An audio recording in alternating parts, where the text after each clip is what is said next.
सो अपना अज second lecture है ये बारे लॉज ऑफ मोशन के बारे।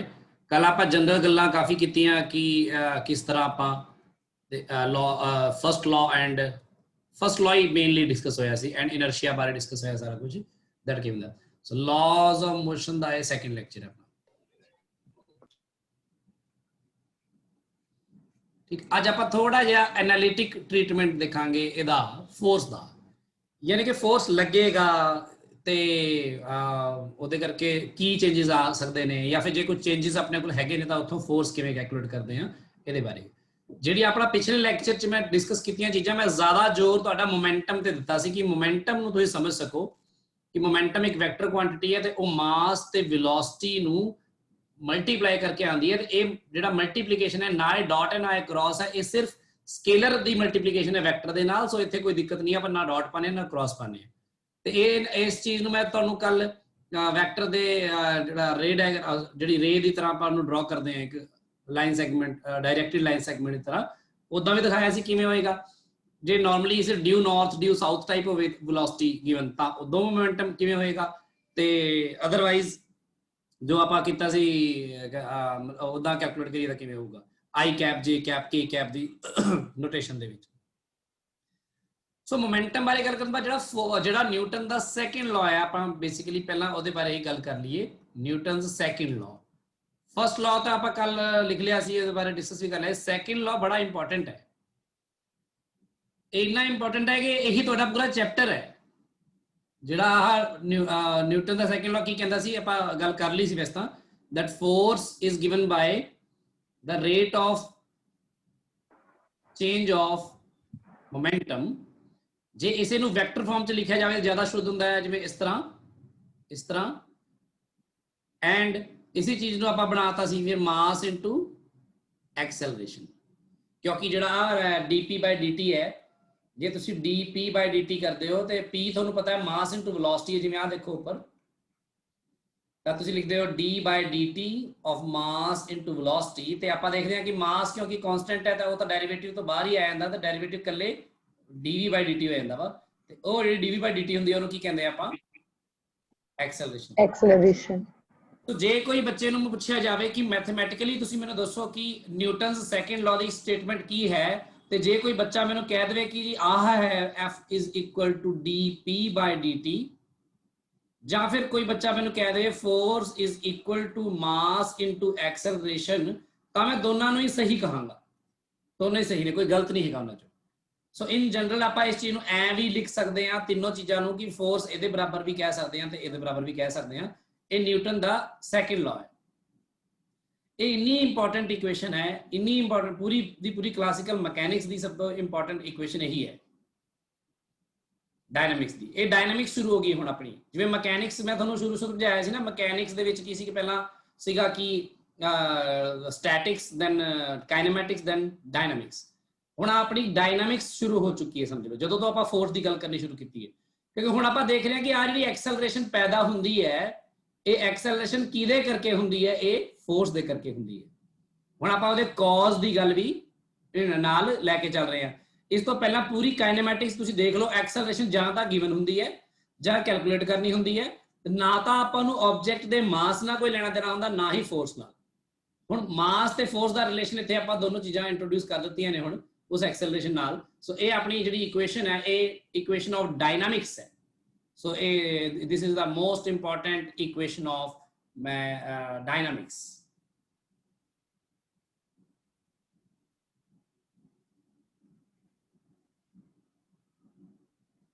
ते जिहड़ियां आ इक्वेशंस ने सारियां आ वालियां S is equal to V T uniform motion दे लई, या फिर S equal to U T plus half A T square, या फिर V square minus U square equal to 2as, या फिर होर किहड़ी सी v is equal to U plus A T या एस nth, है ना।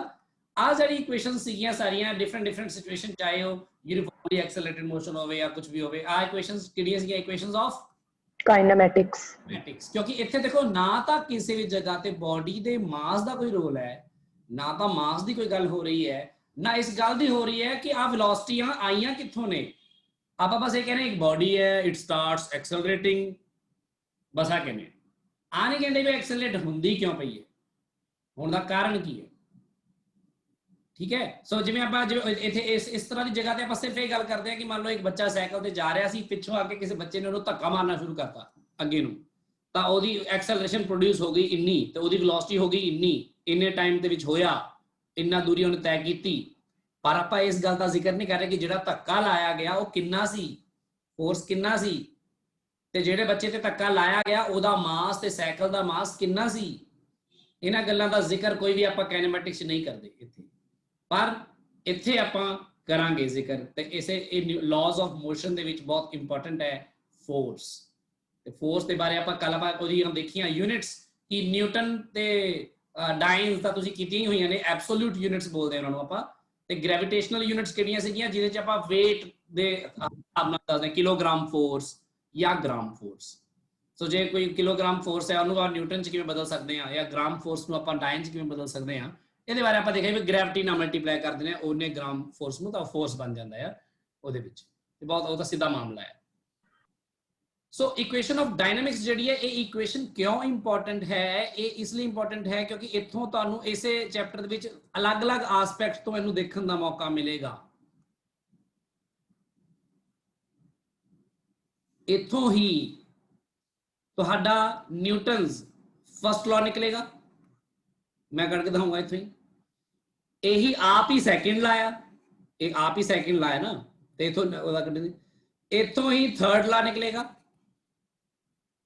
ਜਿਹੜਾ ਤੁਸੀਂ ਕਹਿੰਦੇ every action has an equal and opposite reaction, ਇੱਥੋਂ ਹੀ ਨਿਕਲੇਗਾ ਉਹ ਵੀ।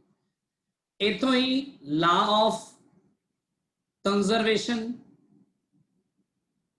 ਆਫ ਮੋਮੈਂਟਮ ਵੀ ਨਿਕਲ ਜਾਂਦਾ ਹੈ। ਠੀਕ ਹੈ, ਸੋ ਕਹਿੰਦਾ ਇਸੇ ਇਕੁਏਸ਼ਨ ਤੋਂ ਇੱਥੋਂ ਹੀ ਇੱਕ ਨਵੀਂ ਕੁਆਂਟੀਟੀ ਨਿਕਲੇਗੀ ਜਿਹਨੂੰ ਕਹਿੰਦੇ ਆ ਇੰਪਲਸ। ਇੰਪਲਸ ਕੀ ਹੁੰਦਾ, ਜਾਂ ਇੰਪਲਸਿਵ ਫੋਰਸ, ਇੰਪਲਸਿਵ ਫੋਰਸ ਜਾਂ ਇੰਪਲਸ ਜ਼ਿਆਦਾ ਇੱਕ ਸ਼ਬਦ ਆਪਾਂ ਯੂਜ਼ ਕਰਦੇ, ਇੰਪਲਸ। ਆ ਸਾਰੀਆਂ ਚੀਜ਼ਾਂ ਇਸੇ ਦੇ ਵਿੱਚ ਹੀ ਨੇ ਸਾਰਾ ਕੁਝ। ਸੋ ਇਸ ਲਈ ਦੇਖੋ ਤੇ ਆ ਜਿਹੜੀ ਇਕੁਏਸ਼ਨ ਹੈ ਇਹਦੀ ਸਮਝ ਬਣਾਉਣੀ ਕਿੰਨੀ ਜ਼ਰੂਰੀ ਹੈ ਕਿ ਆ ਚੀਜ਼ ਕਿਵੇਂ ਕੰਮ ਕਰਦੀ ਹੈ। ਆ ਜਿਹੜੀ ਇਕੁਏਸ਼ਨ ਹੈ ਇਹਦੇ ਵਿੱਚੋਂ ਸਾਰਾ ਚੈਪਟਰ ਹੀ ਨਿਕਲ ਰਿਹਾ ਇੱਕ ਤਰ੍ਹਾਂ ਦਾ। ਫਸਟ ਲਾ ਇਹ ਚੋਂ ਨਿਕਲਦਾ ਹੈ, ਸੈਕਿੰਡ ਲਾ ਇਹ ਆਪ ਹੀ ਹੈ, ਥਰਡ ਵੀ ਇਹ ਚੋਂ ਨਿਕਲੂਗਾ, ਕੰਜ਼ਰਵੇਸ਼ਨ ਆਫ ਮੋਮੈਂਟਮ ਦਾ ਲਾ ਵੀ, ਤੇ ਇੰਪਲਸਿਵ ਫੋਰਸਿਸ ਦੇ ਬਾਰੇ ਸਾਰੀ ਜਾਣਕਾਰੀ ਇੱਥੋਂ ਹੀ ਨਿਕਲ ਜਾਣੀ ਹੈ। ਉਹ ਮੈਂ ਕਰਕੇ ਦਿਖਾ ਦੇਣਾ ਤੁਹਾਨੂੰ, ਪਰ ਪਹਿਲਾਂ ਬਸ ਬੇਸਿਕ ਗੱਲ ਕਰ ਰਿਹਾ ਸੀ ਮੈਂ।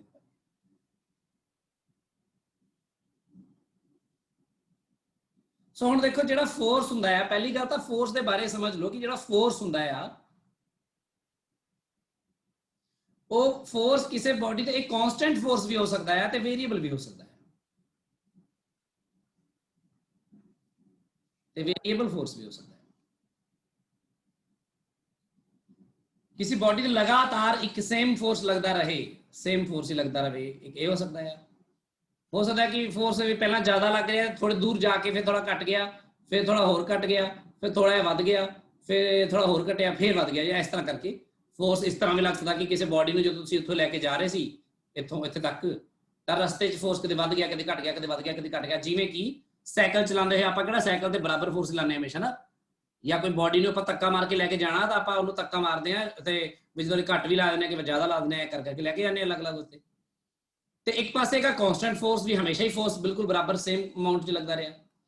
ਤਾਂ ਇੱਥੇ ਪੂਰਾ ਰਸਤਾ ਜਿਹੜਾ ਹੋਏਗਾ ਆ ਪੂਰਾ, ਕਿਉਂਕਿ ਫੋਰਸ ਜਿਹੜਾ ਹੈ ਨਾ ਇਹ ਜਿਹੜਾ ਰਿਲੇਸ਼ਨ ਹੈ ਨਾ F = dp/dt, ਜਾਂ ਫਿਰ ਇਹ ਕਹਿ ਲਓ ਕਿ ਮਾਸ ਤਾਂ ਬॉडी ਦਾ ਹਮੇਸ਼ਾ ਕਾਂਸਟੈਂਟ ਰਹਿੰਦਾ ਹੈ ਇਸ ਕੇਸ 'ਚ। ਤਾਂ ਐਕਸਲਰੇਸ਼ਨ, ਤਾਂ ਜਿਹੜਾ ਐਕਸਲਰੇਸ਼ਨ ਹੁੰਦੀ ਹੈ, ਐਕਸਲਰੇਸ਼ਨ ਬੇਸਿਕਲੀ ਫੋਰਸ ਨੂੰ ਮਾਸ ਨਾਲ ਬਟਾ ਕਰਕੇ ਆਉਂਦੀ ਹੈ ਨਾ, ਕਿ ਮਾਸ ਤਾਂ ਕਾਂਸਟੈਂਟ ਹੀ ਹੈ, फोर्स अगर वेरिएबल होया तो एक्सेलरेशन वेरिएबल होएगी। सो इस तरह एक्सेलरेशन जिहड़ी इस केस एक्सेलरेशन जिहड़ी है वो वेरिएबल होएगी, पैदा होएगी अलग-अलग, ते ऊपर एक्सेलरेशन भी कांस्टेंट होएगी क्योंकि फोर्स कांस्टेंट है। सो अगर एक्सेलरेशन कांस्टेंट होएगी, इस तरह का केस होएगा तो ये यूनिफॉर्मली एक्सेलरेटेड मोशन वाला इक्वेशन यूज कर सकांगे आपां जे आपां नूं वो क्वांटिटीज दा रिलेशन चाहिए, यूनिफॉर्मली एक्सेलरेटेड मोशन यूज कर सकते। पर जे एक्सेलरेशन वेरिएबल होगी तो सिर्फ ते सिर्फ एक ही चीज तुम्हारी हेल्प करेगी, कैलकुलस या डेरिवेटिव्स। हर मोमेंट ते अलग-अलग आएगा वो, है ना। जिवें मैं तुहानूं कल भी दस्सिया सी, हर मोमेंट ते x, हर x ते dy/dx वखरा हुंदा है, जिवें मैं तुहानूं समझाया सी ना, हर x ते अलग अलग रेट ऑफ चेंज आ जाता। सो रेट ऑफ चेंज इतने लग जिथे ज्यादा फोर्स होएगा इतने एक्सेलरेशन ज्यादा होएगी। आज जिथे घट फोर्स दिखा रहा मैं इतने इतने एक्सेलरेशन घट होएगी। सो एक्सेलरेशन घट वध सकती जिवें फोर्स वध घट सकता है। सो आ जिहड़ी इक्वेशन है ये एक लोकल इक्वेशन है, यानी लोकल फिनोमेना है आप कह लो कि एक लोकल एक जगह ते ही ये वैलिड होंदी है। जिस जगह ते है इस जगह ते जिन्ना फोर्स लगेगा ਉਹਦੇ ਕਰਕੇ इस जगह ते ही ਉਹਦੀ एक्सेलरेशन प्रोड्यूस होएगी इनकी। ਤੇ ਜਦੋਂ ਅਗਲੀ ਕਿਸੇ ਹੋਰ ਜਗ੍ਹਾ ਤੇ ਜਾ ਕੇ ਫੋਰਸ ਬਦਲ ਜਾਏਗਾ ਤਾਂ ਐਕਸਲਰੇਸ਼ਨ ਉਸ ਜਗ੍ਹਾ ਤੇ ਬਦਲ ਜਾਏਗੀ। ਸੋ ਆ ਐਕਸਲਰੇਸ਼ਨ ਉਸੇ ਜਗ੍ਹਾ ਦੀ ਹੈ ਜਿਸ ਜਗ੍ਹਾ ਤੇ ਆ ਫੋਰਸ ਲੱਗ ਰਿਹਾ ਜਾਂ ਜਿਸ ਮੋਮੈਂਟ ਤੇ ਆ ਫੋਰਸ ਲੱਗ ਰਿਹਾ, ਜਿਸ ਟਾਈਮ ਤੇ ਆ ਫੋਰਸ ਲੱਗ ਰਿਹਾ। ਹੁਣ ਇੱਥੇ ਇਹਨੂੰ ਗੱਲਾਂ ਨੂੰ ਆਪਾਂ ਕਿਵੇਂ ਦੇਖਦੇ ਆ, ਜਿਹੜੀ ਆ ਵਾਲੀ ਗੱਲ ਆ ਨਾ ਜਿਹੜੀ ਮੈਂ ਕਹਿ ਰਿਹਾ ਵੇਰੀਏਬਲ ਵਾਲੀ, ਕਿ ਫੋਰਸ ਵੇਰੀਏਬਲ ਜਿਹੜਾ ਹੁੰਦਾ ਉਹਨੂੰ ਰਿਪਰੈਜ਼ੈਂਟ ਕਿਵੇਂ ਕੀਤਾ ਜਾਂਦਾ ਆ। ਅਕਸਰ फोर्स ਨੂੰ ਜਾਂ ਉਹਦੇ ਜੇ ਮੈਗਨੀਟਿਊਡ ਵੇਰੀ ਕਰੇ, ਮੋਸਟਲੀ ਡਾਇਰੈਕਸ਼ਨ ਵੇਰੀ ਕਰਨ ਵਾਲਾ ਕੰਮ ਜ਼ਿਆਦਾ ਕੰਪਲੈਕਸ ਹੋ ਜਾਂਦਾ, ਇਸ ਲਈ ਆਪਾਂ ਸਿਰਫ ਫੋਰਸ ਦੇ ਮੈਗਨੀਟਿਊਡ ਹੀ ਵੇਰੀ ਕਰਾਉਂਦੇ ਆ। ਕਿ ਫੋਰਸ ਦੇ ਵੇਰੀਏਬਲ ਫੋਰਸ ਦੋ ਤਰ੍ਹਾਂ ਹੋ ਸਕਦਾ ਕਿ ਫੋਰਸ ਆ ਹੋਵੇ ਵੀ F is equal to 3t² plus t minus 1 ਤੇ ਹੋ ਸਕਦਾ ਫੋਰਸ ਆ ਹੋਵੇ F is equal to 2x² minus x plus 1। ਤਾਂ ਇਹ ਜਿਹੜੀ ਵੇਰੀਏਸ਼ਨ ਹੈ ਕਹਿਣ ਦਾ ਭਾਵ ਇਹ ਤਾਂ ਹੈਗਾ ਫੋਰਸ ਬਦਲ ਰਿਹਾ ਵਿਦ ਰਿਸਪੈਕਟ ਟੂ ਟਾਈਮ। ਹਾਂ, varying with respect to time. ਕਿ ਮਤਲਬ ਟਾਈਮ ਦੇ ਨਾਲ ਬਦਲ ਰਿਹਾ, 1 ਸੈਕਿੰਡ ਤੇ ਕਿੰਨਾ ਫੋਰਸ ਲੱਗ ਰਿਹਾ, ਜਿਵੇਂ ਇੱਥੇ ਟਾਈਮ ਨੂੰ ਇਨਪੁਟ ਕਰ ਦੋ ਹਨਾ, ਤਾਂ ਕਿੰਨਾ ਫੋਰਸ ਹੈ -1 ਯਾਨੀ ਕਿ ਆਪੋਜ਼ਿਟ ਡਾਇਰੈਕਸ਼ਨ 'ਚ ਲੱਗ ਰਿਹਾ, ਜਿੱਧਰ ਨੂੰ ਮੋਸ਼ਨ ਹੋ ਰਿਹਾ ਉੱਥੇ ਆਪੋਜ਼ਿਟ ਹੋ ਗਿਆ। ਫਿਰ 2 ਸੈਕਿੰਡ ਤੇ 2 ਦੂਣੀ 4 ਤੀਏ ਬਾਕੀ ਪਲੱਸ ਹੀ ਕਰ ਲਓ, ਚਲੋ ਫਿਲਹਾਲ ਤੁਸੀਂ ਕਨਫਿਊਜ਼ ਨਾ ਹੋ। ਤੇ ਕਿੰਨਾ ਆਏਗਾ 1 ਸੈਕਿੰਡ ਤੇ 5 ਨਿਊਟਨ ਫੋਰਸ ਆ ਗਿਆ ਹਨਾ। 1 ਸੈਕਿੰਡ ਤੇ 2 ਸੈਕਿੰਡ ਤੇ ਕਿੰਨਾ ਆਏਗਾ 2 ਦੂਣੀ 4 4 ਤੀਏ 12 12 ਤੇ 2 14 ਤੇ 1 15 ਹਨਾ। 3 ਸੈਕਿੰਡ ਤੇ 3 ਤੀਏ 9 9 ਤੀਏ 27 27 ਤੇ 30 31 31 ਨਿਊਟਨ। ਇਸ ਤਰ੍ਹਾਂ ਹਰ ਇੱਕ ਸੈਕਿੰਡ ਤੇ ਉਹਦਾ ਫੋਰਸ ਅਲੱਗ ਅਲੱਗ ਹੈ। ਫੋਰਸ ਦੀ ਟਾਈਮ ਨਾਲ ਵੇਰੀਏਸ਼ਨ ਵੀ ਦਿੱਤੀ ਜਾ ਸਕਦੀ, ਤਾਂ ਵੀ ਵੇਰੀਏਬਲ ਕਿਹਾ ਜਾਏਗਾ ਉਹਨੂੰ।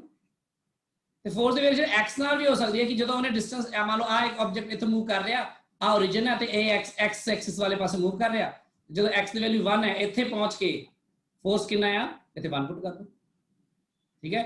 1 ਪੁੱਟ ਕਰਕੇ ਕਿੰਨਾ ਆ ਗਿਆ 2 ਤੇ 1 3 ਤੇ -1 2 ਤੇ ਜਦੋਂ ਬੋਡੀ ਇੱਥੇ ਪਹੁੰਚੇਗੀ 2 ਤੇ x ਦੀ ਵੈਲਿਊ ਤਾਂ 2 2 2 4 2 8 -2 6 ਤੇ 7 ਨਿਊਟਨ। ਜਦੋਂ ਬੋਡੀ ਇੱਥੇ ਪਹੁੰਚੇਗੀ 3 ਤੇ ਤਾਂ 3 ਤੇ 9 2 18 18 -2 16 16 ਤੇ 17 ਨਿਊਟਨ।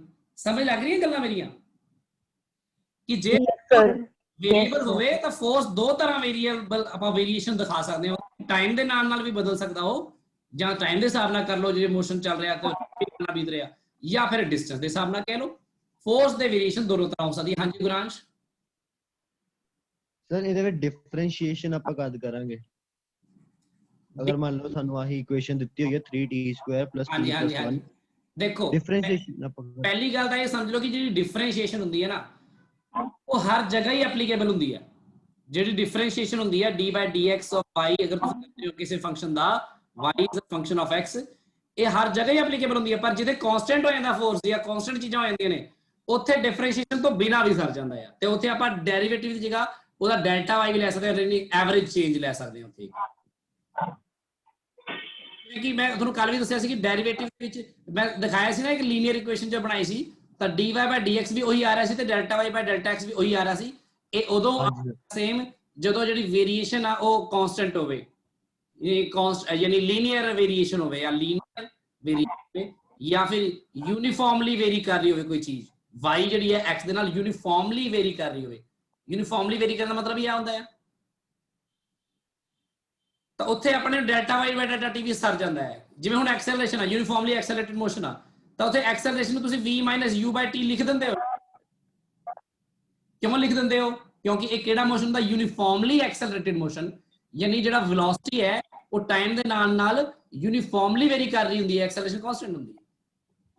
ਤਾਂ ਐ ਲਿਖ ਦਿੰਦੇ ਹੋ। ਤੇ ਇਸੇ ਐਕਸਲਰੇਸ਼ਨ ਨੂੰ ਤੁਸੀਂ dv/dt ਵੀ ਤਾਂ ਲਿਖ ਦਿੰਦੇ ਹੋ ਕੈਲਕੂਲਸ ਦੇ ਵਿੱਚ, ਤੇ ਇਹ ਵੀ ਲਿਖ ਸਕਦੇ ਹੋ, ਕਿਉਂਕਿ ਦੋਨੋਂ ਹੀ ਗੱਲਾਂ ਵੈਲਿਡ ਨੇ, ਦੋਨੋਂ ਹੀ ਗੱਲਾਂ ਸਹੀ ਨੇ, ਕਿਉਂਕਿ एक्सेलरेशन यूनिफॉर्म है, ये दोनों गल्लां दी वैल्यू बराबर है। सो ये होएगी एवरेज एक्सेलरेशन बेसिकली, ते ये होएगी इंस्टैंटेनियस एक्सेलरेशन। सो एवरेज ते इंस्टैंटेनियस बिल्कुल बराबर ही होणगियां। ਹੁਣ ਤੁਸੀਂ ਆਪ ਸੋਚ ਕੇ ਦੇਖੋ, ਮੰਨ ਲਾ ਤੂੰ ਚੰਡੀਗੜ੍ਹ ਜਾ ਰਿਹਾ, ਇੱਥੋਂ ਮੰਨ ਲਓ ਕਿਸੇ ਵੀ ਰੋਡ ਤੋਂ ਮੰਨ ਲਾ ਚੰਡੀਗੜ੍ਹ ਜਾ ਰਿਹਾ 100 ਕਿਲੋਮੀਟਰ ਜਾਣਾ, ਤੂੰ ਮੋਟਰਸਾਈਕਲ ਬਿਲਕੁਲ 50 ਕਿਲੋਮੀਟਰ ਪ੍ਰਤੀ ਘੰਟਾ ਤੇ ਰੱਖਿਆ ਹਮੇਸ਼ਾ। ਤੂੰ 3 ਵਜੇ ਨਿਕਲਿਆ, 5 ਵਜੇ ਪਹੁੰਚਿਆ ਤੇ ਮੋਟਰਸਾਈਕਲ ਨੂੰ ਬਿਨਾਂ ਰੋਕੇ, ਬਿਨਾਂ ਕੋਈ ਬ੍ਰੇਕ ਮਾਰੇ, ਬਿਨਾਂ ਉਹਦੀ ਰੇਸ ਬਤਾਏ 50 ਤੇ ਚੱਲੀ ਗਿਆ, ਤਾਂ ਤੇਰੀ ਜਿਹੜੀ ਐਵਰੇਜ ਵੈਲੋਸਿਟੀ ਆਊਗੀ ਉਹ ਕਿੰਨੀ ਆਊਗੀ ਮੈਨੂੰ ਦੱਸ। मतलब कांस्टेंट ही होएगी। तेरी एवरेज वेलोसिटी कितनी आऊगी मैं पूछ रहा। कितने उत्तर सर डिस्टेंस पर। हाँ 50 किलोमीटर पर आवर होगी ना, तो 50 किलोमीटर पर आवर तक गया मैं लगातार। हाँ जी।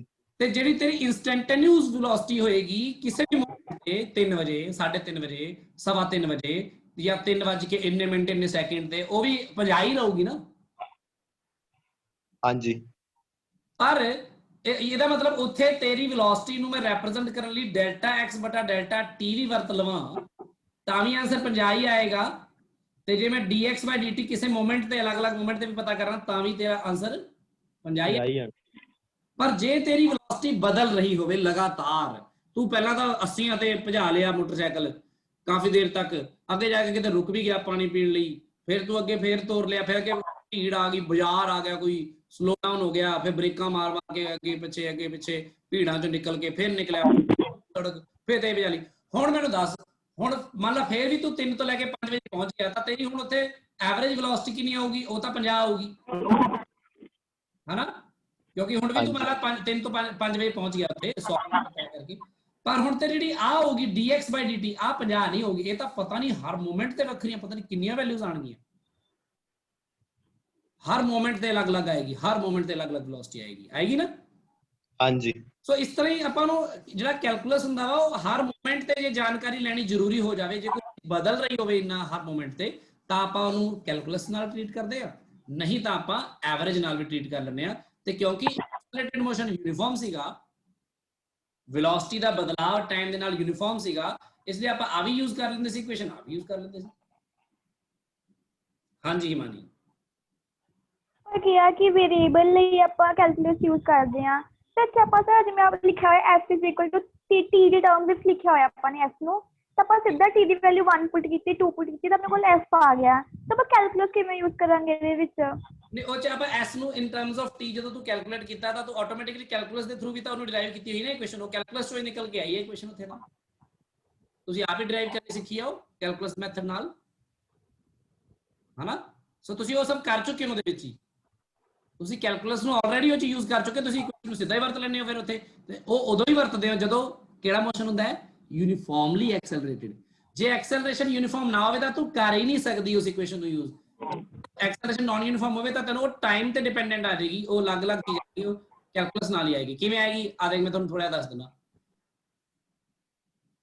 ਮੰਨ ਲਾ ਕੋਈ ਬੋਡੀ ਹੈ ਤੇ ਉਸ ਬੋਡੀ ਦੀ ਜਿਹੜੀ ਵੈਲੋਸਿਟੀ ਹੈ ਜਾਂ ਡਿਸਪਲੇਸਮੈਂਟ ਹੀ ਹੈ, ਮੰਨ ਲਾ ਉਹ ਆਂਦੀ ਹੈ 2x³ - 4x² + x ਜਾਂ 5x + 11, ਮੰਨ ਲਾ ਇਸ ਤਰ੍ਹਾਂ।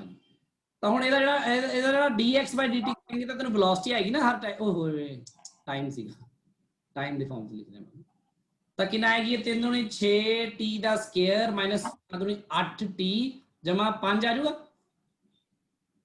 ਆ ਵੈਲੋਸਿਟੀ ਆਈ ਨਾ ਤੇਰੀ, ਹੁਣ ਵੈਲੋਸਿਟੀ ਟਾਈਮ ਤੇ ਡਿਪੈਂਡ ਕਰ ਰਹੀ ਹੈ, ਇਹਨੂੰ ਮੈਂ v of t ਵੀ ਕਹਿ ਸਕਦਾ। ਹੁਣ ਜੇ ਮੈਂ d by dt ਕਰਾਂਗਾ ਤਾਂ ਐਕਸਲਰੇਸ਼ਨ ਕੀ ਆਏਗੀ? 6 × 12t - 8 ਆ ਦੇ ਐਕਸਲਰੇਸ਼ਨ ਆ ਰਹੀ ਹੈ।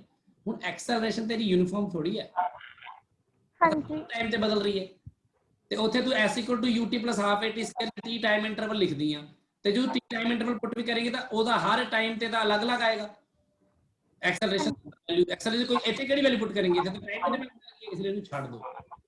ਇਸ ਤਰ੍ਹਾਂ ਦੇ ਕੇਸਿਸ ਦੇ ਵਿੱਚ ਆਪਾਂ ਨਹੀਂ ਇਸ ਨੂੰ ਯੂਜ਼ ਕਰ ਸਕਾਂਗੇ। ਇਹ ਯੂਨੀਫਾਰਮਲੀ ਐਕਸਲਰੇਟਡ ਮੋਸ਼ਨ ਨਹੀਂ ਹੁੰਦੇ ਜਿਨ੍ਹਾਂ 'ਚ x ਦੀ ਵੇਰੀਏਸ਼ਨ ਟਾਈਮ ਦੀ ਕਿਊਬ ਜਾਂ ਉਸ ਤੋਂ ਉੱਪਰ ਚਲ ਜਾਂਦੀ ਹੈ, ਕਿਉਂਕਿ ਉਹਨਾਂ ਨੂੰ ਕਰਦੇ ਕਰਦੇ ਐਕਸਲਰੇਸ਼ਨ ਤੁਹਾਡੀ ਕਾਂਸਟੈਂਟ ਨਹੀਂ ਆਉਂਦੀ ਇੱਥੇ। ਠੀਕ ਹੈ, ਹਾਂਜੀ। ਆ ਕੁਝ ਗੱਲਾਂ ਨੇ ਜਿਹੜੀਆਂ ਆਪਾਂ ਬਹੁਤ ਹੌਲੀ ਹੌਲੀ ਮਤਲਬ ਇਹਨਾਂ ਚੀਜ਼ਾਂ ਤੋਂ ਸਮਝਦੇ ਸਮਝਦੇ ਸਾਰਾ ਕੁਝ ਸਮਝ ਜਾਵਾਂਗੇ ਹੌਲੀ ਹੌਲੀ ਕਿ ਕਦੋਂ ਕਿੱਥੇ ਕੀ ਯੂਜ਼ ਕਰਨਾ। ਮੈਂ ਤਾਂ ਇਹ ਦੱਸ ਰਿਹਾ ਤੁਹਾਨੂੰ ਕਿ ਇੱਥੇ ਜੇ ਫੋਰਸ ਕਾਂਸਟੈਂਟ ਹੋਵੇ, ਜੇ ਫੋਰਸ ਕਾਂਸਟੈਂਟ ਹੋਵੇ ਤਾਂ ਤੁਹਾਡਾ ਜਿਹੜਾ ਇਕੁਏਸ਼ਨ ਹੈ ਉਸ ਨੂੰ ਤੁਸੀਂ ਐਂ ਵੀ ਯੂਜ਼ ਕਰ ਸਕਦੇ ਹੋ ਕਿ change in the momentum by change in time. ਬਸ ਵੀ ਟੋਟਲ ਚੇਂਜ ਇਨ ਮੋਮੈਂਟਮ ਪਤਾ ਕਰ ਲਓ, ਫਾਈਨਲ ਮਾਈਨਸ ਇਨੀਸ਼ੀਅਲ, ਜਾਂ ਫਾਈਨਲ ਮਾਈਨਸ ਇਨੀਸ਼ੀਅਲ ਤੇ ਬਟਾ T2 ਮਾਈਨਸ T1 ਕਰਕੇ ਸਿੱਧਾ ਹੀ ਫੋਰਸ ਨਿਕਲ ਜਾਂਦਾ ਹੈ। ਪਰ ਅਗਰ ਫੋਰਸ ਵੇਰੀਏਬਲ ਹੋਇਆ ਤਾਂ ਫਿਰ ਡੈਲਟਾ ਨਹੀਂ ਚੱਲੇਗਾ ਕੰਮ, ਦੈਨ ਆਪਾਂ ਨੂੰ ਇਸ ਤਰ੍ਹਾਂ ਦੀ ਇਕੁਏਸ਼ਨਸ ਨੂੰ ਯੂਜ਼ ਕਰਨਾ ਪਏਗਾ ਕਿ ਆਪਾਂ ਫੋਰਸ ਨੂੰ ਕਿਵੇਂ ਮੇਜ਼ਰ ਕਰਾਂਗੇ। ਤਾਂ ਫੋਰਸ ਵੇਰੀਏਬਲ ਹੈ ਤਾਂ ਇੱਥੋਂ ਆਪਾਂ ਜਾਣਕਾਰੀਆਂ ਕਿਵੇਂ ਕੱਢਾਂਗੇ, ਮੋਮੈਂਟਮ ਕਿਵੇਂ ਕੱਢਾਂਗੇ। ਇਹਦੇ ਤਾਂ ਚਲੋ ਫੋਰਸ ਗਿਵਨ ਹੀ ਹੈ, ਵੇਰੀਏਸ਼ਨ ਕਿਵੇਂ ਹੈ ਉਹਦੀ ਹਰ ਮੋਮੈਂਟ ਤੇ, ਪਰ ਮੋਮੈਂਟਮ ਨੂੰ ਫਿਰ ਆਪਾਂ ਨੂੰ ਟ੍ਰੀਟ ਕਰਨਾ ਪਏਗਾ dp/dt ਕਰਨਾ ਪਏਗਾ। ਦੈਨ ਯੂ ਹੈਵ ਟੂ ਆ ਹੈ ਤਾਂ ਇੱਕ ਅਗਲੀ ਇਕੁਏਸ਼ਨ ਯੂਜ਼ ਕਰਨੀ ਪਏਗੀ ਫੋਰਸ ਇਕੁਅਲ dp/dt ਨਾਟ ਡੈਲਟਾ p/delta, ਕਿਉਂਕਿ ਫੋਰਸ ਹਰ ਟਾਈਮ ਤੇ ਤਾਂ ਵੱਖਰਾ ਵੱਖਰਾ ਆਉਂਦਾ ਹੈ। ਫਿਰ ਇੱਥੇ dp/dt ਕਰਕੇ ਤੁਸੀਂ ਹਰ ਟਾਈਮ ਨੂੰ ਇੱਥੇ ਪੁੱਟ ਕਰੋਗੇ, ਜਿਹੜਾ ਟਾਈਮ ਚਾਹੀਦਾ ਉਸ ਟਾਈਮ ਤੇ ਫੋਰਸ ਮਿਲੇਗਾ ਤੁਹਾਨੂੰ, ਉਸ ਟਾਈਮ ਤੇ ਕਿੰਨਾ ਹੈ, ਜਿਵੇਂ ਨਾਰਮਲੀ ਪਹਿਲਾਂ ਕਰਦੇ ਸੀ। ਠੀਕ ਹੈ, ਹੁਣ ਇਹਨੂੰ ਆਪਾਂ ਯੂਜ਼ ਕਰਦੇ ਹਾਂ ਥੋੜਾ ਹੋਰ, ਆਪਾਂ ਡਿਟੇਲ ਚ ਕਰਦੇ ਹਾਂ ਤਾਂ ਆਪਾਂ ਨੂੰ ਹੋਰ ਸਮਝ ਲੱਗੂਗੀ ਗੱਲ। ਤੇ ਆ ਸੀਗਾ ਆਪਣਾ ਪਹਿਲੀ ਗੱਲ ਤਾਂ ਮੈਂ ਡਿਸਕਸ ਕਰਦਾ ਫਰਸਟ ਲਾਅ ਜਿਹੜਾ ਆ, ਇਟ ਵਾਸ ਲਾਅ ਆਫ ਇਨਰਸ਼ੀਆ। ਠੀਕ ਹੈ, ਸੈਕਿੰਡ ਲਾਅ ਜਿਹੜਾ ਆ ਉਹ ਤੁਹਾਡੇ ਸਾਹਮਣੇ ਆ, ਜਿਹੜਾ ਆਪਾਂ ਮੈਥਮੈਟਿਕਲੀ ਕੀਤਾ ਹੋਣੀ। ਤੇ ਥਰਡ ਲਾਅ ਜਿਹੜਾ ਆ ਹੁਣ ਉਹਦੀ ਗੱਲ ਕਰੀ। ਅੱਛਾ, ਇਹਨਾਂ ਦੀ ਸਟੇਟਮੈਂਟਸ ਨਾਲ ਨਾਲ ਲਿਖਣੀਆਂ ਨੇ ਆਪਣੀ ਕਾਪੀਜ਼ ਦੇ ਵਿੱਚ। ਇਹ ਫਸਟ ਲਾਅ ਕੀ ਹੈ, ਫਸਟ ਲਾਅ ਦੀ ਸਟੇਟਮੈਂਟ ਕੀ ਹੈ, the inability body will not, a body cannot change its position of rest or of uniform motion in a particular direction until and unless it is acted upon by some external force. Second law ਕੀ ਹੈ, ਜਿਹੜਾ ਕੱਲ ਲਿਖਿਆ ਸੀ, ਕੱਲ ਆਪਾਂ ਲਿਖਿਆ ਹੋਇਆ ਸੀਗਾ, ਚਲੋ ਅੱਜ ਤਾਂ ਮੈਂ ਜਸਟ ਵੈਸੇ ਬੋਲ ਰਿਹਾ। ਸੈਕਿੰਡ ਲਾਅ ਕੀ ਸੀਗਾ, ਆਹੀ ਜਿਹੜਾ ਹੁਣੀ ਕੀਤਾ ਤੁਸੀਂ, that external force applied on a body is direct, rate of change of momentum, ਇਹਨੂੰ ਐ ਲਿਖ ਦਿੰਦੇ ਆ, rate of change of momentum applied on a body is directly proportional to force, external force applied on it. rate of change of momentum ਉਨਾ ਹੀ ਹੋਗਾ ਜਿੰਨਾ ਜ਼ਿਆਦਾ ਉੱਤੇ ਫੋਰਸ ਅਪਲਾਈ ਹੋਵੇਗਾ। ਥਰਡ ਲਾ ਕੀ ਕਹਿੰਦੇ ਆ ਦੱਸੋ? To every action there is equal and opposite reaction. There is equal and opposite reaction. ਇਹ ਸੌਖਾ ਬੱਚਿਆਂ ਨੂੰ ਲੱਗਦਾ ਯਾਦ ਰੱਖਣਾ ਵੀ, opposite reaction। ਹੁਣ ਮੈਨੂੰ ਤੁਸੀਂ ਇਹ ਦੱਸੋਗੇ ਕਿ ਫਿਜ਼ੀਕਲ ਕੁਆਂਟੀਟੀਜ਼ ਤੁਹਾਨੂੰ ਇੰਨੀਆਂ ਪੜ੍ਹਾਈਆਂ ਨੇ, ਮੈਂ ਹੁਣ ਤੱਕ ਗੱਲਾਂ ਬਾਤਾਂ ਕੀਤੀਆਂ ਨੇ, ਤੁਸੀਂ ਮੈਨੂੰ ਦੱਸੋ ਐਕਸ਼ਨ ਕਿਹੜੀ ਫਿਜ਼ੀਕਲ ਕੁਆਂਟੀਟੀ ਹੈ ਤੇ ਰਿਐਕਸ਼ਨ ਕਿਹੜੀ ਫਿਜ਼ੀਕਲ ਕੁਆਂਟੀਟੀ ਹੈ? ਫੋਰਸ। ਹਾਂਜੀ, ਫੋਰਸ। ਹਾਂਜੀ ਬਿਲਕੁਲ ਐਗਜ਼ੈਕਟਲੀ, ਇਹ ਫੋਰਸ ਹੈ। ਐਕਸ਼ਨ ਜਿਹੜਾ ਹੁੰਦਾ ਆ ਉਹ ਉਹੀ ਨਹੀਂ ਹੁੰਦਾ ਜਿਹੜਾ ਉਹ ਕਰਦਾ ਹੁੰਦਾ ਆ ਅਕਸ਼ੇ ਕੁਮਾਰ ਫਿਲਮਾਂ 'ਚ। ਐਕਸ਼ਨ ਅਸਲ ਵਿੱਚ ਇੱਕ ਕੁਆਂਟੀਟੀ, ਫਿਜ਼ੀਕਲ ਕੁਆਂਟੀਟੀ ਦੀ ਤਰ੍ਹਾਂ ਲੈਂਦੇ ਆ ਆਪਾਂ, ਉਹਨੂੰ ਫੋਰਸ ਕਹਿੰਦੇ ਆ। ਤੇ ਰਿਐਕਸ਼ਨ ਜਿਹੜਾ ਹੁੰਦਾ ਉਹ ਵੀ ਇੱਕ ਫੋਰਸ ਹੀ ਹੁੰਦਾ ਹੈ ਜਿਹੜਾ ਆਪੋਜ਼ਿਟ ਡਾਇਰੈਕਸ਼ਨ 'ਚ ਲੱਗਦਾ ਹੈ। ਤੇ ਇਹ ਇਕੁਅਲ ਐਂਡ ਆਪੋਜ਼ਿਟ ਹੁੰਦੇ ਨੇ, ਜਿਵੇਂ ਇਹਨੂੰ ਵੈਕਟਰ ਦੀ ਤਰ੍ਹਾਂ, ਫੋਰਸ ਦੀ ਤਰ੍ਹਾਂ ਟ੍ਰੀਟ ਕਰਕੇ ਚੱਲੋਗੇ। ਐਕਸ਼ਨ ਤੇ ਰਿਐਕਸ਼ਨ ਨੂੰ ਲੈ ਕੇ ਕਈ ਬੱਚੇ ਬਹੁਤ ਹੀ ਅਜੀਬ ਜਿਹੇ ਚੁਟਕਲੇ ਬਣਾ ਲੈਂਦੇ ਨੇ, ਪਰ ਉਹ ਚੁਟਕਲੇ ਠੀਕ ਨਹੀਂ ਹੈਗੇ, ਕਿਉਂਕਿ ਉਹਦੇ ਨਾਲ ਤੁਹਾਡਾ ਜਿਹੜਾ ਇਹ ਤੋਂ ਆਪਾਂ ਡਾਇਵਰਟ ਹੋ ਜਾਂਦੇ ਹਾਂ ਜੀ। ਕਿਉਂਕਿ ਕਈ ਬੱਚਿਆਂ ਨੂੰ ਲੱਗਦਾ ਕਿ ਵੀ ਮੈਂ ਫਲਾਣੇ ਦੇ ਚਪੇੜ ਮਾਰੀ, ਅਗਲੇ ਨੇ ਮੇਰੇ ਚਪੇੜ ਮਾਰਤੀ, ਜਾਂ ਅਗਲੇ ਨੇ ਮੇਰੇ ਚਪੇੜ ਮਾਰੀ, ਮੈਂ ਵੀ ਚਪੇੜ ਮਾਰਤੀ, ਕਿਉਂਕਿ there is equal and opposite reaction to every action. ਇਸ ਤਰ੍ਹਾਂ ਨਹੀਂ ਹੁੰਦਾ। ਫਿਰ ਗੱਲ ਹੋਈ ਕੱਲ ਵਾਲੀ, ਮੈਂ ਐਗਜ਼ਾਮਪਲ ਲੈਣਾ, ਮੰਨ ਲਓ ਹੁਣ ਮੇਰਾ ਪੰਗਾ ਪੈ ਗਿਆ ਅੰਡਰਟੇਕਰ ਦੇ ਨਾਲ, ਤੇ ਮੰਨ ਲਓ ਮੈਂ ਉਹਦੇ ਚਪੇੜ ਮਾਰਤੀ, ਐਕਸ਼ਨ ਹੋ ਗਿਆ, ਤੇ ਫਿਰ ਜਿਹੜਾ ਰਿਐਕਸ਼ਨ ਹੋਊਗਾ ਤੁਹਾਨੂੰ ਲੱਗਦਾ ਬਰਾਬਰ ਹੀ ਹੋਊਗਾ?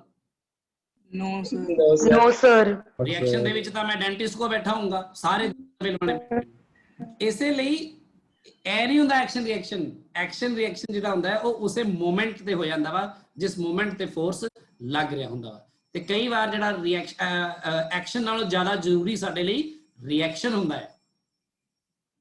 ਕਿਉਂ? ਜਿਵੇਂ ਮੈਂ ਤੁਹਾਨੂੰ ਦੱਸਦਾ ਕਿ ਤੁਸੀਂ ਵੀ ਕਈ ਵਾਰ ਇਸ ਤਰ੍ਹਾਂ ਕੀਤਾ ਹੋਣਾ, ਜਿਵੇਂ ਕਿ ਮੈਂ ਪਹਿਲਾਂ ਤਾਂ ਤੁਹਾਨੂੰ ਦੱਸਾਂ ਕਿ ਜਿਵੇਂ ਜਦੋਂ ਆਪਾਂ ਕਿਸੇ ਬੋਡੀ ਨੂੰ, ਜਿਵੇਂ ਮੰਨ ਲਓ ਆ ਇੱਕ ਬੋਡੀ ਹੈ ਤੇ ਇਸ ਬੋਡੀ ਤੇ ਦੂਜੀ ਬੋਡੀ ਆ ਕੇ ਜ਼ੋਰ ਦੀ ਸਟ੍ਰਾਈਕ ਕਰਦੀ ਹੈ, ਜੇ ਫੋਰਸ ਲੱਗਦਾ ਹੈ ਕੋਈ ਬੋਡੀ ਆ ਕੇ ਵੱਜਦੀ ਹੈ ਇਹਦੇ ਵਿੱਚ, ਹੈ ਨਾ, ਤਾਂ ਆਹ ਬੋਡੀ ਇਸ ਵਾਲ ਦੇ ਉੱਪਰ ਫੋਰਸ ਲਗਾਉਂਦੀ ਹੈ, ਤਾਂ ਆਹ ਫੋਰਸ ਦੇ ਆਪੋਜ਼ਿਟ ਐਂਡ ਇਕੁਅਲ ਫੋਰਸ ਉਸ ਬੋਡੀ ਨੂੰ ਵੀ ਲੱਗਦਾ ਆ, ਹੈ ਨਾ, -F, ਜਿਹਦੇ ਜਿਹੜਾ ਇਕੁਅਲ ਐਂਡ ਆਪੋਜ਼ਿਟ ਹੁੰਦਾ ਹੈ, ਤੇ ਉਹਦੇ ਕਰਕੇ ਆਹ ਬੋਡੀ ਟਕਰਾ ਕੇ ਵਾਪਸ ਜਾਂਦੀ ਹੈ।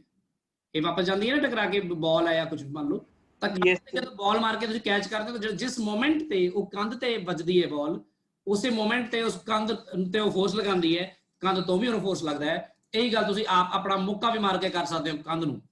ਕੰਧ ਨੂੰ ਜ਼ੋਰ ਦੀ ਮੁੱਕਾ ਮਾਰੋ, ਤੇ ਤੁਸੀਂ ਜ਼ੋਰ ਦੀ ਨਹੀਂ ਮਾਰੋਗੇ ਮੈਨੂੰ ਪਤਾ, ਕਿਉਂਕਿ ਤੁਹਾਨੂੰ ਪਤਾ ਹੈ ਕਿ ਜਿੰਨਾ ਤੁਸੀਂ ਐਕਸ਼ਨ ਲਗਾਓਗੇ ਕੰਧ ਦੇ ਉੱਪਰ, ਉਹਦਾ ਤੁਹਾਨੂੰ ਇਕੁਅਲ ਐਂਡ ਆਪੋਜ਼ਿਟ ਰਿਐਕਸ਼ਨ ਮਿਲੇਗਾ ਤੁਹਾਡੇ ਹੱਥ ਦੇ ਉੱਪਰ, ਤੇ ਫਿਰ ਤੁਸੀਂ ਟੈਸਟ ਸਭ ਲਿਖ ਕੇ ਦੇ ਵੀ ਪਾਓਗੇ। ਠੀਕ ਹੈ, ਸੋ ਇਸ ਲਈ ਇੱਥੇ ਇਸ ਤਰ੍ਹਾਂ ਲੈ ਕੇ ਚੱਲ ਰਹੇ। ਹੁਣ ਕਈ ਵਾਰ ਰਿਐਕਸ਼ਨ ਕਿਵੇਂ ਇੰਪੋਰਟੈਂਟ ਹੁੰਦਾ ਹੈ, ਜਿਵੇਂ ਕਿ ਮੈਂ ਛੋਟਾ ਹੁੰਦਾ ਸੀ ਤੇ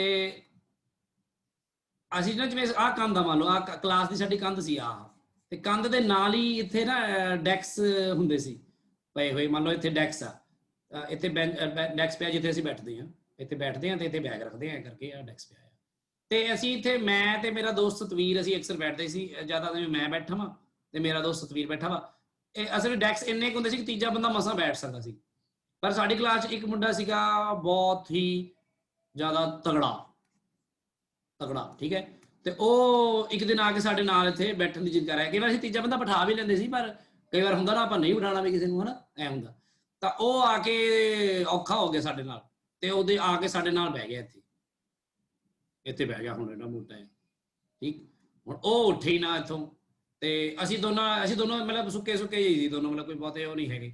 ਅਸੀਂ ਦੋਨੋਂ ਹੁਣ ਇੱਥੋਂ ਜ਼ੋਰ ਲਾ ਰਹੇ ਸੀ ਇਹਨੂੰ ਕਿ ਹਾਂ ਵੀ ਉੱਠ ਜਾ, ਤੂੰ ਧੱਕੇ ਮਾਰਨ ਲੱਗੇ, ਇੱਕ ਦੂਜੇ ਨੂੰ ਫੜ ਲਿਆ। ਤੇ ਲੜਾਈ ਲੁੜੀ ਵਰਗੀ ਸਿਚੁਏਸ਼ਨ ਨਹੀਂ ਬਣੀ ਸੀ ਹਾਲੇ, ਉਹ ਬਾਅਦ 'ਚ ਬਣ ਗਈ ਸੀ। ਤੇ ਅਸੀਂ ਉਹਨੂੰ ਐ ਧੱਕੇ ਮਾਰੀਏ ਤੇ ਇਹ ਉੱਥੋਂ ਹਿੱਲੇ ਹੀ ਨਾ, ਸਾਡੇ ਤੋਂ ਕਿੱਥੇ ਇੰਨੀ ਵੱਡੀ ਚੀਜ਼ ਹਿਲਾ ਹੋਣੀ ਹੈ, ਠੀਕ। ਤੇ ਫਿਰ ਮੈਂ ਕੀ ਕੀਤਾ, ਮੈਂ ਆਪਣੀ ਲੱਤ ਨਾ ਇੱਕ ਜਿਹੜੀ ਆ ਉਹ ਕੰਧ ਨਾਲ ਲਗਾਈ ਇੱਥੇ, ਜਿਵੇਂ ਮੰਨ ਲਓ ਇੱਥੇ ਐ ਲੱਤ ਲਗਾ ਕੇ ਟੇਢੀ ਕੀਤੀ ਤੇ ਲੱਤ ਸਿੱਧੀ ਕਰਤੀ ਆਪਣੀ। ਸਮਝ ਗਏ ਮੈਂ ਕੀ ਕੀਤਾ? Yes. Yes, sir. Yes, sir. ਵੱਲ ਨੂੰ Yes, ਲਗਾ sir. ਕੇ ਲੱਤ ਸਿੱਧੀ ਕਰਤੀ। ਉਹ ਸਤਵੀਰ ਵੀ ਨਾਲ ਹੀ ਡਿੱਗਿਆ ਸੀ ਵਿਚਾਰਾ, ਉਹ ਗੌਰਵ ਜਿਹੜਾ ਸੀਗਾ ਉਹ ਤਾਂ ਗਿਰੇ ਸੀ। ਉਹ ਸੌਰੀ, ਮੈਨੂੰ ਨਾਮ ਨਹੀਂ ਲੈਣਾ ਚਾਹੀਦਾ ਸੀ, ਐਵੇਂ ਕਿਤੇ ਲੈਕਚਰ ਕਿਤੇ ਆਪਾਂ ਰਿਕਾਰਡਿੰਗ ਸੁਣ ਲੈਣ ਅਗਲੇ, ਉਹ ਵੀ ਕਿਤੇ ਜੇ ਇੰਟਰਨੈਟ ਤੇ ਪਾ ਦਈਏ। ਚਲੋ ਕੋਈ ਨਹੀਂ, ਹੁਣ ਤਾਂ ਕੀ ਆ, ਹੁਣ ਤਾਂ ਇਹ ਵੱਡੇ ਹੋ ਗਏ ਹੋਣੇ ਸਾਰੇ। ਤੇ ਆ ਜਿਹੜਾ ਸਤਵੀਰ ਆ ਉਹ ਵੀ ਨਾਲ ਹੀ ਗਿਰ ਗਿਆ। ਮਤਲਬ ਕਹਿੰਦਾ ਉੱਥੇ ਮੈਂ ਕੀ ਕੀਤਾ, ਮੈਂ ਜੇ ਡਾਇਰੈਕਟ ਚਾਹੁੰਦਾ ਫੋਰਸ ਲਗਾ ਕੇ ਤਾਂ ਮੈਂ ਉਹਨੂੰ ਕਦੇ ਵੀ ਨਹੀਂ ਹਿਲਾ ਸਕਦਾ ਸੀ ਪਹਾੜ ਨੂੰ, ਹਨਾ। ਪਰ ਜਦੋਂ ਮੈਂ ਪੈਰ ਇੱਧਰ ਲਾਤਾ ਤੇ ਪੈਰ ਸਿੱਧਾ ਕਰਤਾ, ਫਿਰ ਦੇਖੋ ਮੈਂ ਬਹੁਤ ਈਜ਼ੀਲੀ ਉਹ ਕਰ ਪਾਇਆ, ਕਿਉਂਕਿ ਕੰਧ ਦਾ ਸਹਾਰਾ ਮਿਲ ਗਿਆ ਜੇ ਕਿਸੇ ਨੂੰ, ਹਨਾ। ਕੰਧ ਤੇ ਪੈਰ ਲਾ ਕੇ ਪੈਰ ਸਿੱਧਾ ਕਰਨਾ, ਉਹਦੇ ਨਾਲ ਮੈਂ ਕੰਧ ਤੇ ਫੋਰਸ ਲਾ ਰਿਹਾ ਸੀ, ਫਿਰ ਮੈਂ ਇਹਨੂੰ ਲਾ ਹੀ ਨਹੀਂ ਰਿਹਾ ਸੀ, ਹਨਾ। Yes. ਮੈਨੂੰ ਕੀ ਮਿਲ ਰਿਹਾ ਸੀ? Reaction. Action. ਉਹ ਮੈਨੂੰ ਸੌਖਾ ਲੱਗਿਆ, ਉਹ ਰਿਐਕਸ਼ਨ ਨਾਲ ਆਪਾਂ ਕੰਮ ਕਰਤਾ, ਠੀਕ ਹੈ। ਹੁਣ ਇਹ ਨਾ ਪੁੱਛਿਓ ਉਸ ਤੋਂ ਬਾਅਦ ਕੀ ਹੋਇਆ ਹੋਣਾ, ਮੈਂ ਦੱਸ ਨਹੀਂ ਸਕਦਾ, ਠੀਕ। ਸੋ ਆ ਹੋ ਗਿਆ ਥਰਡ ਲਾਅ, ਠੀਕ ਹੈ। ਥਰਡ ਲਾਅ ਨੂੰ ਆਪਾਂ ਕਿਵੇਂ ਸ਼ੋ ਕਰਦੇ ਹਾਂ ਕਿ ਮੰਨ ਲਓ ਇੱਕ ਬੋਡੀ ਹੈ, ਕੋਈ ਵੀ ਦੂਜੀ ਬੋਡੀ ਨਾਲ ਟਕਰਾਉਂਦੀ, ਜੇ ਆਪਾਂ ਐਵੇਂ ਲੈ ਲਈਏ, ਆ ਬੋਡੀ ਮੰਨ ਲਓ A ਹੈ, ਆ ਬੋਡੀ ਮੰਨ ਲਓ B ਹੈ, ਤਾਂ ਆਪਾਂ ਇੱਥੇ ਨੋਟੇਸ਼ਨ ਜ਼ਿਆਦਾਤਰ ਯੂਜ਼ ਕਰਦੇ ਹਾਂ FAB। ਜਿਵੇਂ ਆਪਾਂ VAB ਨੂੰ ਡਿਫਾਈਨ ਕੀਤਾ ਸੀ, relative velocity of A with respect to B, ਹਨਾ, ਵੈਕਟਰ ਫਾਰਮ Yes, sir. ਲਿਖਦੇ ਹਾਂ। ਤੇ B ਚ ਆਬਜ਼ਰਵਰ ਹੁੰਦਾ ਹੈ, ਹਨਾ। BA ਕੀ ਸੀਗਾ? Relative velocity of B With respect to A. A ਇੱਥੇ ਆਬਜ਼ਰਵਰ। Yes, sir. ਇਹ ਵੀ ਕੀ ਹੁੰਦਾ? ਫੋਰਸ ਔਨ ਬੋਡੀ A, ਹਨਾ, force acting on body A due to B, ਜਾਂ ਡਿਊ ਟੂ B ਕਹਿ ਲਓ ਜਾਂ ਬਾਈ B ਕਹਿ ਲਓ, ਇੱਕੋ ਗੱਲ ਹੀ ਆ। ਸੋ ਫੋਰਸ ਔਨ A ਤੇ ਫੋਰਸ B ਦੇ ਕਰਕੇ ਜਿਹੜਾ ਲੱਗੇਗਾ ਉਹ ਇੱਧਰ ਨੂੰ ਲੱਗੇਗਾ, ਹਨਾ। ਤੇ FBA ਕੀ ਹੋਏਗਾ? Force on B due to A ਦੇ ਕਰਕੇ ਜਿਹੜਾ ਫੋਰਸ ਲੱਗੇਗਾ ਉਹ ਇੱਧਰ ਨੂੰ ਲੱਗੇਗਾ। ਸੋ ਬੇਸਿਕਲੀ ਆ ਜਿਹੜੇ ਫੋਰਸ ਹੋਣਗੇ ਦੋਨੋਂ ਇਹ ਇਕੁਅਲ ਐਂਡ ਆਪੋਜ਼ਿਟ ਹੋਣਗੇ, FAB and FBA। थोड़ा अलग लग रहा है ना नीचे। So these forces are equal and opposite.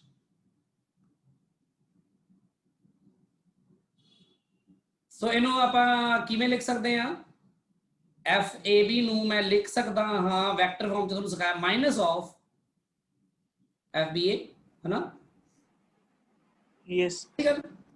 Yes, sir. ਸੋ ਆ ਜਿਹੜੇ ਫੋਰਸ ਲੱਗ ਰਹੇ ਨੇ ਇਕੁਅਲ ਐਂਡ ਆਪੋਜ਼ਿਟ ਨੇ, ਇਹ ਦੋਨੋਂ ਸੇਮ ਬੋਡੀ ਤੇ ਲੱਗ ਰਹੇ ਨੇ ਕਿ ਅਲੱਗ-ਅਲੱਗ ਬੋਡੀਜ਼ ਤੇ ਲੱਗ ਰਹੇ ਨੇ? ਆ ਦੱਸੋ। अलग-अलग body. ਅਲੱਗ-ਅਲੱਗ bodies से। ਐਗਜ਼ੈਕਟਲੀ ਅਲੱਗ-ਅਲੱਗ ਬੋਡੀਜ਼ ਤੇ ਲੱਗ ਰਹੇ ਨੇ। ਇਸ ਲਈ ਉਹ ਜੇ A ਦੇ ਵਿੱਚ ਪੈਦਾ ਹੋਈ ਐਕਸਲਰੇਸ਼ਨ ਪਤਾ ਕਰਨੀ ਹੈ ਜਾਂ ਆ ਫੋਰਸ ਪਤਾ ਕਰਨਾ ਹੈ, ਤਾਂ ਤੁਹਾਨੂੰ A ਦਾ ਮੋਮੈਂਟਮ ਚੈੱਕ ਕਰਨਾ ਪੈਣਾ ਵੀ ਕਿੰਨਾ ਚੇਂਜ ਹੋਇਆ ਵਿਦ ਟਾਈਮ, ਹੈ ਨਾ, dp/dt। ਤੇ ਜੇ B ਤੇ ਲੱਗਣ ਵਾਲਾ ਫੋਰਸ ਪਤਾ ਕਰਨਾ ਹੈ ਤਾਂ B ਤੇ ਲੱਗਣ ਵਾਲਾ ਉਹ ਮੋਮੈਂਟਮ ਜਾਂ ਚੇਂਜ ਹੋਣ ਵਾਲਾ ਮੋਮੈਂਟਮ ਪਤਾ ਕਰਨਾ ਪੈਣਾ, ਠੀਕ ਹੈ। ਸੋ ਇੱਥੇ ਪਰ ਥਿਓਰੈਟੀਕਲੀ ਬਹੁਤ ਐਗਜ਼ਾਮਪਲਸ ਨਾਲ ਗੱਲ ਕੀਤੀ ਜਾ ਸਕਦੀ, ਬਹੁਤ ਸਾਰੇ ਐਗਜ਼ਾਮਪਲਸ ਨਾਲ। ਤੁਸੀਂ ਬੋਟਿੰਗ ਤਾਂ ਕੀਤੀ ਹੋਣੀ ਕਦੀ ਨਾ ਕਦੀ? Yes, sir. Yes, sir. Boat ਵਾਲੀ ਐਗਜ਼ਾਮਪਲ ਸ਼ਾਇਦ ਤੁਸੀਂ ਕਿਤੇ ਪੜ੍ਹੀ ਹੋਣੀ, ਜਿੱਦਾਂ ਆਪਾਂ ਬੋਟ ਤੇ ਇੱਥੇ ਉਤਰਨ ਲੱਗਦੇ ਆ ਹਨਾ, ਮੰਨ ਲਓ ਬੋਟ ਆਏ ਤੇ ਬੋਟ ਤੋਂ ਜਦੋਂ ਤੁਸੀਂ ਕਿਨਾਰੇ ਤੋਂ ਬਾਹਰ ਉਤਰਨ ਲੱਗਦੇ ਹੋ ਤਾਂ ਬੋਟ ਨੂੰ ਫੜਨਾ ਪੈਂਦਾ ਉੱਥੇ ਇੱਕ ਜਣੇ ਨੂੰ, ਨਹੀਂ ਤਾਂ ਤੁਸੀਂ ਜੇ ਬਾਹਰ ਨੂੰ ਨਿਕਲਦੇ ਤੁਹਾਡਾ ਪੈਰ ਜਿਵੇਂ ਤੁਸੀਂ ਅੱਗੇ ਨੂੰ ਵਧਾਉਂਦੇ ਹੋ ਤਾਂ ਤੁਹਾਡੇ ਅੱਗੇ ਨੂੰ ਜਿਹੜਾ ਫੋਰਸ ਲੱਗਦਾ ਉਹਦੇ ਪੈਰ ਕੇ ਪਿੱਛੇ ਨੂੰ ਲੱਗਦਾ ਤੇ ਬੋਟ ਪਿੱਛੇ ਚਲੀ ਜਾਣੀ ਹੈ ਨਾਲ ਹੀ ਉਤਰਨ, ਹਨਾ। ਸੋ ਇਹ ਸਭ ਚੀਜ਼ਾਂ ਜਿਹੜੀਆਂ ਨੇ ਇਹ ਤੁਹਾਡੀਆਂ ਸਹਿਜ ਉਹਦੇ ਵਿੱਚ 9th ਕਲਾਸ ਬਹੁਤ ਡਿਸਕਸਡ ਨੇ। ਆਪਾਂ ਇਹਦੇ ਐਨਾਲਿਟਿਕ ਟ੍ਰੀਟਮੈਂਟ ਤੇ ਉੱਤੇ ਜ਼ੋਰ ਲਾਵਾਂਗੇ ਤਾਂ ਆਪਾਂ ਨੂੰ ਜ਼ਿਆਦਾ ਬੈਟਰ ਹੋਰ ਸਮਝ ਆਉਂਦੀ ਰਹੇਗੀ ਚੀਜ਼ਾਂ ਦੀ, ਠੀਕ ਹੈ ਜੀ। ਸੋ ਮੈਂ ਹੁਣ ਕੀ ਕਰਨ ਜਾ ਰਿਹਾ, ਮੈਂ ਕੁਝ ਥੋੜੇ ਬਹੁਤੇ ਕੁਐਸਚਨ ਜਸਟ ਬੇਸਿਕ ਜਿਹੇ ਕੁਐਸਚਨ ਡਿਸਕਸ ਕਰਦਾ ਤਾਂ ਕਿ ਤੁਹਾਨੂੰ ਗੱਲਾਂ ਪਤਾ ਲੱਗਣ। ਫਿਰ ਮੈਂ ਨਵੀਂ ਚੀਜ਼ ਇੰਟਰੋਡਿਊਸ ਕਰੂੰਗਾ, ਇੰਪਲਸ ਐਂਡ ਆਲ ਦੈਟ, ਤੇ ਥੋੜੀ ਜਿਹੀ ਬੇਸਿਕ ਸਿਰਫ ਆਪਾਂ ਥਿਓਰੈਟੀਕਲ ਗੱਲਾਂ ਵੀ ਕਰਾਂਗੇ ਅੱਜ। ਉਸ ਤੋਂ ਬਾਅਦ ਮੈਂ ਹੁਣ ਉੱਤੇ ਆਇਆ ਨਾ ਦੂਜੇ ਤੇ ਤੇ ਤੁਹਾਨੂੰ ਇਹ ਕੁਐਸਚਨ ਤੇ ਜਿਹੜੀ ਪੀਡੀਐਫ ਹੈਗੀ ਹੁਣੇ ਆ ਜੂਗੀ ਨਾਲ ਹੀ, ਮੈਂ ਬਣਾ ਦਿੱਤੀ ਹੈ। 2 ਹੀ ਵਰਕਸ਼ੀਟਸ ਹਲੇ ਚ ਆਪਾਂ ਕਵਰ ਕੀਤੀਆਂ ਨੇ ਅੱਜ ਤੇ ਉਹ ਕਰਾਂਗੇ।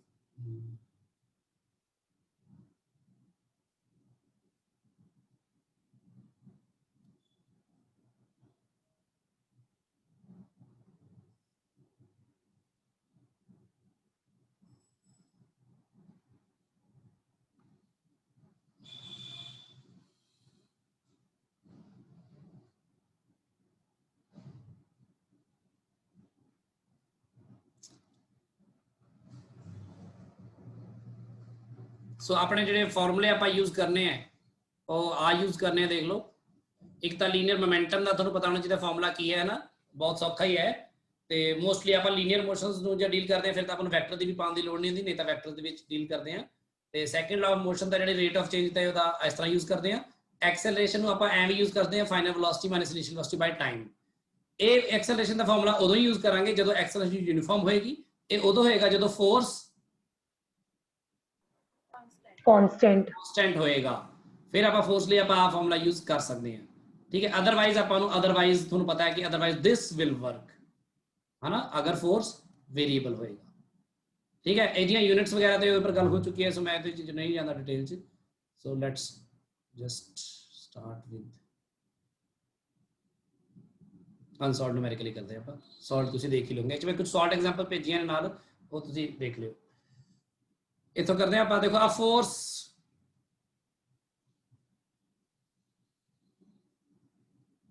ਕੋਈ ਵੀ ਕੁਐਸਚਨ ਕਰ ਲਓ, ਆ ਕਰ ਲਓ, ਆ ਦੇਖੋ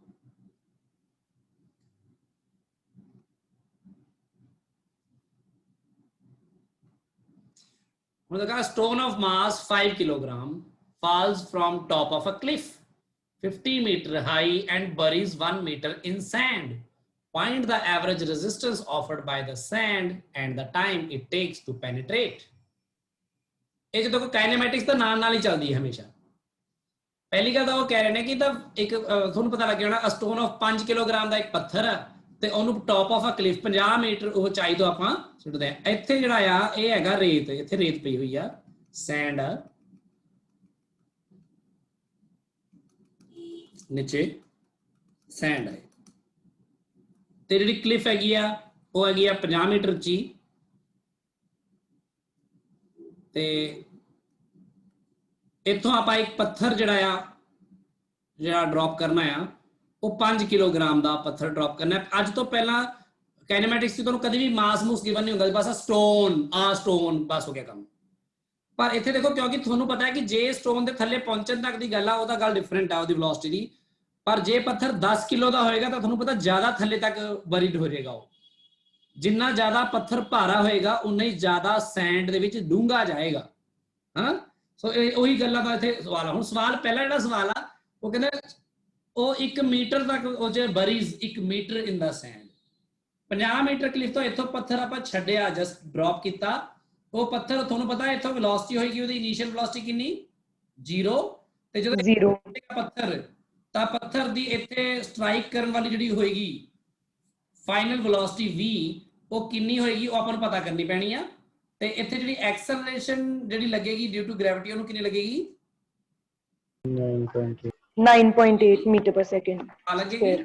ਤਾਂ ਆ ਉੱਪਰਲਾ ਸਵਾਲ ਜਿਹੜਾ ਹਲੇ ਆ ਵੈਲੋਸਿਟੀ ਦਾ ਪਤਾ ਲੱਗੇ ਜਿਹੜੀ ਵੈਲੋਸਿਟੀ ਨਾਲ ਪੱਥਰ ਅੰਦਰ ਬਰਿਡ ਹੋਇਆ, ਤੇ ਉਹ ਵੈਲੋਸਿਟੀ ਪਤਾ ਕਰਨ ਲਈ ਇੱਥੇ ਆਪਾਂ ਨੂੰ ਕਾਈਨੈਮੈਟਿਕਸ ਹੀ ਯੂਜ਼ ਕਰਨੀ ਪੈਣੀ ਆ ਸਭ ਤੋਂ ਪਹਿਲਾਂ। ਤੇ ਆਪਾਂ ਕਹਾਂਗੇ ਦਾ let the initial velocity of the stone be used to velocity when it just reaches the ground then that velocity will be given by, इथों पता कर लिए भी किमें पता करांगे 2a square equals to v square. minus u square is equal to 2 into a into s, सब कुछ metre चाहिए, ये आएगा 5 एक गुना आएगा root of 2 into 9.8 into 50, 50 into 2 100 हो गया, 100 ਨੂੰ ਮਲਟੀਪਲਾਈ ਕਰ ਦੋ 9.980 ਆ ਗਿਆ। ਤਾਂ ਇੱਥੇ ਵੈਲੋਸਿਟੀ 980 ਦਾ ਰੂਟ ਆ ਗਈ ਇਨ ਮੀਟਰ ਪਰ ਸੈਕਿੰਡ। ਮੈਂ ਫਿਲਹਾਲ ਐਂ ਯੂਜ਼ ਕਰਨਾ। ਚਲੋ ਆਹ ਜਿਹੜੀ ਵੈਲੋਸਿਟੀ ਆਈ ਨਾ, ਹੁਣ ਅੱਗੇ ਸਵਾਲ ਕੀ ਹੈ, ਹੁਣ ਉਹ ਰੇਤੇ ਨਾਲ ਟਕਰਾਈ ਹੈ ਇੰਨੀ ਵੈਲੋਸਿਟੀ ਨਾਲ, ਤਾਂ ਇਨੀਸ਼ੀਅਲ ਵੈਲੋਸਿਟੀ ਜਿਹੜੀ ਹੁਣ ਨੀਚੇ ਵਾਲੇ ਕੇਸ 'ਚ ਇੱਥੇ ਇਹਦੀ ਇਨੀਸ਼ੀਅਲ ਵੈਲੋਸਿਟੀ ਕਿੰਨੀ ਹੋਏਗੀ, ਇੰਨੀ ਹੋਏਗੀ, ਠੀਕ ਹੈ ਨਾ। ਤੇ ਰੇਤ ਵੀ ਜਦੋਂ ਦਬੇਗਾ ਜਦੋਂ, ਤਾਂ ਆਬਵੀਅਸਲੀ ਤੁਹਾਨੂੰ ਪਤਾ ਇਹਨੂੰ ਫੋਰਸ ਲੱਗੇਗਾ ਤਾਂ ਰੁਕੇਗਾ ਨਾ ਪੱਥਰ की जगह ਜਾ ਕੇ। ਤਾਂ ਆ ਜਿਹੜਾ ਰੈਜ਼ਿਸਟੈਂਸ ਲੱਗੀ ਹੈ ਐਵਰੇਜ ਰੈਜ਼ਿਸਟੈਂਸ, ਐਵਰੇਜ ਜਦੋਂ ਉਹਨਾਂ ਨੇ ਐਵਰੇਜ ਕਹਿਤਾ ਫਿਰ ਤਾਂ ਪਰਵਾਹ ਹੀ ਨਾ ਕਰੋ ਕਿ ਉਹ ਕਾਂਸਟੈਂਟ ਲੱਗਿਆ ਕਿ ਵੇਰੀਏਬਲ ਲੱਗਿਆ, ਐਵਰੇਜ ਹੀ ਕੱਢਣਾ ਸਿੱਧਾ ਹੀ ਚੇਂਜ ਬਾਈ ਟਾਈਮ, ਠੀਕ ਹੈ। And the time it takes, ਆਪਾਂ ਇੱਥੇ ਟਾਈਮ ਪਤਾ ਕਰਨਾ ਵੀ ਕਿੰਨੇ ਟਾਈਮ 'ਚ ਆਇਆ, ਤਾਂ 1 ਮੀਟਰ ਆ ਗਈ ਬਣਾ ਆਪਾਂ ਨੂੰ, 1 ਮੀਟਰ ਤੱਕ ਥੱਲੇ ਆ ਕੇ ਰੁਕ ਗਿਆ ਪੱਥਰ। ਤਾਂ ਪੱਥਰ ਦੀ ਫਾਈਨਲ ਵੈਲੋਸਿਟੀ ਦੱਸ ਦਿਓ ਕਿੰਨੀ ਹੈ ਫਿਰ 0 ਤੇ ਇਹਦੀ ਐਕਸਲਰੇਸ਼ਨ ਜਿਹੜੀ ਆ ਉਹ ਆਪਾਂ ਪਤਾ ਕਰਨੀ ਹੈ, ਸਾਨੂੰ ਨਹੀਂ ਪਤਾ। ਜਿਹੜੀ ਰੈਜ਼ਿਸਟੈਂਸ ਵਾਲਾ ਫੋਰਸ ਪਤਾ ਕਰਨਾ, ਬਾਅਦ ਪਤਾ ਕਰਨਾ, ਕਿ ਟਾਈਮ ਵੀ ਪਤਾ ਕਰਨਾ ਕਿੰਨੇ ਟਾਈਮ 'ਚ ਇਹ ਹੋਇਆ, ਠੀਕ ਹੈ ਨਾ। ਤੇ ਡਿਸਪਲੇਸਮੈਂਟ ਆਪਾਂ ਨੂੰ ਪਤਾ ਕਿੰਨੀ ਹੋਈ ਹੈ 1 ਮੀਟਰ। ਇੱਥੇ ਵੀ ਇੱਕ ਤਰ੍ਹਾਂ ਦੀ ਹਲੇ ਕਾਈਨੈਮੈਟਿਕਸ ਯੂਜ਼ ਕਰਕੇ ਆਪਾਂ ਬਾਅਦ 'ਚ ਆਨਸਰ ਦੇ ਸਕਦੇ ਹਾਂ, ਕਿਉਂਕਿ ਆਪਾਂ ਬੇਸਿਕਲੀ ਐਕਸਲਰੇਸ਼ਨ ਜੇ ਪਤਾ ਕਰ ਲਈ, ਉਹਨੂੰ ਮਾਸ ਨਾਲ ਕੀ ਕਰਨਾ ਹੁੰਦਾ, ਗੁਣਾ ਹੀ ਕਰਨਾ ਹੁੰਦਾ। Yes, sir. ਠੀਕ ਹੈ। ਸੋ ਉਹਨੂੰ ਸਿੱਧਾ ਹੀ ਵੈਲੋਸਿਟੀ ਦਾ ਚੇਂਜ ਫਾਈਂਡ ਕਰ ਲਓ। ਇੱਥੇ a ਵੀ ਪਤਾ ਕਰ, s ਗਿਵਨ ਹੈ ਤਾਂ ਫਿਰ ਉਹ ਯੂਜ਼ ਕਰ ਲਓ v square Third equation. Minus u square, ਤਾਂ ਹੀ ਮੈਂ ਰੂਟ ਕੈਲਕੂਲੇਟ ਹੀ ਨਹੀਂ ਕੀਤਾ ਸੀ, ਠੀਕ ਹੈ। 980 ਆ ਜਾਊਗਾ ਇਜ਼ ਇਕੁਅਲ ਟੂ 2। ਹੁਣ ਇਹ ਐਕਸਲਰੇਸ਼ਨ ਪਤਾ ਕਰਨੀ ਹੈ ਆਪਾਂ, ਤੇ 1 meter. 1 ਮੀਟਰ, 1 ਤਾਂ ਆ ਕਿੰਨਾ ਆ ਜਾਊਗਾ 490. 980 ਬਟਾ 2। ਸੋ ਬੇਸਿਕਲੀ ਐਕਸਲਰੇਸ਼ਨ ਜਿਹੜੀ ਕਿ -490 metre Meter per second square. ਇਹ ਨੈਗੇਟਿਵ ਆਣੀ ਹੀ ਸੀ ਕਿਉਂਕਿ ਰੁਕ ਰਹੀ ਹੈ ਨਾ ਉਹ। Yes, sir. yes ਤੇ ਉਸ ਤੋਂ ਬਾਅਦ देयरफॉर ਜਿਹੜਾ ਫੋਰਸ ਆਫ ਰੈਜ਼ਿਸਟੈਂਸ ਹੋਏਗਾ, ਐਵਰੇਜ ਫੋਰਸ ਆਫ ਰੈਜ਼ਿਸਟੈਂਸ, ਉਹ ਹੋਏਗਾ ਮਾਸ ਕਿੰਨਾ ਉਹਦਾ 5 Five. kg. 5 kilogram. ਐਕਸਲਰੇਸ਼ਨ ਦਾ ਕੱਲਾ ਮੈਂ ਮੈਗਨੀਟਿਊਡ ਲੈ ਲਿਆ ਇੱਥੇ, ਆਟੋਮੈਟਿਕਲੀ ਤੁਸੀਂ ਉਹਨੂੰ ਨੈਗੇਟਿਵ ਚ ਵੀ ਆਂਸਰ ਦੇ ਸਕਦੇ ਹੋ, ਇੱਥੇ ਕੋਈ ਫਰਕ ਨਹੀਂ ਪੈਂਦਾ। ਆ ਇੱਥੇ ਨੈਗੇਟਿਵ ਦੇ ਦੋਗੇ ਤਾਂ ਮੈਨੂੰ ਕੋਈ ਇਤਰਾਜ਼ ਨਹੀਂ ਹੈਗਾ ਉਸ ਤੇ। ਤੇ ਕਿੰਨਾ ਆ ਗਿਆ ਇਹਨੂੰ ਕਰ 2450 ਹੀ ਆਇਆ ਨਾ, ਹਨਾ। Yes, sir. yes ਆ ਆਪਣਾ ਫੋਰਸ।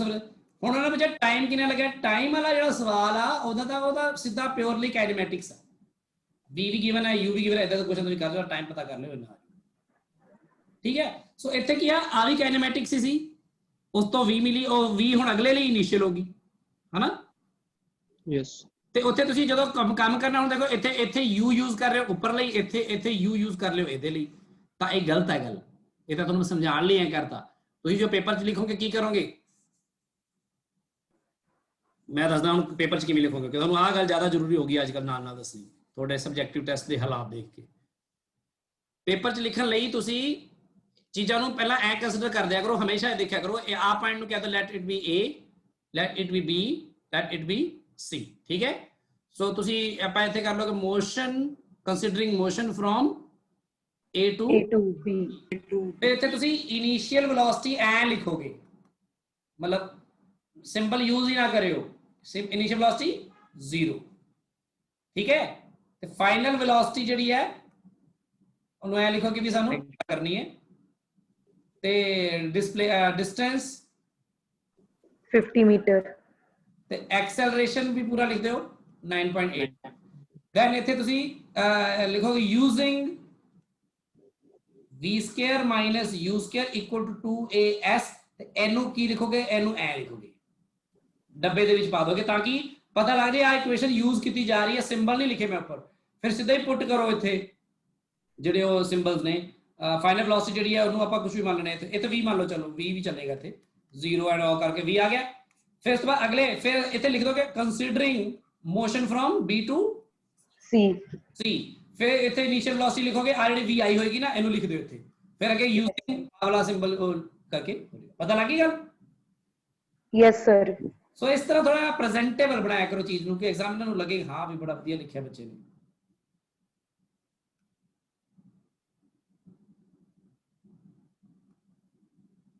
ਆ ਕਿਹੜਾ IIT 80 1980 ਦਾ ਸ਼ਾਇਦ ਲੱਗਦਾ। ਆ ਦੇਖਦੇ ਆਪਾਂ ਕੀ ਹੈ।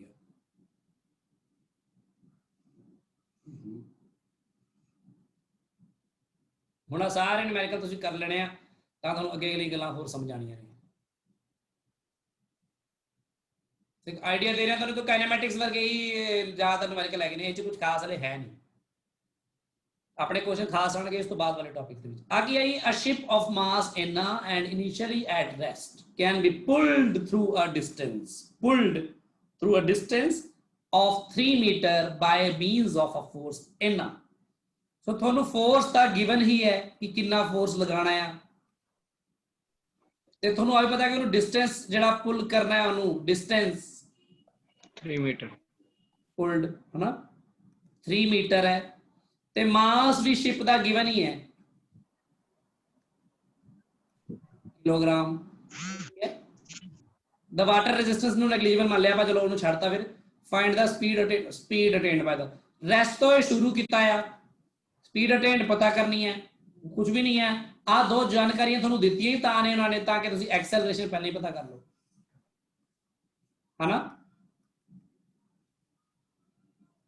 ਫੋਰਸ ਤੇ ਮਾਸ ਦਿੱਤਾ ਹੀ ਇਸ ਲਈ ਹੈ, ਐਕਸਲਰੇਸ਼ਨ ਹਾਂਜੀ ਕਿ ਨਹੀਂ।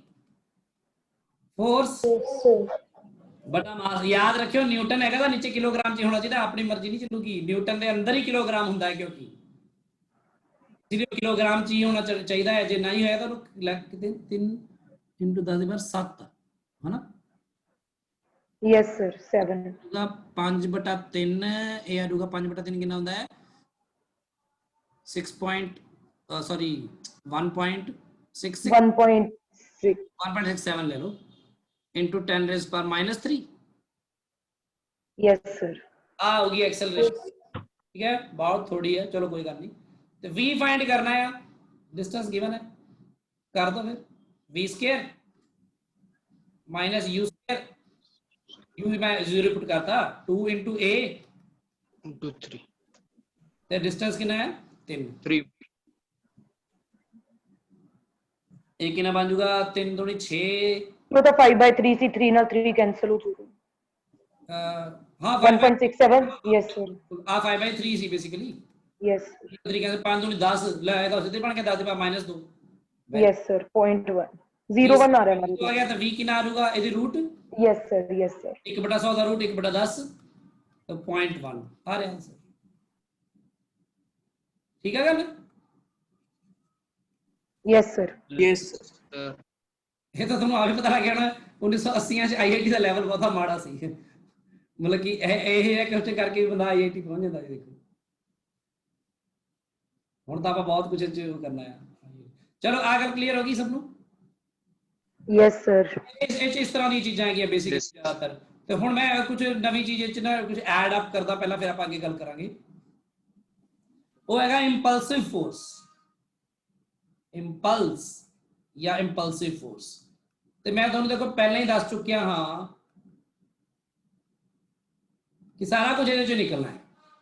ਇੰਪਲਸਿਵ ਫੋਰਸ, ਇਹ impulsive force is equal to dP/dt, ਠੀਕ ਹੈ ਜੀ।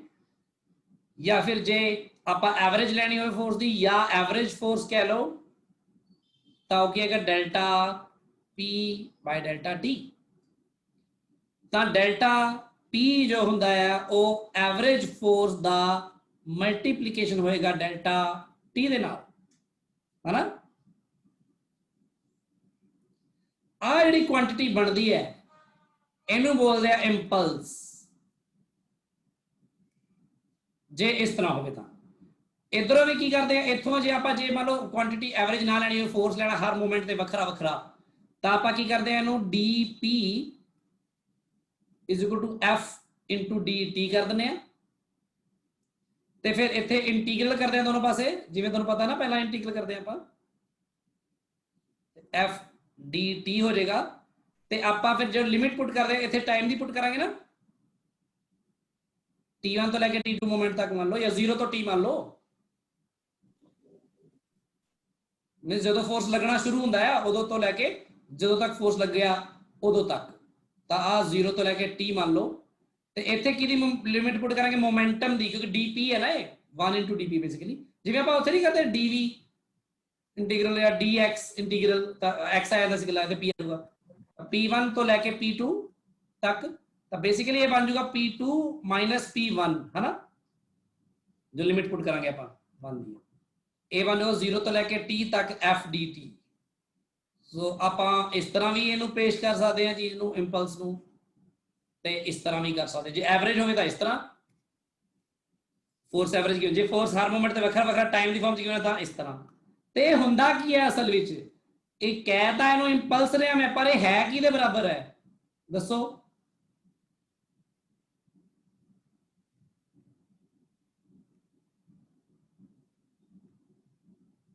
पता लग रही गल? टोटल चेंज इन मोमेंटम के बराबर कहते ना, किसी बॉडी च जिन्ना मोमेंटम चेंज होया टोटल चेंज आया उस फोर्स दे करके, ते ਉਹ ਆਪਣਾ ਹੁੰਦਾ ਹੈ बेसिकली ਉਹਨੂੰ ਆਪਾਂ ਇੰਪਲਸ ਨਾਲ ਵੀ ਕਰ ਦਿੰਦੇ ਆ। ਤੇ ਮੋਸਟਲੀ ਇਹ ਯੂਜ਼ ਉੱਥੇ ਹੁੰਦਾ ਜਿੱਥੇ ਬਹੁਤ ਜ਼ਿਆਦਾ ਫੋਰਸ ਬਹੁਤ ਥੋੜੇ ਟਾਈਮ ਲਈ ਲੱਗਦਾ ਹੈ, ਜਿਵੇਂ ਕਿ ਸੋ ਇੰਪਲਸ ਨੂੰ ਅਸੀਂ ਕਿੱਥੇ ਯੂਜ਼ ਕਰਦੇ ਹਾਂ, ਜਦੋਂ लार्ज अमाउंट ऑफ फोर्स, काफी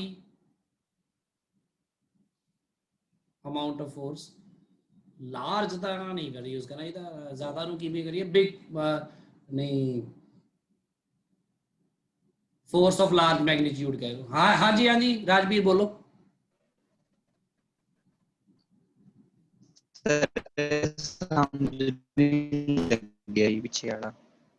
हाँ वो मैं हुणे समझा रहा दोबारा, उत्ते ही आ रहा, कोई नहीं उत्ते ही गल करने। जिवें देखो आह तां समझ लग गई कि ना, जिहड़ा फोर्स हुंदा आ वो बेसिकली जे मैं कांस्टेंट फोर्स की हले गल करके चलते चलो, वो delta P by delta T हुंदा, इह तां समझ लग गई ना गल है राजवीर? हाँ जी सर। ते बस गल यह है कि मैं क्या फिर डेल्टा पी किते बराबर होगा, देख ला फोर्स गुणा डेल्टा टी होगा कि नहीं? हाँ जी सर। मतलब इत्थे जिहड़ा फोर्स लग्गिया तां जिन्नी देर लई लग्गिया ਉਹਨੂੰ ਜੇ ਗੁਣਾ ਕਰ ਦਈਏ ਫੋਰਸ ਨੂੰ ਟਾਈਮ ਦੇ ਨਾਲ, ਤਾਂ ਉਹ ਜਿਹੜੀ ਕੁਆਂਟੀਟੀ ਆਂਦੀ ਹੈ ਇੱਥੋਂ, ਕੁਆਂਟੀਟੀ ਨੂੰ ਇੰਪਲਸ ਕਹਿ ਦਿੱਤਾ ਜਾਂਦਾ ਆ। ਤੇ ਉਹ ਐਸ ਸੱਚ ਦੇਖਿਆ ਤਾਂ ਇੰਪਲਸ ਬਰਾਬਰ ਕਿਹਦੇ ਹੁੰਦਾ ਆ, ਚੇਂਜ ਇਨ ਮੋਮੈਂਟਮ ਦੇ ਬਰਾਬਰ ਹੁੰਦਾ ਆ।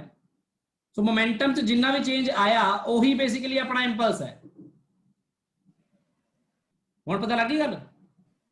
हाँ जी सर। ਸੋ ਆਹੀ ਚੀਜ਼ ਨੂੰ ਡੈਰੀਵੇਟਿਵ ਦੀ ਫਾਰਮ 'ਚ, ਮੈਨੂੰ ਪਤਾ ਤੇਰੀ ਕੈਲਕੂਲਸ ਦੀ ਦਿੱਕਤਾਂ ਹੈਗੀਆਂ, ਤੂੰ ਕਹਿ ਰਿਹਾ ਸੀ ਮੈਨੂੰ, ਤੇ ਉਹ ਤਾਂ ਕਰਕੇ ਤੈਨੂੰ ਉਸ ਇਕੁਏਸ਼ਨ ਤੋਂ ਥੋੜੀ ਹੋਈ ਹੋਣੀ ਹੈ ਅਲਰਜੀ ਜੀ। ਕੋਈ ਗੱਲ ਨਹੀਂ, ਆਪਾਂ ਉਹਨੂੰ ਇੰਪਰੂਵ ਕਰ ਲਾਂਗੇ ਹੌਲੀ ਹੌਲੀ, ਜੇ ਤੈਨੂੰ ਹੋਰ ਬੈਟਰ ਪਤਾ ਲੱਗ ਜਾਊਗਾ ਕੈਲਕੂਲਸ ਤਾਂ ਆ ਵੀ ਗੱਲਾਂ ਪਤਾ ਲੱਗ ਜਾਣਗੀਆਂ। ਫਿਲਹਾਲ ਤਾਂ ਆ ਗੱਲ ਨੂੰ ਆਪਾਂ ਸਮਝ ਲਈਏ ਇੰਨਾ, ਠੀਕ ਹੈ। ਠੀਕ ਹੈ। ਸੋ ਇੰਪਲਸ ਨੂੰ ਜਿਵੇਂ ਆਪਾਂ ਕਹਿੰਦੇ ਕਿ ਜਦੋਂ ਆਪਾਂ ਵੈਸੇ ਡਾਇਮੈਂਸ਼ਨਸ ਲਈ ਆਪਾਂ ਕਰਦੇ ਹਾਂ, ਬੱਚਿਆਂ ਨੂੰ ਕਹਿੰਦੇ ਇੰਪਲਸ ਦਾ ਫਾਰਮੂਲਾ ਕੀ ਯਾਦ ਰੱਖੋ, ਇੰਪਲਸ ਕੀ ਹੁੰਦਾ ਆ, ਫੋਰਸ ਇਨਟੂ टाइम। समझ लगी गल? ਆਪਾਂ ਇਹਨੂੰ ਕੱਢਿਆ ਕਿੱਥੋਂ ਆ, ਇਹ ਕੋਈ ਨਵੀਂ ਚੀਜ਼ ਨਹੀਂ ਗਈ, ਆਪਾਂ ਕੱਢੀ ਉਹਦਾ ਉੱਥੋਂ ਹੀ ਆ ਜਿਹੜੀ ਆਪਣੀ ਉਹ ਹੁੰਦੀ ਆ, ਉਹਦੇ ਕਹਿੰਦੇ ਆ Newton second law of motion ਤੋਂ ਹੀ ਕੱਢਿਆ ਆਪਾਂ ਇਹਨੂੰ। ਹੁਣ ਜਿਵੇਂ ਇਹਨੂੰ ਮੈਂ ਉਹਦਾ ਡਿਫਾਈਨ ਕਰਨਾ ਹੋਵੇ ਇੰਪਲਸ ਨੂੰ, ਤੇ ਆ ਲਾਰਜ ਫੋਰਸ ਜਿਵੇਂ ਲਿਖ ਰਿਹਾ ਸੀ ਹੁਣੀ, ਇੰਪਲਸ ਨੂੰ ਡਿਫਾਈਨ ਕਰੀਏ ਆਪਾਂ, a large force acting for a short time, acting for a short time। अब क्यों आए जाओ बच्चे अपने आप ना म्यूट रखिया करो, सारे इत्थे बैठे होंदे आ। A large force acting for a short time to produce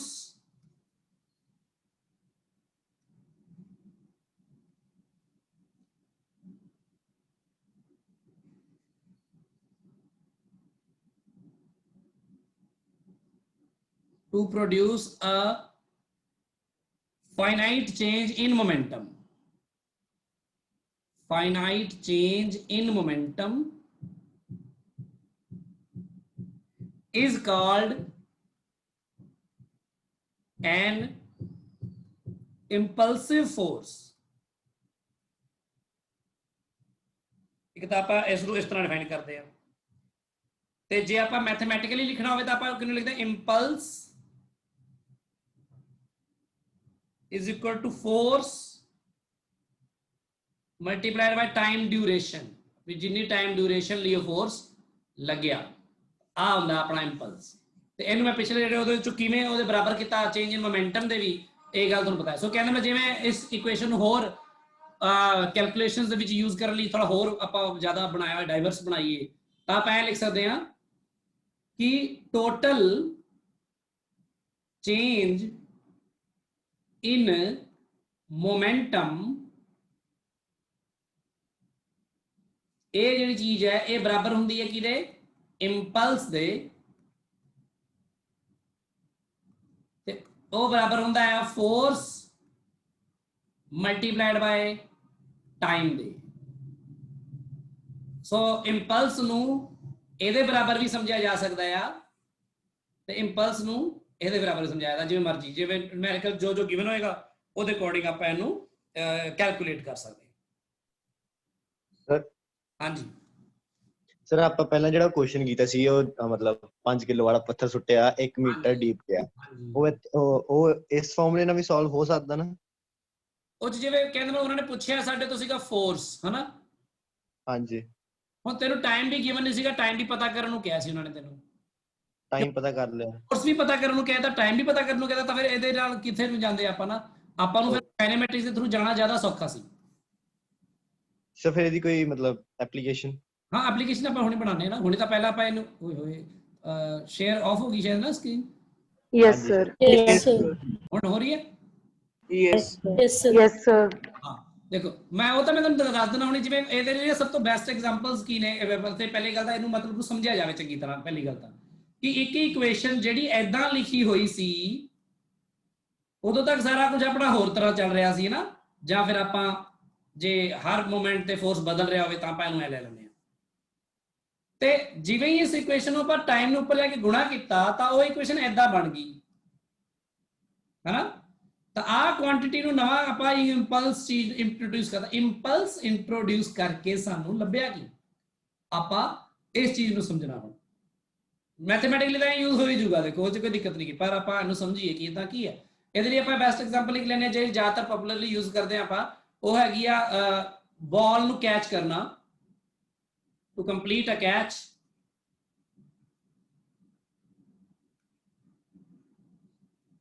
bye a cricketer.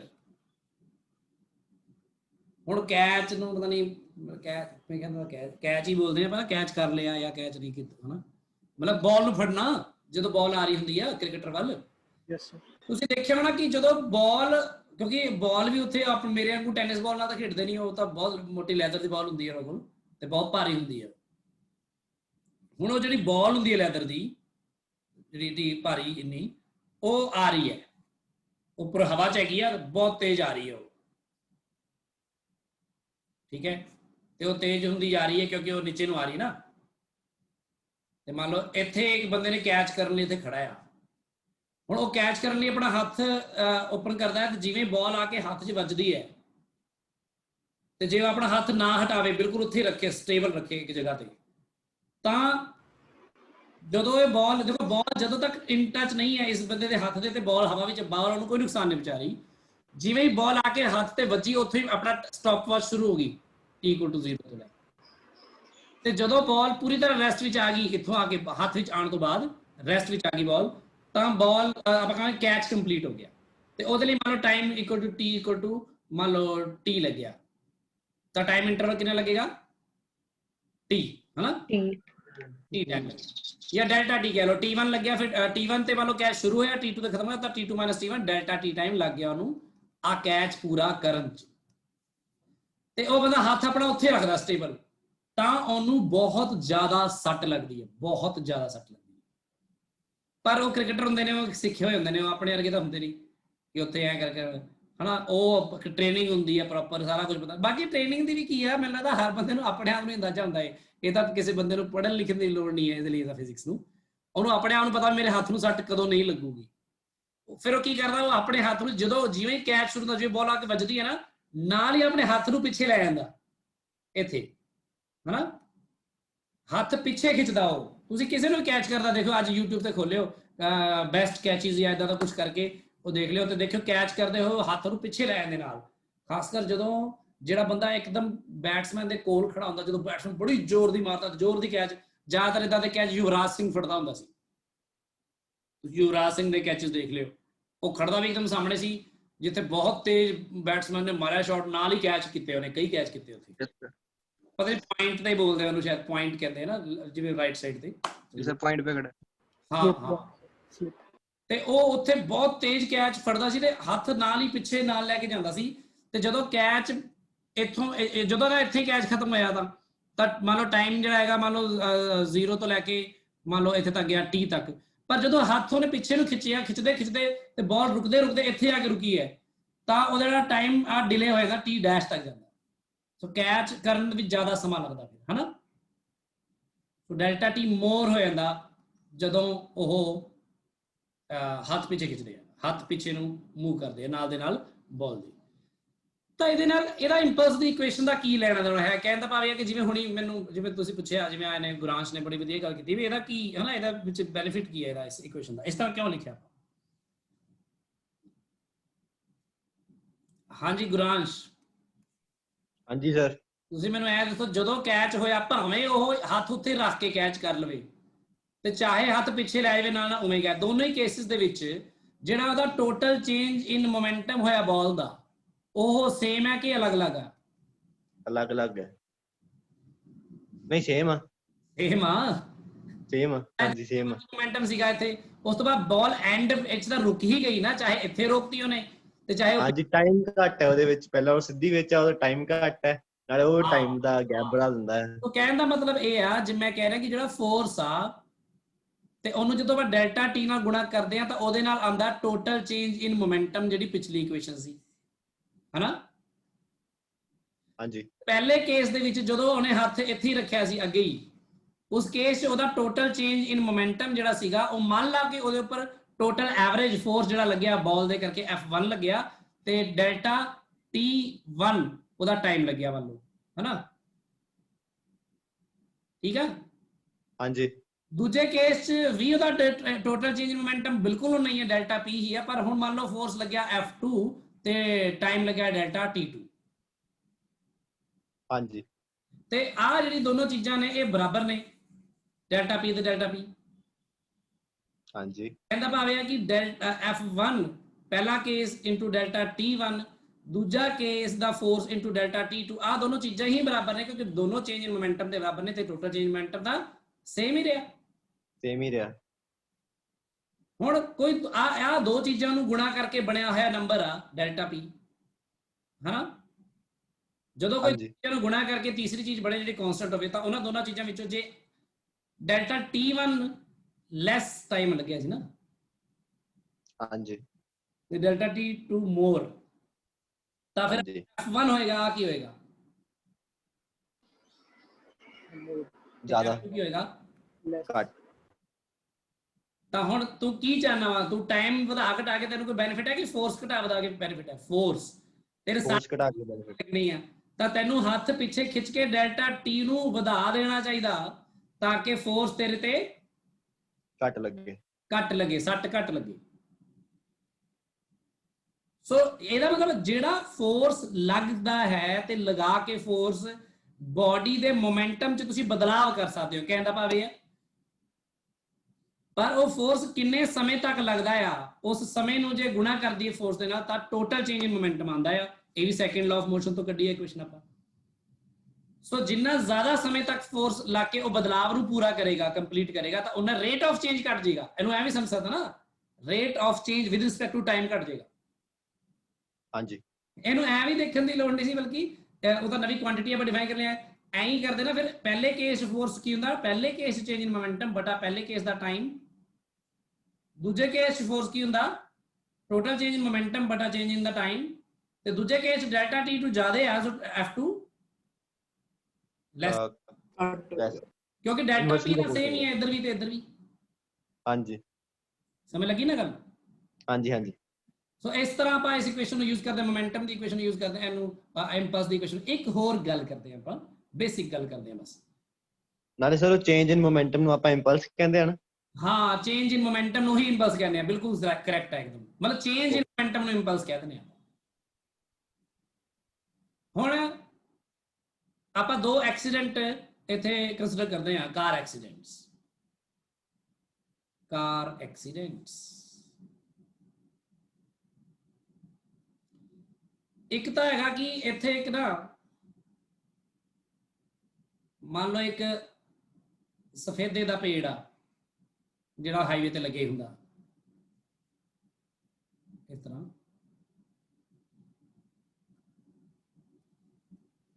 ਤੇ ਪੇੜ ਉੱਪਰ ਚਲ ਛੋਟਾ ਪਰ ਲੋੜ ਨਹੀਂ, ਪਤਾ ਨਹੀਂ ਦੀ ਲੋੜ ਆ, ਉੱਪਰ ਤੱਕ ਤਾਂ ਮਰਦਾ ਵੀ ਕੋਈ ਨਹੀਂ।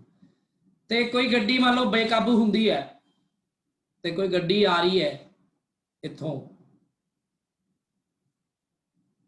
ਇੱਧਰ ਨੂੰ ਮੂਵ ਕਰਦੀ ਹੋਈ,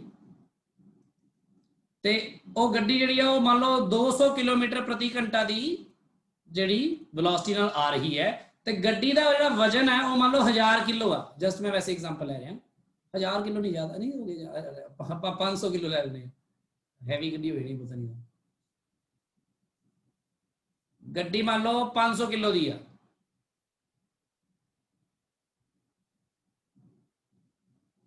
,500 ਕਿਲੋਗ੍ਰਾਮ ਦੀ ਗੱਡੀ 200 ਕਿਲੋਮੀਟਰ ਪ੍ਰਤੀ ਘੰਟਾ ਦੀ ਵੈਲੋਸਿਟੀ ਦੇ ਨਾਲ ਆ ਰਹੀ ਹੈ, ਤੇ ਉਹ ਬੇਕਾਬੂ ਹੋ ਜਾਂਦੀ ਹੈ, ਤੇ ਇਸੇ ਗਤੀ ਨਾਲ ਆ ਕੇ ਉਹ ਜਾ ਕੇ ਸਫੇਦੇ 'ਚ ਵੱਜਦੀ ਹੈ ਬਹੁਤ ਜ਼ੋਰ ਦੀ। ਗੱਡੀ ਦਾ ਮੋਮੈਂਟਮ ਇਨੀਸ਼ੀਅਲੀ ਕਿੰਨਾ ਸੀ ਮੈਨੂੰ ਦੱਸੋ? 5 ਦੂਣੀ 10, 1 2 3 4, 1 ਲੱਖ ਕਿਲੋਗ੍ਰਾਮ है ना, kilometre per hour, kilogram kilometre per hour ही होगा ना। फिर जिवें ना तो ऐसा ही सिस्टम है ना ये सीजी ऐसा कुछ भी नहीं है, बस वैसे किलोग्राम किलोमीटर पर आवर नाल गुणा करता, ठीक है। इनिशियल मोमेंटम आ गया ते फाइनल मोमेंटम जिहड़ा होगा इन्हों ना भी कर सकते 200 मीटर पर सेकंड ही कर लो, ज्यादा वधिया रहेगा, है ना, मीटर पर सेकंड कर। 1 ਲੱਖ मोमेंटम नाल आई बॉडी, जो बॉडी टकराई बस ਉਹਦੇ ਨਾਲ बहुत जोर दी, टकरांदे ही ਉੱਥੇ रुक गई बॉडी, बॉल ਜਿਹੜੀ कार एकदम रुक गई ਉੱਥੇ, ਤੇ कार ਜਦੋਂ एकदम ਤੋਂ रुक गई ਸਫੇਦੇ ਨਾਲ ਟਕਰਾਉਣ ਤੋਂ ਜਸਟ ਬਾਅਦ, ਤਾਂ ਉਹਦਾ ਮੋਮੈਂਟਮ ਫਾਈਨਲੀ ਕਿੰਨਾ ਹੋ ਗਿਆ ਦੱਸੋ? 0 ਤਾਂ ਜਿਹੜਾ ਚੇਂਜ ਇਨ ਮੋਮੈਂਟਮ ਇਸ ਕਾਰ ਦੇ ਵਿੱਚ ਆਇਆ ਉਹ ਆਇਆ 0 minus that, so basically negative of this, ਹੈ ਨਾ, ਯੂਨਿਟਸ ਦੇ ਲਿਖ ਰਿਹਾ। ਆ ਸਾਰਾ ਕੰਮ ਹੋਣ ਚ ਟਾਈਮ ਕਿੰਨਾ ਲੱਗਿਆ ਹੋਣਾ? ਬਹੁਤ ਬਹੁਤ ਥੋੜਾ, ਹੈ ਨਾ, ਯਾਨੀ ਫ੍ਰੈਕਸ਼ਨ ਆਫ ਸੈਕਿੰਡ ਲੱਗਿਆ ਹੋਣਾ। ਮੈਂ ਲਿਖ ਹੀ ਨਹੀਂ ਰਿਹਾ ਕਿੰਨਾ ਲੱਗਿਆ, ਮੈਂ ਸਿੱਧਾ ਹੀ ਵੈਰੀ ਵੈਰੀ ਸਮਾਲ ਕਹਿ ਦਿੰਦਾ। ਕਲੀਅਰ ਹੈ ਗੱਲ? ਦੂਜੇ ਕੇਸ ਐਕਸੀਡੈਂਟ ਇਦਾਂ ਹੋਇਆ ਕਿ ਇਹੀ ਕਾਰ ਆ ਰਹੀ ਸੀ ਇਦਾਂ ਹੀ ਇਸੀ ਵੈਲੋਸਿਟੀ ਨਾਲ 500 ਕਿਲੋਗ੍ਰਾਮ ਦੀ 200 ਮੀਟਰ ਪਰ ਸੈਕਿੰਡ ਦੇ ਨਾਲ ਆ ਰਹੀ ਸੀ, ਤੇ ਅੱਗੇ ਇੱਕ ਹੋਰ ਕਾਰ ਜਾ ਰਹੀ ਸੀ, ਇਹ ਆ ਕੇ ਇਸ ਕਾਰ ਨੂੰ ਟਕਰਾਈ, ਇਹ ਵੀ ਇਧਰ ਨੂੰ ਜਾ ਰਹੀ ਸੀ, ਇਹ ਵੀ ਇਧਰ ਨੂੰ ਜਾ ਰਹੀ, ਟਕਰਾਈ, ਫਿਰ ਟਕਰਾ ਕੇ ਗੱਡੀ ਟੱਕਰ ਖਾਣ ਤੋਂ ਬਾਅਦ ਫਿਰ ਇਹ ਪਲਟਦੀ ਜਾਂ ਅੱਗੇ ਘੜੀਸਦੀ ਅੱਗੇ ਜਾ ਕੇ ਇੱਥੇ ਰੁਕੀ ਜਾ ਕੇ। ਤਾਂ ਇਹਦਾ ਇਨੀਸ਼ੀਅਲ ਮੋਮੈਂਟਮ ਜਦੋਂ ਇਹ ਟਕਰਾਈ ਜਸਟ ਉਦੋਂ ਕਿੰਨਾ ਸੀਗਾ? ਇੰਨਾ ਹੀ ਸੀ। Yes sir. ਜਦੋਂ ਇਹ ਕਾਰ ਜਾ ਕੇ ਘਸੜਦੀ ਅੱਗੇ ਜਾ ਕੇ 50-60 ਮੀਟਰ ਤੱਕ ਮਤਲਬ ਘਸੜਦੀ ਗਈ, ਇੱਥੇ ਜਾ ਕੇ ਰੁਕੀ, ਤਾਂ ਫਾਈਨਲ ਮੋਮੈਂਟਮ ਕਿੰਨਾ ਸੀ ਇਹਦਾ? 0 ਹੀ ਸੀ। 0। ਇਹ ਚੇਂਜ ਇਨ ਮੋਮੈਂਟਮ ਕਿੰਨਾ ਆਇਆ? सेम। ਉਸ ਇੰਨਾ ਹੀ ਆਇਆ। Yes sir. तो एक्सीडेंट जो ਹੁੰਦਾ ਆ ਤਾਂ ਉਹਦੀ ਕਾਰ ਦੀ ਇਨੀਸ਼ੀਅਲ ਵੈਲੋਸਿਟੀ ਆਬਵੀਅਸਲੀ 0 ਤੇ ਆ ਜਾਂਦੀ ਆ ਐਕਸੀਡੈਂਟ ਤੋਂ ਬਾਅਦ। तो ਇਹ ਜਿਹੜਾ ਟੋਟਲ ਚੇਂਜ ਇਨ ਮੋਮੈਂਟਮ ਹੁੰਦਾ ਹੈ ਪਹਿਲੇ ਕੇਸ ਤੇ ਦੂਜੇ ਕੇਸ ਬਿਲਕੁਲ ਬਰਾਬਰ ਹੈ, ਪਰ ਡੈਲਟਾ ਟੀ ਜਿਹੜਾ ਆ ਦੂਜੇ ਕੇਸ ਚ ਕੀ ਹੈ ਦੱਸੋ? ਜ਼ਿਆਦਾ ਕਿ ਘੱਟ? ज्यादा। ਕਾਫੀ ਟਾਈਮ ਲੱਗਾ ਉਹਨੂੰ ਐਕਸੀਡੈਂਟ ਨੂੰ ਕੰਪਲੀਟ ਹੋਣ ਚ, 10 ਸੈਕਿੰਡ ਤੱਕ ਉਸਦਾ ਗੱਡੀ ਅੱਗੇ ਰੁਕਦੀ ਘਸੜਦੀ ਬ੍ਰੇਕਾਂ ਮਾਰਦੇ ਮਰਾਂਦੇ ਉਹ ਜਾ ਕੇ 10 ਸੈਕਿੰਡ ਬਾਅਦ ਰੁਕੇ ਮੰਨ ਲਓ, ਤੇ ਇਹਨੂੰ ਐਵਰੇਜ ਸਮਝ ਲੈਣੇ ਆਪਾਂ ਕਿ ਆ ਉੱਪਰਲਾ ਐਕਸੀਡੈਂਟ ਮੰਨ ਲਓ 1 ਸੈਕਿੰਡ ਚ ਕੰਪਲੀਟ ਹੋ ਗਿਆ ਤੇ ਨਿਚਲਾ 10 ਸੈਕਿੰਡ ਚ ਕੰਪਲੀਟ ਹੋਇਆ।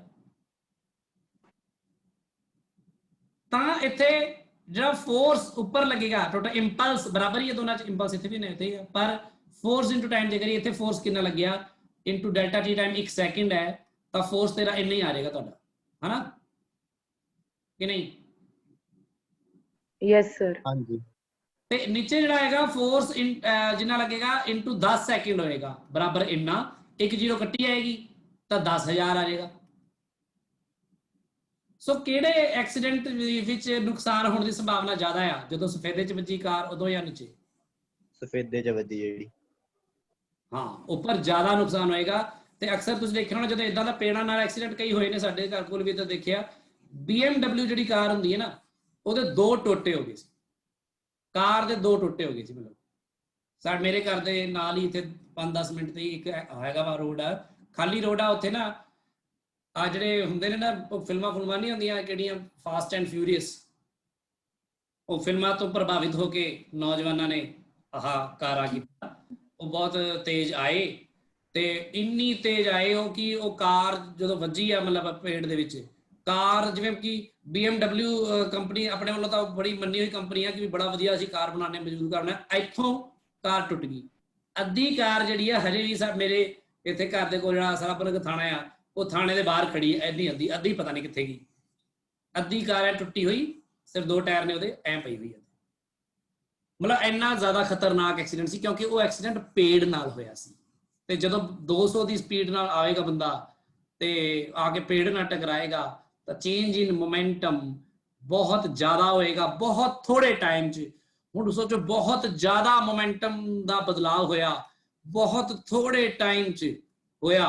ਤਾਂ ਦੋਨੋਂ ਹੀ ਗੱਲਾਂ ਫੋਰਸ ਨੂੰ ਵਧਾਉਣ ਵਾਲੇ ਪਾਸੇ ਹੀ ਇਸ਼ਾਰਾ ਕਰ ਰਹੀਆਂ ਸੀ, ਕਿਉਂਕਿ ਚੇਂਜ ਇਨ ਮੋਮੈਂਟਮ ਬਹੁਤ ਜ਼ਿਆਦਾ ਸੀ ਤਾਂ ਫੋਰਸ ਤੇ ਜ਼ਿਆਦਾ ਹੋਣਾ ਹੀ ਸੀ। डिनोमिनेटर वाली चीज घट सी तो ऑटोमेटिकली रेट ऑफ चेंज होर भी फास्ट हो गया, फोर्स बहुत ज्यादा लग गया।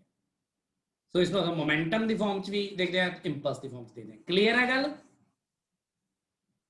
Yes yes sir. ग्राफ पढ़ने सिखाए सी जदों, तो मैं एक चीज सिखाई सी कि इधर कोई भी क्वांटिटी होवे प्लॉट करनी हो, इधर कोई भी क्वांटिटी होवे, मान लो आ क्वांटिटी हैगी आ Q1, आ क्वांटिटी हैगी आ Q2, ਤਾਂ ਮੈਂ ਕਿਹਾ ਸੀ ਇੱਕ ਤਾਂ ਜਿਹੜਾ ਗ੍ਰਾਫ ਜਦੋਂ ਇਹ ਬਣਦਾ ਆ ਤਾਂ ਉਹਦੀ ਜਗ੍ਹਾ ਤੇ ਕਿਸੇ ਵੀ ਮੋਮੈਂਟ ਤੇ ਜਿਹੜੀ ਸਲੋਪ ਆਫ ਟੈਂਜੈਂਟ ਹੁੰਦੀ ਹੈ ਉਹ ਸਾਨੂੰ ਕਿਹੜੀ ਕੁਆਂਟੀਟੀ ਦੀ ਜਾਣਕਾਰੀ ਦਿੰਦੀ ਹੈ? ਇਹਦੀ ਦਿੰਦੀ ਹੈ ਨਾ।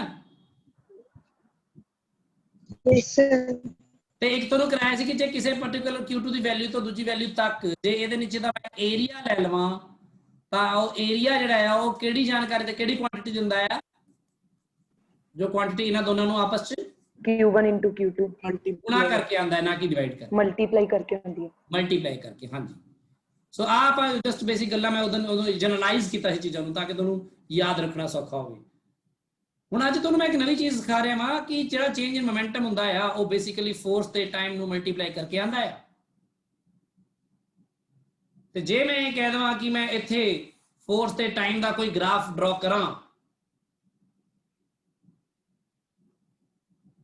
इधर पासे फोर्स ड्रॉ करा तो इधर पासे टाइम ड्रॉ करा, तो जो ये ग्राफ फोर्स का टाइम ना वेरिएशन कुछ भी हो तो टाइम किसी T1 तो लैके T2 ਦੇ ਵਿੱਚ जे मैं आ वाला एरिया पता कर लवां ਇਹਦੇ नीचे जिवें ਆਪਾਂ एरिया पहला करते रहे हाँ, तो इस एरिया तो मैनू ਕਿਹੜੀ क्वांटिटी मिलने वाली है? Impulse change in momentum. impulse दोनों गल्लां ठीक ने। किसी ने चेंज इन मोमेंटम भी बोलिया होनी? गुरान सिंह। हाँ जी, गुरांश। impulse is a quantity that will be equal to this area, and this can also be called the total change in momentum momentum। ठीक है गल, क्योंकि इन्हां नूं मल्टीप्लाई करके वही आंदा है। इसी तरह ही जो मैं तुहानूं यही चीज़ नूं आपां कीता सी जनरलाइज कि जो आपां इत्थे आपां ड्रॉ करते हां वेलोसिटी ते इधर टाइम, इधर वेलोसिटी ते इधर टाइम ग्राफ बनाने हैं, कोई चाहे स्ट्रेट लाइन हो चाहे ऐ हो या जिवें मर्जी हो, ऐ टेढ़ा मेढ़ा हर तरह का आपां देखिया सी। तो आप किसी भी टाइम T1 तो T2 तक जो कैलकुलेट करते हैं तो वेलोसिटी इनटू टाइम अपने को बेसिकली डिस्प्लेसमेंट होती है ना, तो ये एरिया डिस्प्लेसमेंट। yes sir ठीक है, इत्थे आपां ग्राफिकल मैथड भी कीते सी। सो फोर्स ते टाइम दे इस रिलेशन तो मोमेंटम दे बारे सानू चेंज इन मोमेंटम बारे या ਉਹਦੇ ਬਾਰੇ ਜਾਣਕਾਰੀ ਮਿਲ ਗਈ कि जे ਤੁਹਾਨੂੰ चेंज इन मोमेंटम ਪਤਾ ਕਰਨ ਨੂੰ ਕਹਿਤਾ ਉਹਨਾਂ ਨੇ ਗ੍ਰਾਫ ਦੇ ਕੇ ਤਾਂ ਤੁਸੀਂ चेंज इन मोमेंटम ਪਤਾ ਕਰ ਸਕਦੇ ਹੋ ਨਾ ਕਿਸੇ ਵੀ ਗਿਵਨ ਟਾਈਮ ਦੇ ਵਿੱਚ। यस ਇਹ ਤਾਂ ਸਿੱਧਾ ਹੀ ਮਾਮਲਾ ਵਾ। ਜਿਵੇਂ ਮੈਂ ਤੁਹਾਨੂੰ ਦਿਖਾ ਦਿੰਦਾ, ਜਸਟ ਮੈਂ ਐਗਜ਼ਾਮਪਲ ਦੇ ਦਿੰਦਾ ਤੁਹਾਨੂੰ ਥੋੜੀ ਜੀ, ਬਹੁਤ ਸੌਖੀ ਚੀਜ਼ਾਂ ਨੇ ਐਸ ਸੱਚ ਤਾਂ।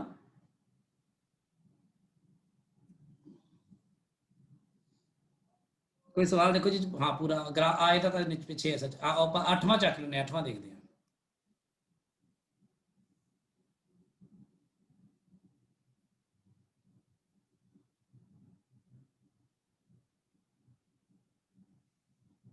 ਆ ਦੇਖੋ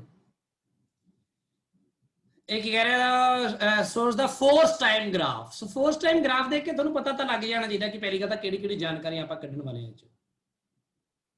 ਤੇ ਉਹ ਕਹਿ ਰਹੇ ਨੇ ਇਹ ਹੈਗਾ ਵੀ ਜਦੋਂ ਬਾਲ ਬੇਸਬਾਲ ਸਟ੍ਰਕ ਬਾਈ ਅ ਬੈਟ। ਆ ਦੇਖੋ ਕਿੰਨਾ ਵਧੀਆ ਦਿਖਾਇਆ ਉਹਨਾਂ ਨੇ ਕਿ ਬੇਸਬਾਲ ਜਦੋਂ ਬੈਟ ਨਾਲ ਸਟ੍ਰਕ ਕੀਤੀ ਹੈ ਤਾਂ ਉਹ ਇਹਨਾਂ ਨੇ 2.5 ਤੋਂ ਲੈ ਕੇ 2.5 ਸੈਕਿੰਡ ਤੱਕ ਯਾਨੀ 1.5 ਸੈਕਿੰਡ ਤੱਕ ਉਹ ਪ੍ਰੋਸੈਸ ਕੰਪਲੀਟ ਹੋਇਆ ਵਾ ਬੇਸਬਾਲ ਦਾ ਬੈਟ ਨਾਲ ਸਟ੍ਰਕ ਕਰਨਾ। ਤੇ ਆਪਾਂ ਨੂੰ ਜਿਹੜਾ ਫੋਰਸ ਤੇ ਟਾਈਮ ਚ ਗ੍ਰਾਫ ਇਸ ਤਰ੍ਹਾਂ ਡਰਾ ਕੀਤਾ ਗਿਆ ਕਿਉਂਕਿ ਬਾਲ ਜੋ ਸਟ੍ਰਕ ਕਰੇਗੀ ਇੱਕਦਮ ਤੋਂ ਪਹਿਲਾਂ ਫੋਰਸ ਵਧੇਗਾ ਤੇ ਫਿਰ ਬਾਅਦ ਚ ਇੱਕਦਮ ਤੋਂ ਜਦੋਂ ਲੀਵ ਕਰੇਗੀ ਇਹਨੂੰ ਤਾਂ ਇੱਕਦਮ ਤੋਂ ਫੋਰਸ ਫਿਰ ਜ਼ੀਰੋ ਹੋਏਗਾ ਕਿਉਂਕਿ ਉਹ ਟਕਰਾ ਕੇ ਫਿਰ ਬਾਲ ਚਲੀ ਜਾਂਦੀ ਹੈਗੀ। ਆਪਣੇ ਲਈ ਇੰਟਰਸਟ ਨਹੀਂ, ਆਪਾਂ ਨੀਚੇ ਇੰਟਰਸਟ ਦੇਖਦੇ ਹਾਂ। ਅਸੀਂ ਦੇਖੀਏ ਆਪਣਾ ਇੰਟਰਸਟ ਇੱਥੇ ਆ from the curve determine the impulse delivered to the bat to the ball. ਪੂਰੀ ਕਰੋ ਤਾਂ ਆਪਾਂ ਟੋਟਲ ਇੰਪਲਸ ਡਿਲੀਵਰਡ ਪਤਾ ਕਰਨਾ ਹੈ ਬਸ। ਤੇ impulse delivered will be equal to area of a triangle form. ਬਸ ਬਿਲਕੁਲ ਸਹੀ ਹੈ। ਹਾਫ ਇਨਟੂ ਬੇਸ ਕਿੰਨਾ ਆ 1.5 ਤੇ ਹਾਈਟ ਕਿੰਨੀ ਹੈ ਇਹਦੀ 18000 ਏਰੀਆ ਹਾਂ ਏਰੀਆ ਅੰਡਰ ਐਫਟੀ ਗ੍ਰਾਫ। ਹਾਂ ਹਾਂ ਬਿਲਕੁਲ ਆ ਕਿਹਦੇ ਬਰਾਬਰ ਆ ਗਿਆ ਦੇਖੋ ਫਿਰ ਇਹ ਕਰ ਲਓ 1.5 ਗੁਣਾ 9000 135 135 ਤੇ 1 2 2 ਬਸ ਇੰਨੇ 13500 ਯੈਸ ਸਰ ਆ ਗਿਆ। ਇੰਪਲਸ ਦੇ ਯੂਨਿਟ ਮੋਮੈਂਟਮ ਵਾਲੇ ਹੁੰਦੇ ਨੇ ਕੋਈ ਇਹ ਚ ਤੁਹਾਨੂੰ ਦੱਸਣ ਦੀ ਲੋੜ ਨਹੀਂ ਹੈਗੀ ਤੁਹਾਨੂੰ ਪਤਾ ਨਾ ਕਿਉਂ ਹੁੰਦੇ ਨੇ ਹੁਣ ਤਾਂ ਦੇਖ ਹੀ ਲਿਆ। ਟੋਟਲ ਚੇਂਜ ਇਨ ਮੋਮੈਂਟਮ ਹਾਂ ਟੋਟਲ ਚੇਂਜ ਇਨ ਮੋਮੈਂਟ ਜੇ ਉਹ ਕਹਿੰਦੇ find the total change in momentum of the ball ਫਿਰ ਕੀ ਕਰਦੇ ਫਿਰ ਆਹੀ ਕਰਦੇ ਹੁਣ ਕਰ ਰਹੇ ਹੋ। ਹਾਂਜੀ ਤਾਂ ਸੇਮ ਚੀਜ਼ ਕਰਦੇ ਸੇਮ ਹੀ ਚੀਜ਼ ਕਰਦੇ ਆ ਗਿਆ 13500 ਗੱਲ ਖਤਮ। ਇਹਨੂੰ ਇਹਨਾਂ ਨੇ ਐ ਲਿਖਿਆ ਦੇਖੋ ਠੀਕ ਆ। ਸੋ ਤੁਸੀਂ ਐਵੇਂ ਜਵਾਬ ਦੋਗੇ ਮੈਨੂੰ ਕੋਈ ਦਿੱਕਤ ਨਹੀਂ ਹੈ ਪਰ ਕਈ ਵਾਰ ਸਾਇੰਟੀਫਿਕ ਨੋਟੇਸ਼ਨ ਚ ਦੇ ਦੇਣਾ ਚੰਗੀ ਗੱਲ ਹੀ ਹੁੰਦੀ ਹੈ। ਠੀਕ ਹੈ ਯੈਸ ਅੱਗੇ ਕੀ ਪੁੱਛਿਆ the force exerted on the ball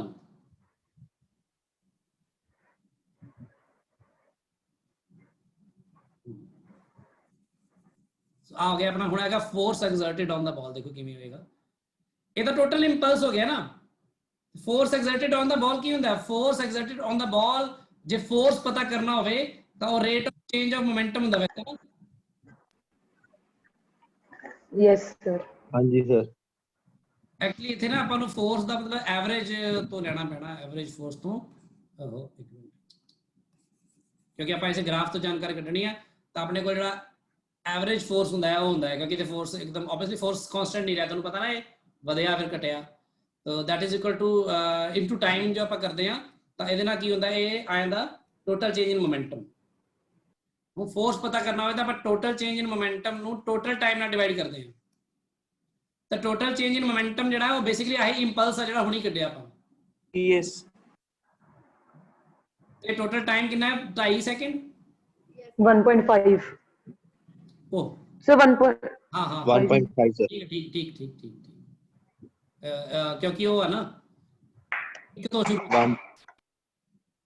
ਇਹਨੂੰ ਕਰ ਦੋ ਇਹ ਕਿੰਨਾ ਆਜੂਗਾ 15 ਨਾਲ 135 9000 ਆ ਜੂਗਾ ਠੀਕ ਹੈ ਸਰ 0.9 नहीं आएगा 0.9 10 ਦੀ ਪਾਵਰ 3 ਨਹੀਂ 15 ਨਾਲ 100 ਮੈਂ ਤਾਂ तो 0.9 नहीं आएगा 0.9 into 10 is power 4 ਹਾਂ 0.9 ਆਏਗਾ 0.9 सर नीचे बड़ा है 1.5 है नीचे ठीक है वेरी गुड हाँ आगे की हैगा with maximum force on the maximum force दिख ही रहा है थे कितना होया आ देखो 18000 यस सर 18000 तो मैक्सिमम फोर्स ਸੀਗਾ ਐਵਰੇਜ ਆ ਇੱਥੇ ਨਾ ਐਵਰੇਜ ਲਿਖ ਦੇਣਾ ਚਾਹੀਦਾ ਸੀ ਇੱਥੇ ਐਵਰੇਜ ਫੋਰਸ ਹੈ ਬੇਸਿਕਲੀ ਐਗਜ਼ਰਟਡ ਨਹੀਂ ਤਾਂ ਤੁਹਾਨੂੰ ਆਪਣੇ ਆਪ ਅੰਡਰਸਟੂਡ ਹੋਣਾ ਚਾਹੀਦਾ ਦੈਟ ਫੋਰਸ ਗ੍ਰਾਫ ਤੋਂ ਐਂ ਆਏਗਾ ਆ ਚੀਜ਼ ਏਰੀਆ ਤੋਂ ਆਏਗੀ ਤੇ ਉਹਨੂੰ ਬੜਾ ਉਧਰ ਕਰਕੇ ਫਿਰ ਆ ਜਾਏਗਾ ਇਸ ਤਰ੍ਹਾਂ ਦੇ ਕੁਐਸਚਨਸ ਆਪਾਂ ਉੱਥੇ ਕਾਈਨੈਮੈਟਿਕਸ ਕੀਤੇ ਸੀਗੇ ਵੈਲੋਸਿਟੀ ਟਾਈਮ ਗ੍ਰਾਫ ਚ ਬਹੁਤ ਜ਼ਿਆਦਾ ਡੀਲ ਕੀਤਾ ਆਪਾਂ ਜ਼ਿਆਦਾਤਰ ਡੀਲਿੰਗ ਆਪਣੀ ਵੈਲੋਸਿਟੀ ਟਾਈਮ ਗ੍ਰਾਫ ਚ ਹੋਈ ਹੈ ਕੋਈ ਹੋਰ ਕੁਐਸਚਨ ਦੇਖੋ 10ਵਾਂ क्वेश्चन देखते हैं 10वां 9वां दोनों कर लो ਸੋ ਤੁਹਾਨੂੰ ਨੂਮੈਰੀਕਲਸ ਦੇਖ ਕੇ ਪਤਾ ਲੱਗ ਜਾਏਗਾ ਥਿਉਰੀ ਕਿਵੇਂ ਡਿਵੈਲਪ ਹੋਈ ਹੈ, ਥਿਉਰੀ ਦੇਖ ਕੇ ਪਤਾ ਲੱਗ ਜਾਂਦਾ ਕਿ ਉਹ ਕਿਵੇਂ ਡਿਵੈਲਪ ਹੋਇਆ ਵਾ। ਸੀ ਸੋ ਨਵਾਂ ਕੁਐਸਚਨ ਕਰ ਲਓ ਪਹਿਲਾਂ कि a ball moving with a momentum inna strikes against the wall at an angle inna is reflected with the same momentum at the same angle calculate आया थोड़ा सवाल ਹੁਣ ਤੱਕ ਜੋ ਆਪਾਂ ਵੈਕਟਰਸ ਸਿੱਖਿਆ ਹੁਣ ਪਤਾ ਲੱਗਣਾ ਉਹਦਾ ਆ ਦੇਖੋ ਚੰਗਾ ਸਵਾਲ ਹੈ ਆ ਹੈਗੀ ਕੰਧ ਇੱਥੇ ਕੰਧ ਬਣਾ ਲਓ ਭਾਵੇਂ ਇਧਰੋਂ ਬਣਾ ਲਓ ਜੋ ਮਰਜ਼ੀ ਕਰ ਲਓ a ball moving with a momentum ਇੰਨਾ ਤੇ ball ਯਾਨੀ ਜਿਹੜੀ ਆ ਰਹੀ ਆ ball ਦਾ momentum ਇੰਨਾ ਆ ਪਹਿਲਾਂ ਤੇ ball ਦਾ momentum ਦਾ ਜਿਹੜਾ ਮੈਗਨੀਟਿਊਡ ਗਿਵਨ ਆ 15 ਕਿਲੋਗ੍ਰਾਮ ਮੀਟਰ ਪਰ ਸੈਕਿੰਡ ਇੰਨੇ momentum ਨਾਲ ball ਆ ਰਹੀ ਆ P1 ਕਹਿ ਲਓ ਉਹਨੂੰ ਹਨਾ ਤੇ ball ਆ ਕੇ wall ਤੇ ਟਕਰਾਂਦੀ ਆ at an angle 30 ਡਿਗਰੀ ਉਹ ਜਿਹੜਾ ਐਂਗਲ ਹੁੰਦਾ ਆ ਉਹ ਆਪਾਂ ਵਰਟੀਕਲ ਤੋਂ ਲੈਣਾ ਹੁੰਦਾ ਹੈ ਨਾ ball ਤੋਂ वर्टिकल ਦੇ ਨਾਲ ਆ ਐਂਗਲ ਮੰਨ ਲਓ 30 ਡਿਗਰੀ ਤੇ ਟਕਰਾਂਦੀ ਹੈ ਤੇ ਆਬਵੀਅਸਲੀ ਤੁਹਾਨੂੰ ਪਤਾ ਐਟ ਦਾ ਸੇਮ ਐਂਗਲ ਇਥੋਂ ਇਹਨੇ ਬਾਲ ਨੇ ਜਾਣਾ ਇਧਰ ਨੂੰ ਹਨਾ ਤੇ with same momentum same momentum ਨਾ ਹੁੰਦੀ ਸੇਮ ਮੋਮੈਂਟਮ ਦਾ ਭਾਵ ਤੇ ਕੀ ਆ ਵੀ ਉਹਦਾ ਮੈਗਨੀਟਿਊਡ ਸੇਮ ਆ ਪਰ ਡਾਇਰੈਕਸ਼ਨ ਦੇਖੋ ਇਧਰ ਨੂੰ yes sir ਡਾਇਰੈਕਸ਼ਨ ਤੁਹਾਨੂੰ ਦਿਖ ਰਹੀ ਹੈ ਨਾ ਧਿਆਨ ਨਾਲ ਸਮਝ ਕੇ ਚੱਲਿਓ ਇਹਨੂੰ ਕਿਤੇ ਵੈਕਟਰਸ ਦਾ ਕੀਤਾ ਕਰਾਇਆ ਸਾਰਾ ਪਾਣੀ ਨਾਲ ਫੇਰ ਦੋ ਜਿਹੜਾ ਇਹਨੇ ਸਿਖਾਇਆ ਹੈ ਤੁਹਾਨੂੰ P2 ਵੈਕਟਰ ਤਾਂ ਕਹਿਣ ਦਾ ਭਾਵ ਹੈ ਕਿ P1 ਵੈਕਟਰ ਦਾ ਮੈਗਨੀਟਿਊਡ ਜਾਂ P2 ਵੈਕਟਰ ਦਾ ਮੈਗਨੀਟਿਊਡ ਬਰਾਬਰ ਹੈ ਕਿਦੇ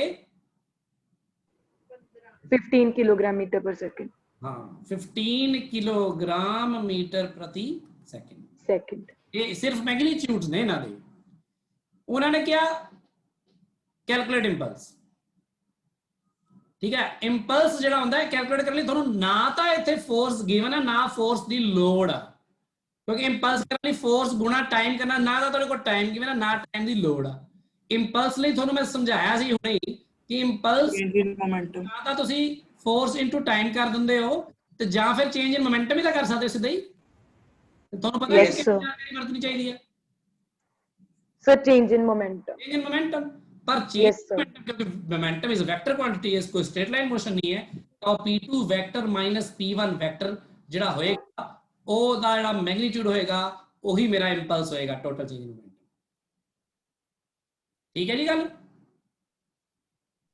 yes sir ਤੇ ਫਿਰ ਜਿਹੜਾ ਇਹ P2 P1 ਹੋਏਗਾ ਇੱਥੇ ਇਹਦਾ ਮੈਗਨੀਟਿਊਡ ਦਾ ਫਾਰਮੂਲਾ ਹੋਏਗਾ P2 ਦੇ ਮੈਗਨੀਟਿਊਡ ਦਾ ਸਕੁਅਰ ਜਮਾ P1 ਦੇ ਮੈਗਨੀਟਿਊਡ ਦਾ ਸਕੁਅਰ ਮਾਈਨਸ 2 ਟਾਈਮਸ P2 ਦਾ ਮੈਗਨੀਟਿਊਡ P1 ਦਾ ਮੈਗਨੀਟਿਊਡ ਤੇ cos of them ਹੁਣ P1 ਤੇ P2 ਚ ਐਂਗਲ ਕਿਹੜਾ ਆਏਗਾ ਜੇ P1 ਇੱਧਰ ਨੂੰ ਆ P1 ਦੀ ਡਾਇਰੈਕਸ਼ਨ ਬੇਸਿਕਲੀ ਹੈ ਨਾ ਯੈਸ ਤਾਂ ਇਹਨਾਂ ਚ ਐਂਗਲ ਜਿਹੜਾ ਹੋਗਾ ਉਹ ਆ ਹੋਏਗਾ ਫਿਰ ਜਾਂ ਇਹ ਸਮਝ ਲਓ ਕਿ ਆ 180 60 ਇਹਨਾਂ ਚ ਹੋ ਗਿਆ ਤਾਂ 120 ਹੋਏਗਾ 120 yes sir 120 degree 120 डिग्री इधर पुट करा आ होगा 15 इतने कर लो 225 यस 225 ये 15 ये भी 15 ते 120 cos 120 minus half minus half दा yes sir 125 आ जाओ सर ते कितना आ जाएगा 225 तो 15 आ जाएगा 15 आ जाओ sir कोई गलती की है पर लगा 15 रूट ते नहीं एक मिनट शायद एंगल वर्टिकल ना लवांगे अपन 30 नहीं सर प्लस नहीं होगा सर सही है प्लस नहीं होगा ओ हां सर प्लस हो जाएगा प्लस होगा सर हां ठीक है प्लस हो जाएगा ते वो 3 बार हो जाएगा ना 15 ਇੱਥੇ ਇੱਥੇ प्लस हो yes sir यस 3 ਬਾਰ 225 ਹੋ ਜਾਣਗੇ 3 ਬਾਰ ਅਤੇ ਰੂਟ 'ਚ ਹੀ ਰਹਿ ਜਾਊਗਾ 3 root 3 ਬਾਰ यस ਠੀਕ ਹੈ ਨਾ ਗੱਲ yes sir माइनस ਕਿਵੇਂ ਆ ਗਿਆ ਨਾਲ ਇਹਨਾਂ ਨੇ ਇਹ ਮੈਗਨੀਟਿਊਡ ਤਾਂ ਇੰਨੀ ਆਊਗਾ ਤਾਂ ਠੀਕ ਆ ਇਹਨਾਂ ਨੇ ਮਾਈਨਸ ਨਾ ਇਸ ਸੈਂਸ 'ਚ ਲਿਆ ਹੋਣਾ ਵੀ cos theta ਨਹੀਂ ਇਹ ਤਾਂ ਦੇਖੋ ਜੇ ਆਪਾਂ ਕਰ ਰਹੇ ਹਾਂ ਤਾਂ ਇਹ 'ਚ ਤਾਂ ਮਾਈਨਸ ਦਾ ਕੋਈ ਸਵਾਲ ਹੀ ਪੈਦਾ ਨਹੀਂ ਹੁੰਦਾ ਮੈਗਨੀਟਿਊਡ ਪਤਾ ਕਰ ਰਹੇ ਹਾਂ ਠੀਕ ਆ ਇਹਨਾਂ ਨੇ ਮੇਬੀ ਉਹਨੂੰ ਨਾ ਕਿਸੇ ਹੋਰ ਤਰ੍ਹਾਂ ਉਹਨੂੰ ਲਿਆਵੇ ਮੋਮੈਂਟਮ ਤੇ ਅਗੇਂਸਟ ਇਧਰ ਮੋਮੈਂਟਮ ਜਾ ਰਿਹਾ ਇਹਨੂੰ ਪੋਜ਼ਿਟਿਵ ਲੈ ਲਈਏ ਤਾਂ ਇਹ ਨੈਗੇਟਿਵ ਹੋ ਗਿਆ ਮਾਈਨਸ ਕਰਾਂਗੇ ਤਾਂ ਅਗਲੇ ਹੁੰਦਾ ਹੈ ਨਾ ਜਦੋਂ ਵਾਲ ਸਰ ਉਹਦੀ ਡਾਇਰੈਕਸ਼ਨ ਨੀਚੇ ਨੂੰ ਹੈ ਤਾਂ ਕਰਕੇ। ਪਤਾ ਗੱਲ ਕੀ ਹੈ, ਆਪਾਂ ਜਦੋਂ ਆਪਾਂ ਮੰਨ ਲਓ ਇਹ ਕਹਿੰਦੇ ਕਿ ਮੋਮੈਂਟਮ ਹੈ ਮੰਨ ਲਓ 15 ਤੇ ਜਦੋਂ ਆਪਾਂ ਕਹਿੰਦੇ ਮੋਮੈਂਟਮ ਇਧਰ ਨੂੰ 15 ਤਾਂ ਜਦੋਂ ਆਪਸ ਵਿੱਚ ਟਕਰਾ ਕੇ ਬਾਡੀ ਵਾਪਸ ਆਉਂਦੀ ਹੈ ਤਾਂ ਵਾਪਸ ਆਉਂਦੀ ਹੋਈ ਆਪਾਂ ਨੂੰ ਫਿਰ ਆਉਂਦੀ ਹੈ ਉਹ 15 ਹੀ ਹੁੰਦੀ ਹੈ ਪਰ ਆਪੋਜ਼ਿਟ ਡਾਇਰੈਕਸ਼ਨ ਚ ਹੁੰਦੀ ਹੈ ਨਾ। ਤੇ ਜਦੋਂ ਆਪਾਂ ਚੇਂजेस ਫਾਈਂਡ ਕਰਦੇ ਹਾਂ ਤਾਂ ਦਿਸ ਮਾਈਨਸ ਦਿਸ ਕਰਦੇ ਹਾਂ ਨਾ, ਆ ਫਾਈਨਲ ਮੋਮੈਂਟਮ ਹੈ ਹਨਾ, ਆ ਇਨੀਸ਼ੀਅਲ ਮੋਮੈਂਟਮ ਹੈ। ਤੇ ਜਦੋਂ ਫਾਈਨਲ ਮੋਮੈਂਟਮ ਦੇ ਵਿੱਚੋਂ ਇਨੀਸ਼ੀਅਲ ਮੋਮੈਂਟਮ ਨੂੰ ਮਾਈਨਸ ਕਰਦੇ ਆ ਤਾਂ ਬੇਸਿਕਲੀ ਇਨੀਸ਼ੀਅਲ ਨੂੰ ਰਿਵਰਸ ਕਰਕੇ ਉਹ ਚ ਐਡ ਕਰਦੇ ਨਾ ਤਾਂ ਬੇਸਿਕਲੀ ਉਹ ਆ ਇਸੇ ਡਾਇਰੈਕਸ਼ਨ ਚ ਆਏਗਾ, ਯਾਨੀ ਕਿ ਜਿਹੜੀ ਪੋਜ਼ਿਟਿਵ ਡਾਇਰੈਕਸ਼ਨ ਲਈ ਤਾਂ ਉਸ ਤੋਂ ਨੈਗੇਟਿਵ ਆਉਂਦਾ ਹਮੇਸ਼ਾ। ਪਰ ਇਹਨਾਂ ਨੂੰ ਇੱਥੇ ਪ੍ਰੈਜ਼ੈਂਟੇਬਲ ਬਣਾਉਣ ਦਾ ਉਹ ਆ ਕਿ ਕਿਵੇਂ ਇਹਨੂੰ ਪ੍ਰੈਜ਼ੈਂਟੇਬਲ ਬਣਾਈ, ਕਿਉਂਕਿ ਇੱਥੇ ਤਾਂ ਐਂਗਲ ਤੇ ਆ ਗਏ ਹੋ ਤਾਂ ਕੋਈ ਪੋਜ਼ਿਟਿਵ ਡਾਇਰੈਕਸ਼ਨ ਜਾਂ ਨੈਗੇਟਿਵ ਡਾਇਰੈਕਸ਼ਨ ਤਾਂ ਦੀ ਆਪਾਂ ਲਈ ਨਹੀਂ, ਇਹਨੂੰ ਨਾ ਐਵੇਂ ਪੇਸ਼ ਕੀਤਾ ਜਾ ਸਕਦਾ। ਦੇਖੋ ਤੁਹਾਨੂੰ ਦੱਸਦਾ, ਵੈਸੇ ਤਾਂ ਕੈਲਕੂਲੇਟ ਇੰਪਲਸ ਲਈ ਤੁਸੀਂ ਆਂਸਰ ਦੇ ਦੋਗੇ ਤਾਂ ਇਹ ਚ ਕੋਈ ਉਹ ਨਹੀਂ ਕਰ ਸਕਦਾ, ਮਤਲਬ ਕੁਐਸਚਨ ਨਹੀਂ ਕੀਤਾ ਜਾ ਸਕਦਾ, ਕਿਉਂਕਿ ਇਹ ਵੀ ਇੱਕ ਤਰੀਕਾ ਹੈ। ਤੇ ਇੱਕ ਆਹ ਦੱਸਦਾ ਤੁਹਾਨੂੰ ਮੈਂ, ਐਮ ਬਣਾਈਏ ਜੇ ਆਪਾਂ ਆਹ ਵਾਲ ਹੈ ਤੇ ਆਪਾਂ ਇੱਥੋਂ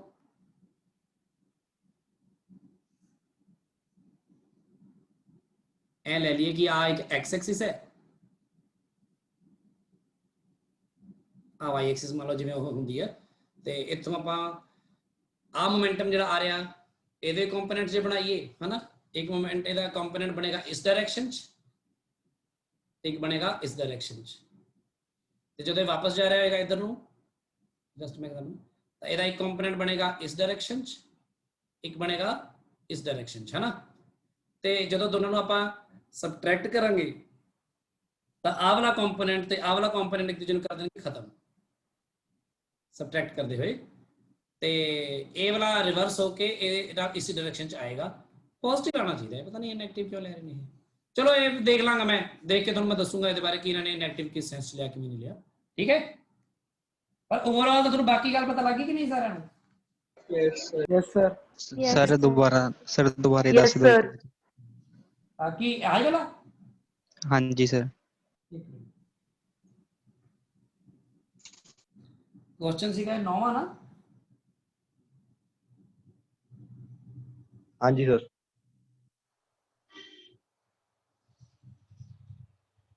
आंसर तो है ही गिवन है, देख रहे -15 रूट 3 ਤੇ ਇਹਦਾ ਕੋਈ ਉਹ ਨਹੀਂ गिवन है, हिंट ਵਿੱਚ ਵੀ ਨਹੀਂ ਕੁਝ गिवन ਹੈਗਾ।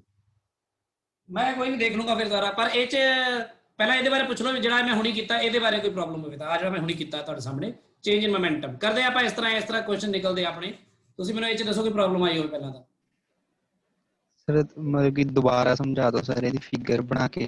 ਅੱਛਾ ਆ ਦੇਖੋ ਮੈਂ ਆ ਜੋ ਕੀਤਾ ਸਾਹਮਣੇ ਉਹ ਸਮਝਾਉਣ ਜਾ ਰਿਹਾ ਤੁਹਾਨੂੰ, ਉਹ ਆਈ ਜੇ ਕੇ ਐਪ ਕੈਪ ਨਹੀਂ ਕਰਨ ਜਾ ਰਿਹਾ, ਠੀਕ ਹੈ।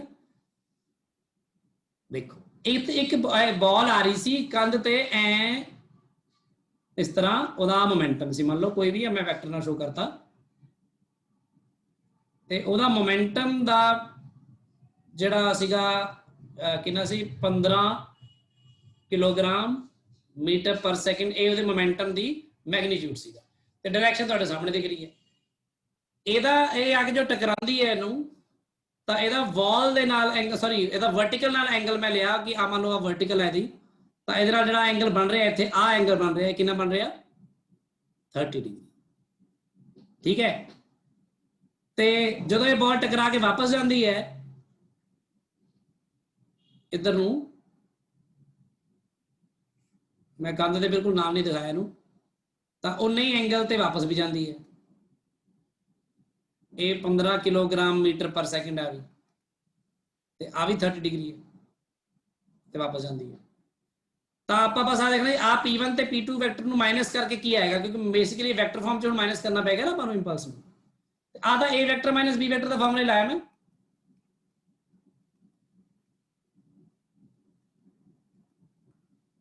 ਆ ਜਿਹੜਾ ਕੀਤਾ ਸੀ ਆਪਾਂ, ਇਹ ਫਾਰਮੂਲਾ ਤੇ ਯਾਦ ਹੈ ਕਿ ਨਹੀਂ? बोलो बोलो कौन कह रहे सी जो पूछ रहे सी? आवाज आ रही मेरी? हाँ जी सर आ रही है। हाँ तो मैं कह रहा आ फार्मूला जो आप अप्लाई किया बस P1 ਤੇ P2 ਦੋਨਾਂ ਦਾ ਮੈਗਨੀਟਿਊਡ ਗਿਵਨ ਸੀ ਆਪਾਂ ਨੂੰ, ਉਹਨੂੰ ਯੂਜ਼ ਕੀਤਾ ਆਪਾਂ ਤੇ cos θ ਮੈਂ 120 ਕਿੱਥੋਂ ਲਿਆ, ਉਹ ਇਹਨਾਂ ਦੋਨਾਂ 'ਚ ਐਂਗਲ ਆ। ਹੁਣ ਉਹ ਕਿਵੇਂ ਦੇਖੋਗੇ ਤੁਸੀਂ, ਇਹਨੂੰ ਐਵੇਂ ਰੱਖ ਕੇ ਵੀ ਦੇਖ ਸਕਦੇ ਹੋ, ਇੱਥੇ ਵੀ ਦੇਖ ਲਓ ਦੋਨਾਂ 'ਚ ਐਂਗਲ ਕਿੰਨਾ ਹੈ। ਜੇ ਉਹ 30 ਸੀਗਾ ਤੇ ਉਹ 30 ਸੀਗਾ ਨਾ, ਤਾਂ ਆਪਾਂ ਇਹਨੂੰ ਆ 120 ਡਿਗਰੀ ਮਿਲੇ। ਉਹ ਮੈਂ ਪੁੱਟ ਕਰਤਾ cos 120 ਡਿਗਰੀ, ਉਹ ਵੈਲਿਊ ਪੁੱਟ ਕਰਨ ਤੋਂ ਬਾਅਦ ਫਿਰ ਨਾ ਆ ਗਿਆ ਆਪਣੇ ਕੋਲ। ਇਹਦਾ ਮੈਂ ਕਹਿੰਦਾ ਕੋਈ ਨਾ ਕੋਈ ਸੋਲਵਡ ਵੀ ਇਦਾਂ ਦਾ ਦੇਖੀਏ ਇਹਨਾਂ ਨੇ ਕਿਤੇ ਇਦਾਂ ਕੀਤਾ ਹੋਵੇ।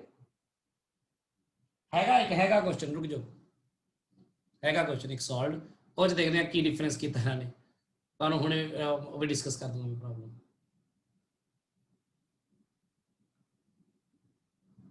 ਪਹਿਲਾਂ ਉਹੀ ਕਰ ਲਈ ਹੁਣ ਆ ਰਿਹਾ ਸਵਾਲ ਇੱਕ। ਇਸ ਸਵਾਲ ਦੀ ਸਟੇਟਮੈਂਟ ਹੋ ਸਕਦਾ ਪਹਿਲਾਂ ਹੋਵੇ ਥੋੜੀ ਜੀ, ਪਹਿਲਾਂ ਪੜ੍ਹ ਲਈ ਸਟੇਟਮੈਂਟ। ਆ ਨੀਚੇ ਵਾਲੀ ਆ, ਸਭ ਤੋਂ ਨੀਚੇ ਵਾਲਾ 14ਵਾਂ ਕੁਐਸਚਨ ਹੈ ਜਿਹੜਾ ਇਹ ਆ। A ball moving with a momentum of 5 kilogram metre per second strike against a wall at 45 degree and is reflected at the same angle with change momentum। ठीक है, सवाल सेम है बिल्कुल 14वां क्वेश्चन ਦਾ। ਆ ਇੱਕ ਵਾਰ ਸਾਰੇ ਪੜ੍ਹ ਲਓ, ਫਿਰ ਮੈਂ ਇਹਦੀ ਸੋਲੂਸ਼ਨ ਵਾਲਾ ਦਿਖਾ ਦਿੰਦਾ ਤੁਹਾਨੂੰ। ਨਾਲੇ ਚ ਨੈਗੇਟਿਵ ਆਇਆ ਹੋਇਆ ਵਾ, ਆਨਸਰ ਦੇਖ ਲੈਣੇ ਨੇ ਨੈਗੇਟਿਵਲੀ ਕੀ ਕੁਝ ਚੀਜ਼ ਪ੍ਰੈਜ਼ੈਂਟ ਕਿਵੇਂ ਕੀਤੀ ਹੈ। ਦੇਖੋ ਆਹੀ ਕੁਐਸਚਨ ਹੈ ਨਾ। Yes sir. 5 ਕਿਲੋਗ੍ਰਾਮ 45 ਡਿਗਰੀ ਕਰਤਾ ਬਸ ਇਹਨਾਂ ਨੇ angle, reflected by the same angle, calculate the change in momentum. ਬਸ ਸੋ ਇਹਦਾ ਆਪਾਂ ਜਵਾਬ ਕਰਨ ਲੱਗੇ ਆ, ਤੇ ਉਹ ਜਵਾਬ ਹੈਗਾ ਆ। ਹੁਣ ਆਪਣਾ ਉਹ ਵਿੱਚ ਹੀ ਹੋ ਜਾਊਗਾ। ਅੱਛਾ ਇਹਨਾਂ ਨੇ ਵੀ ਉਹੀ ਕੀਤਾ, ਉਹ ਕਨਵਰਟ ਕਰਕੇ ਕੀਤਾ ਜਿਵੇਂ ਮੈਂ ਕਹਿ ਰਿਹਾ ਸੀ ਹੁਣੇ ਤੁਹਾਨੂੰ। ਆ ਦੇਖੋ P ਆਇਆ 45 ਤੇ ਹਨਾ, ਗਿਆ 45 ਤੇ ਨॉर्मल ਨਾਲ ਹੀ ਐਂਗਲ ਲੈਣਾ, ਇਹ ਗੱਲ ਤਾਂ ਠੀਕ ਆ ਹਨਾ। ਫਿਰ ਇਹਨਾਂ ਨੇ ਕੀਤਾ ਆ ਜਿਹੜਾ P 45 ਤੇ ਆਇਆ ਵਾ, ਇਸ 45 ਦੇ ਦੋ ਕੰਪੋਨੈਂਟ ਬਣਾਏ ਨੇ ਇਹਨਾਂ ਨੇ। ਆ ਇਹ ਵਾਲੇ P ਦੇ P cos 45 P sin 45, ਤੇ ਇਸ P ਦੇ ਜਿਹੜਾ ਗਿਆ ਇਧਰੋਂ ਇਹਦੇ ਵੀ ਬਣਾਏ ਨੇ P cos 45 P sin 45, ਤੇ ਉਸ ਤੋਂ ਬਾਅਦ ਇਹਨਾਂ ਨੇ P sin 45 change momentum along horizontal direction ਜਿਹੜਾ ਆ ਉਹ ਇਹਨਾਂ ਨੇ ਬਣਾਇਆ ਵਾ। ਤੇ ਅੱਛਾ ਮਾਈਨਸ ਸਾਈਨ ਆਇਆ ਮੈਂ ਉਹੀ ਲਾਇਆ ਤੇ ਇਹਨਾਂ ਨੇ I K ਉਹਦੇ ਨਾਲ ਮਿਲਾ। Negative sign indicates that the direction of change is always away from ball. Let's do it. ਮੈਂ ਤੁਹਾਨੂੰ ਇਹ ਇਸੇ ਤਰ੍ਹਾਂ ਇਹਨੂੰ ਹੀ ਚੀਜ਼ ਨੂੰ ਐਕਸਪਲੇਨ ਕਰਕੇ ਸਮਝਾਉਂਦਾ ਹਾਂ ਦੁਬਾਰਾ ਇਹਦੇ ਵਿੱਚ ਹੀ। ਦੇਖੋ ਪਹਿਲੀ ਗੱਲ ਤਾਂ ਕਿਸੇ ਵੈਕਟਰ ਨੂੰ ਆਪਾਂ ਜੋ ਕਰਦੇ ਨਾ ਕਨਵਰਟ ਦੋ ਪਾਰਟ, ਉਹ ਬਹੁਤ ਹੀ ਕੇਅਰਫੁਲੀ ਕਰਨ ਵਾਲਾ ਕੰਮ ਹੁੰਦਾ ਹੈ। ਇਸ ਚੈਪਟਰ ਵਿੱਚ ਵੀ ਆਪਾਂ ਇਹ ਕਰਨਾ ਵਾ। ਆ ਦੇਖੋ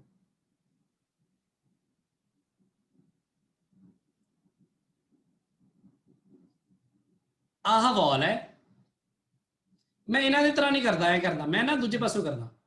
ਮੈਂ ਕਹਿੰਦਾ ਵੀ ਉਧਰੋਂ ਲੈ ਕੇ ਆਣਾ, ਕਿਉਂਕਿ ਇਹ ਕੋਈ ਪੱਕਾ ਥੋੜੀ ਕਿ ਇਧਰੋਂ ਹੀ ਲੈ ਕੇ ਆਣਾ। ਮੈਂ ਇਧਰੋਂ ਕਹਿੰਦਾ ਵੀ ਆਹ ਬਾਲ ਆ ਤੇ ਇਧਰੋਂ ਮੈਂ ਰਾਈਟ ਸਾਈਡ ਤੋਂ ਲਿਆ ਕੇ ਬਾਲ ਇੱਥੇ ਸਟ੍ਰਾਈਕ ਕਰਨਾ, ਠੀਕ ਹੈ, ਤਾਂ ਕਿ ਗੱਲ ਤੁਹਾਨੂੰ ਬੈਟਰ ਪਤਾ ਲੱਗ ਜਾਏ। ਹੁਣ ਇੱਥੇ ਜਿਹੜੀ ਆ ਕੇ ਸਟ੍ਰਾਈਕ ਕਰਨਾ ਉਹਨੇ ਦਾ ਆਪਾਂ ਉਹ ਬੇਸਿਕਲੀ ਸਟ੍ਰਾਈਕ ਤਾਂ ਉਹਨੇ ਐਂ ਹੀ ਕਰਨਾ ਵਾ 45 ਡਿਗਰੀ ਤੇ ਇੱਥੇ, ਤੇ ਇੱਥੋਂ ਸਟ੍ਰਾਈਕ ਕਰਕੇ ਇੱਥੋਂ ਇੱਧਰ ਨੂੰ ਜਾਣਾ ਹੈ ਬਾਲ ਨੇ। ਸੋ ਇਹਦਾ ਐਰੋ ਇੱਧਰ ਨੂੰ ਆ, ਦੇਖੋ ਨੀਚੇ ਨੂੰ ਹਨਾ।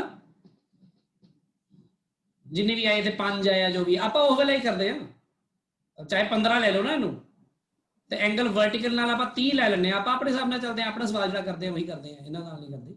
ਤਾਂ ਉਹ ਕਿੰਨਾ ਸੀ 30? Yes sir. ਤੇ ਆ ਜਿਹੜਾ ਇਹਦਾ ਐਰੋ ਬਾਹਰ ਨੂੰ ਆ, ਇਹ ਬੜੀ ਇੰਪੋਰਟੈਂਟ ਗੱਲ ਆ। ਤੇ ਇਹਦੇ ਨਾਲ ਇੱਥੇ ਐਂਗਲ ਆਏਗਾ 30 ਡਿਗਰੀ, ਠੀਕ ਹੈ ਗੱਲ। ਤੇ ਆ ਵੀ 15 ਹੀ ਆ। ਹੁਣ ਜਿਹੜਾ ਇਹ ਹੈਗਾ ਵਾ ਸਭ ਤੋਂ ਪਹਿਲਾਂ ਉੱਪਰ ਵਾਲਾ, ਇਹਦੇ ਜੇ ਦੋ ਕੰਪੋਨੈਂਟਸ ਬਣਾਏ ਜਾਣ ਮੋਮੈਂਟਮ ਦੇ, ਤਾਂ ਇਹਦਾ ਇੱਕ ਕੰਪੋਨੈਂਟ ਦੇਖੋ ਕੀ ਬਣੇਗਾ। ਇਹਦਾ ਇਨੀਸ਼ੀਅਲ ਮੋਮੈਂਟਮ ਦੇ ਦੋ ਕੰਪੋਨੈਂਟ ਬਣਨਗੇ, ਇੱਕ ਕੰਪੋਨੈਂਟ ਬਣੇਗਾ ਇਹਦਾ ਇਸ ਡਾਇਰੈਕਸ਼ਨ ਚ, ਦੇਖੋ ਆਹ ਹੈਨਾ। ਤੇ ਇਹ ਬਣ ਜਾਏਗਾ 15 ਆ 30 ਡਿਗਰੀ ਦਾ ਵੀ 30 ਡਿਗਰੀ ਹੋਏਗਾ ਹੈਨਾ, cos यस सर 30 ਡਿਗਰੀ, ਠੀਕ ਹੈ ਗੱਲ। ਤੇ ਇਸ ਤੋਂ ਅਗਲਾ ਜਿਹੜਾ ਕੰਪੋਨੈਂਟ ਹੋਏਗਾ ਉਹ ਨੀਚੇ ਨੂੰ ਹੋਏਗਾ, ਇੱਥੋਂ ਇੱਥੇ ਤੱਕ ਉਹ ਹੋਏਗਾ ਕਿੰਨਾ 15 sin 30 sin 30 ਡਿਗਰੀ। ਦੇਖੋ ਮੈਂ ਬਿਲਕੁਲ ਉਵੇਂ ਬਣਾ ਰਿਹਾ ਜਿਵੇਂ ਆਪਾਂ ਵੈਕਟਰਸ ਕੀਤੇ ਆ, ਮੈਂ ਉਹਦੇ ਉਹ ਚ ਨਹੀਂ ਜਾ ਰਿਹਾ ਇਹਨਾਂ ਦੀ ਕਿਤੇ ਉਹਦੇ ਵਿੱਚ। ਤਾਂ ਆਪਾਂ ਫਿਰ ਆ ਜਿਹੜਾ ਕਰ ਰਹੇ ਹਾਂ ਹੁਣ ਆ 15, ਇਹਦੇ ਵੀ ਦੋ ਕੰਪੋਨੈਂਟ ਬਣਨਗੇ। ਇਹਦਾ यस सर ਕੰਪੋਨੈਂਟ ਇੱਧਰ ਨੂੰ, ਹੁਣ ਇਹ ਬਣੇਗਾ 15 cos 30 ਡਿਗਰੀ, 30 ਤੇ ਇਹਦਾ ਵੀ ਕੰਪੋਨੈਂਟ ਬਣੇਗਾ ਨੀਚੇ ਨੂੰ ਇਸੇ ਤਰ੍ਹਾਂ ਹੈਨਾ। Yes 15 sin 30 30 degree. ਹੁਣ ਤੁਸੀਂ ਜਿਹੜਾ ਇਹ ਜਿਹੜਾ ਆਪਣੇ ਵੈਕਟਰਸ ਬਣਾਏ ਨੇ ਤੁਸੀਂ ਇੱਥੇ ਇਸ ਕੇਸ ਦੇ ਵਿੱਚ ਤੁਸੀਂ ਇਹਨੂੰ ਆਪਣੇ ਵੱਲੋਂ ਆ ਜਿਹੜਾ ਨੈਗੇਟਿਵ ਇਹਨਾਂ ਨੇ ਬਣਾਇਆ ਆਪਣੇ ਅਵੇ ਫਰੋਮ ਦਾ ਵਾਲ ਇੰਡੀਕੇਟ ਕਰਦਾ ਹੈ, ਮਤਲਬ ਉਹਦੇ ਉਸ ਤਰ੍ਹਾਂ ਜਾਣ ਦਾ ਕੋਈ ਵੀ ਇਸ ਤਰ੍ਹਾਂ ਦਾ ਕੋਈ ਜੈਨੂਇਨ ਰੀਜ਼ਨ ਨਹੀਂ ਹੈਗਾ ਪਹਿਲੀ ਗੱਲ ਤਾਂ। ਸੋ ਇਹ ਕੋਈ ਸਮਝ ਲਓ ਕਿ ਇਹਨਾਂ ਦੀ ਕੋਈ ਦੱਸੀ ਹੋਈ ਕੋਈ ਉਹੋ ਜਿਹੀ ਲਕੀਰ ਨਹੀਂ ਹੈਗੀ ਕਿ ਇਸ ਤਰ੍ਹਾਂ ਹੀ ਚੱਲ ਸਕਦੇ ਆਪਾਂ ਤਾਂ ਦੋ ਵੈਕਟਰਸ ਇਹਨੂੰ ਬਣਾ ਕੇ ਵੈਕਟਰ ਫਾਰਮ 'ਚ ਸਬਟ੍ਰੈਕਟ ਕਰਕੇ ਦੇਖਣਾ ਵੀ ਕਿਵੇਂ ਆਨਸਰ ਆਊਗਾ, ਕਿਸ ਡਾਇਰੈਕਸ਼ਨ 'ਚ ਆਊਗਾ, ਹਨਾ। ਆਪਾਂ ਆਪਣੇ ਸਵਾਲ ਦੇ ਜਵਾਬ ਦੇ ਵਿੱਚ ਇਹਨੂੰ ਆਪਾਂ ਐ ਨਾ ਕਰ ਲਈਏ ਇਹਨੂੰ ਐਕਸ ਐਕਸਿਸ ਮੰਨ ਲਈਏ ਤੇ ਇਹਨੂੰ ਵਾਈ ਐਕਸਿਸ ਮੰਨ ਲਈਏ ਤਾਂ ਠੀਕ ਨਹੀਂ? Yes sir. ਜਿਵੇਂ ਪਹਿਲਾਂ ਵੀ ਕਰਦੇ ਰਹੇ ਤਾਂ ਜਿਹੜਾ ਪਹਿਲਾ ਵਾਲਾ ਵੈਕਟਰ ਆ P1 ਵੈਕਟਰ ਆ ਜਿਹੜਾ ਉਹ ਕਿੰਨਾ ਆਊਗਾ? ਉਹ ਆਊਗਾ 15 cos 30 डिग्री माइनस आई कैप एग्जैक्टली ते माइनस 15 sin 30 डिग्री जे कैप तन भावें सॉल्व भी कर लो। cos 30 कितना होता? √3/2 15√3/2 आई कैप विद नेगेटिव साइन ते 15/2 जे कैप P1 वेक्टर। सिंपल जी गल है। सर जे कैप माइनस क्यों नहीं लिया? हैं सर जे कैप नु माइनस क्यों नहीं लिया? लियाता है माइनस आ इथे प्लस वाला इथे माइनस जे कैप ले ला बाद चो माइनस नु इधर लिया ठीक है माइनस नहीं लिया नहीं पता लगी गल ठीक है हाँ जी सर लगी मैं पिछ इकट्ठे ही लिखता सीगा। फिर दूजा ਜਿਹੜਾ ਹੈਗਾ ਵੈਸੇ ਤਾਂ ਇਹ ਰੈੱਡ ਪੈਨ ਨਾਲ ਲਿਖਣਾ ਸੀ ਕਿਉਂਕਿ ਰੈੱਡ ਵਾਲਾ ਸੀਗਾ ਚਲੋ ਕੋਈ ਗੱਲ ਨਹੀਂ। ਜਿਹੜਾ ਦੂਜਾ ਹੈਗਾ P2 ਵੈਕਟਰ ਉਹ P2 ਵੈਕਟਰ ਦਾ ਜਿਹੜਾ ਕਿੰਨੇ ਉਹ i ਕੈਪ ਬਣ ਰਿਹਾ ਵਾ ਦੇਖੋ। यस सर ਤੇ माइनस 15 sin 30 दो जे कैप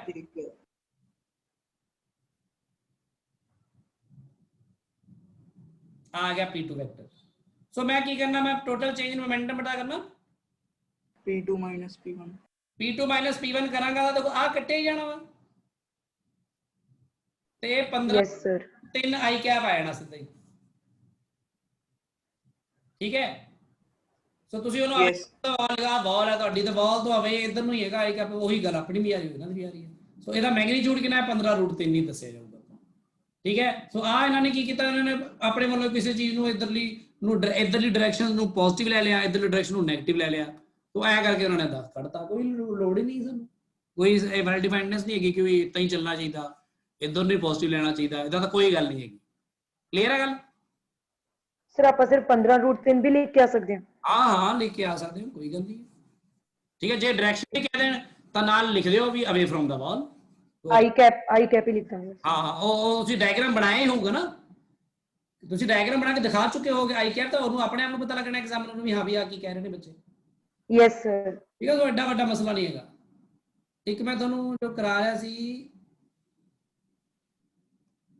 ਚਲੋ ਆਹ ਵਾਲੇ ਤਾਂ ਮੈਨੂੰ ਲੱਗਦਾ ਤੁਸੀਂ ਹੁਣ ਕਰ ਲਓਗੇ ਇਹ ਚ ਕੋਈ ਬਹੁਤਾ ਵੱਡਾ ਨਵੀਂ ਚੀਜ਼ ਨਹੀਂ ਕੀ ਕਰਾਉਣ ਵਾਲੀ ਆ ਤਾਂ ਕਰ ਹੀ ਲਓਗੇ ਤੁਸੀਂ ਠੀਕ ਹੈ। ਹੁਣ ਆਹ ਵਾਲਾ ਸਵਾਲ ਇੱਕ ਵਾਰ ਦੇਖ ਲਓ 10ਵਾਂ ਦੇਖ ਲਓ ਕੀ ਆ ਕੈਲਕੂਲੇਟ ਇੰਪਲਸ ਟੂ ਸਟਾਪ ਇਹ ਬਸ ਕੁਝ ਵੀ ਨਹੀਂ ਹੈਗਾ। ਕਾਰ ਹੈਗੀ ਆ 1500 ਕਿਲੋਗ੍ਰਾਮ ਕਾਰ ਦਾ ਮਾਸ ਆ ਤੇ ਕਾਰ ਦੀ ਵੈਲੋਸਿਟੀ ਵੀ ਗਿਵਨ ਹੈ ਠੀਕ ਹੈ। ਇਨੀਸ਼ੀਅਲ ਵੈਲੋਸਿਟੀ ਗਿਵਨ ਤੇ ਫਾਈਨਲ ਵੈਲੋਸਿਟੀ ਕਿੰਨੀ ਹੈ 0 ਆ। ਹੁਣ ਇੱਥੇ ਤੁਸੀਂ ਆਪ ਹੀ ਕਰ ਲਓਗੇ ਨਾ ਐਕਸਲਰੇਸ਼ਨ ਜੋ 0 ਮਾਈਨਸ u ਕਰੋਗੇ ਬਾਈ t ਹੈ ਨਾ ਨਹੀਂ 0 t ਦੀ ਲੋੜ ਹੀ ਨਹੀਂ ਹੈ ਤੁਸੀਂ ਬਸ ਚੇਂਜ ਇਨ ਉਹ ਪਤਾ ਕਰਨਾ ਮੋਮੈਂਟਮ ਪਤਾ ਕਰਨਾ ਨਾ ਇੱਥੇ ਤਾਂ ਇਨੀਸ਼ੀਅਲ ਮੋਮੈਂਟਮ ਕੀ ਆਏਗਾ 1500 ਗੁਣਾ ਜਿੰਨਾ ਵੀ ਹੋਗਾ फाइनल मोमेंटम कितना आएगा 1500 नहीं हाँ 15 गुणा 0 ਤੇ ਆ ਜੋ ਵੀ ਆਏਗਾ ਜਦੋਂ ਮਾਈਨਸ ਕਰੋਗੇ p final minus p initial ਤਾਂ 네ਗੇਟਿਵ ਆਪ ਹੀ ਆ ਜਾਏਗਾ नेगेटिव ਚ ਆ ਜਾਏਗਾ ਹਾਂ ਆਪਣੇ ਆਪ ਹੀ ਆ ਜਾਏਗਾ। ਸੋ ਹੁਣ ਦੇਖੋ change in momentum yes sir ਦੀ units kilogram metre per second ਵੀ ਹੋ ਸਕਦੇ ਨੇ ਨਿਊਟਨ ਸੈਕਿੰਡ ਵੀ ਹੋ ਸਕਦੇ ਨੇ ਨਾ ਫੋਰਸ ਇਨਟੂ ਟਾਈਮ यस ਸੋ ਕੋਈ ਫਰਕ यस सर ਸੋ ਇਹ ਦੋਨੋਂ ਗੱਲਾਂ ਸੇਮ ਹੀ ਹੁੰਦੀਆਂ ਨੇ। ਸੋ ਇਹ ਆਪਾਂ ਜੋ ਕੀਤਾ ਉਹਨੇ ਸਿਰਫ ਮੋਮੈਂਟਮ ਦੇ ਬਾਰੇ ਕੀਤਾ ਤੇ ਸਿਰਫ ਇੰਪਲਸ ਬਾਰੇ ਕੀਤਾ ਹੈ ਉਹਨੇ। ਸਰ ਉਹ ਕੁਐਸਚਨ ਸ਼ੋ ਕਰਿਓ ਜਿਹੜਾ ਕਰਦੇ ਪਏ ਸੀਗੇ ਹਾਂ ਆਖਰੀ ਵਾਲਾ ਕੁਐਸਚਨ ਜਿਹੜਾ ਹੁਣ ਹੀ ਡਿਸਕਸ ਕਰ ਰਹੇ ਸੀਗੇ ਆਪਾਂ। हेलो कर दिए, सॉल्व कर दिए पूरा 10वां। ਹਾਂਜੀ ਹਾਂਜੀ ले हुणी कर देने पूरे।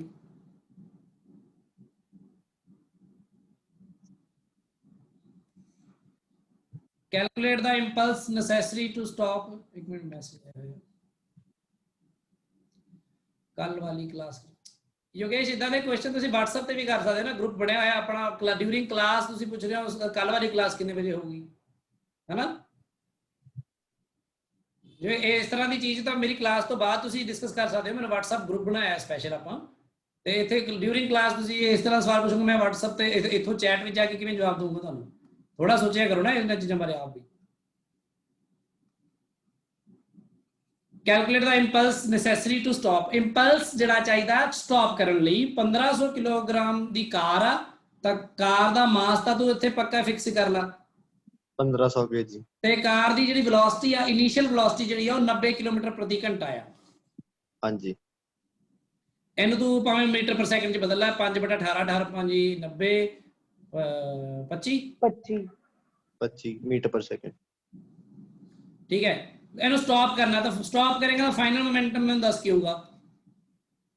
ਮਾਸ 0 हाँ इंटू 0 कितना आएगा 0। इनिशियल कितना होगा 1500 गुणा 25 कर लै गुणा 15 5 या 25 125 ਦਾ 5 12 ਤੇ 375। ਹਾਂਜੀ ਠੀਕ ਆ ਸਰ। ਚਲੋ ਮੈਂ ਸਿੱਧਾ ਕਿਲੋਮੀਟਰ ਨਾ ਕਰੀ ਜਾ ਰਿਹਾ ਸੀਗਾ, ਮੇਰਾ ਆਨਸਰ ਕੁਝ ਹੋਰ ਆ ਰਿਹਾ ਸੀ ਨਾ। ਅੱਛਾ ਅੱਛਾ ਆ ਦੇਖੋ ਡੈਲਟਾ ਪੀ ਕੀ ਆ ਵੀ ਪੀ ਫਾਈਨਲ ਮਾਈਨਸ ਪੀ ਇਨੀਸ਼ੀਅਲ। ਆ ਯਾਦ ਰੱਖੀ ਫਾਈਨਲ ਚੋਂ ਇਨੀਸ਼ੀਅਲ ਮਾਈਨਸ ਕਰਦੇ ਆ। ਹਾਂਜੀ ਤਾਂ ਆਪਣੇ -37500। ਠੀਕ ਹੈ। टाइम कितना आया देखियो एक मिनट अदिति।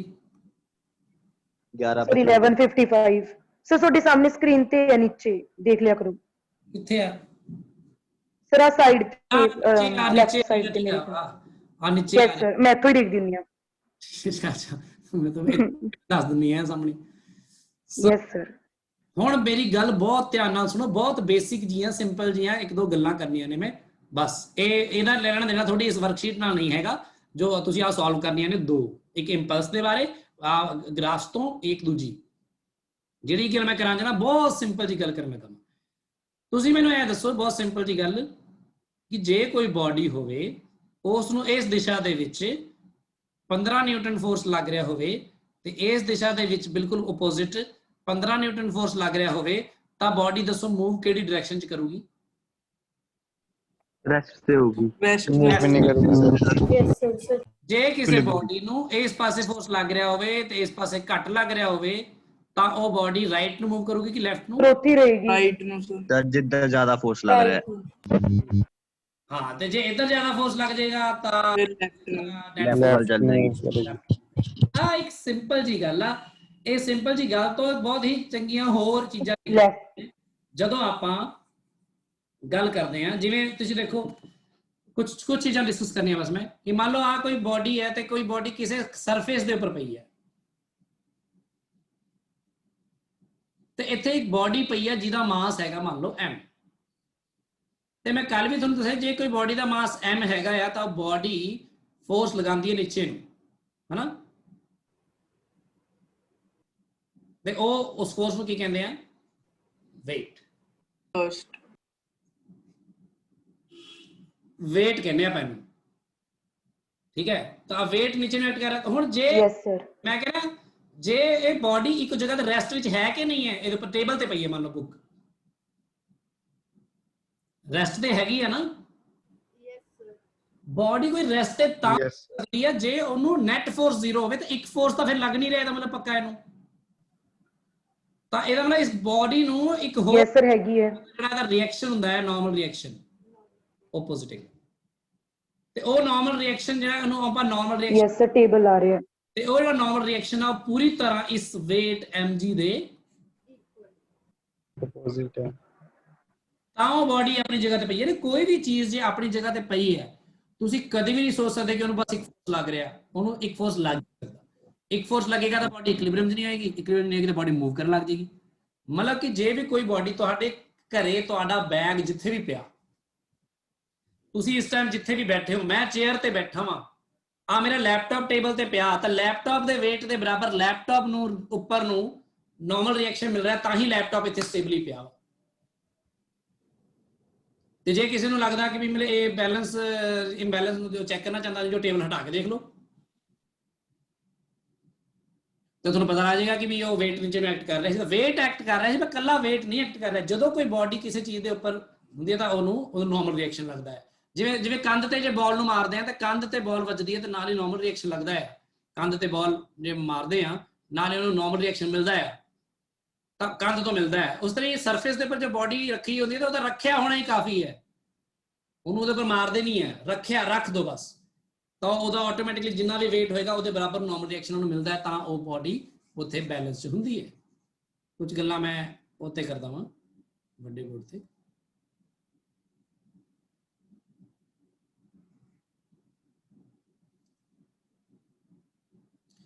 ਸੋ ਮੈਂ ਤੁਹਾਡੇ ਨਾਲ ਜਿਹੜੀ ਗੱਲ ਕਰਨ ਜਾ ਰਿਹਾ ਉਹ ਅਪੇਰੈਂਟ weight ਦੀ ਗੱਲ ਕਰ, normal reaction and apparent weight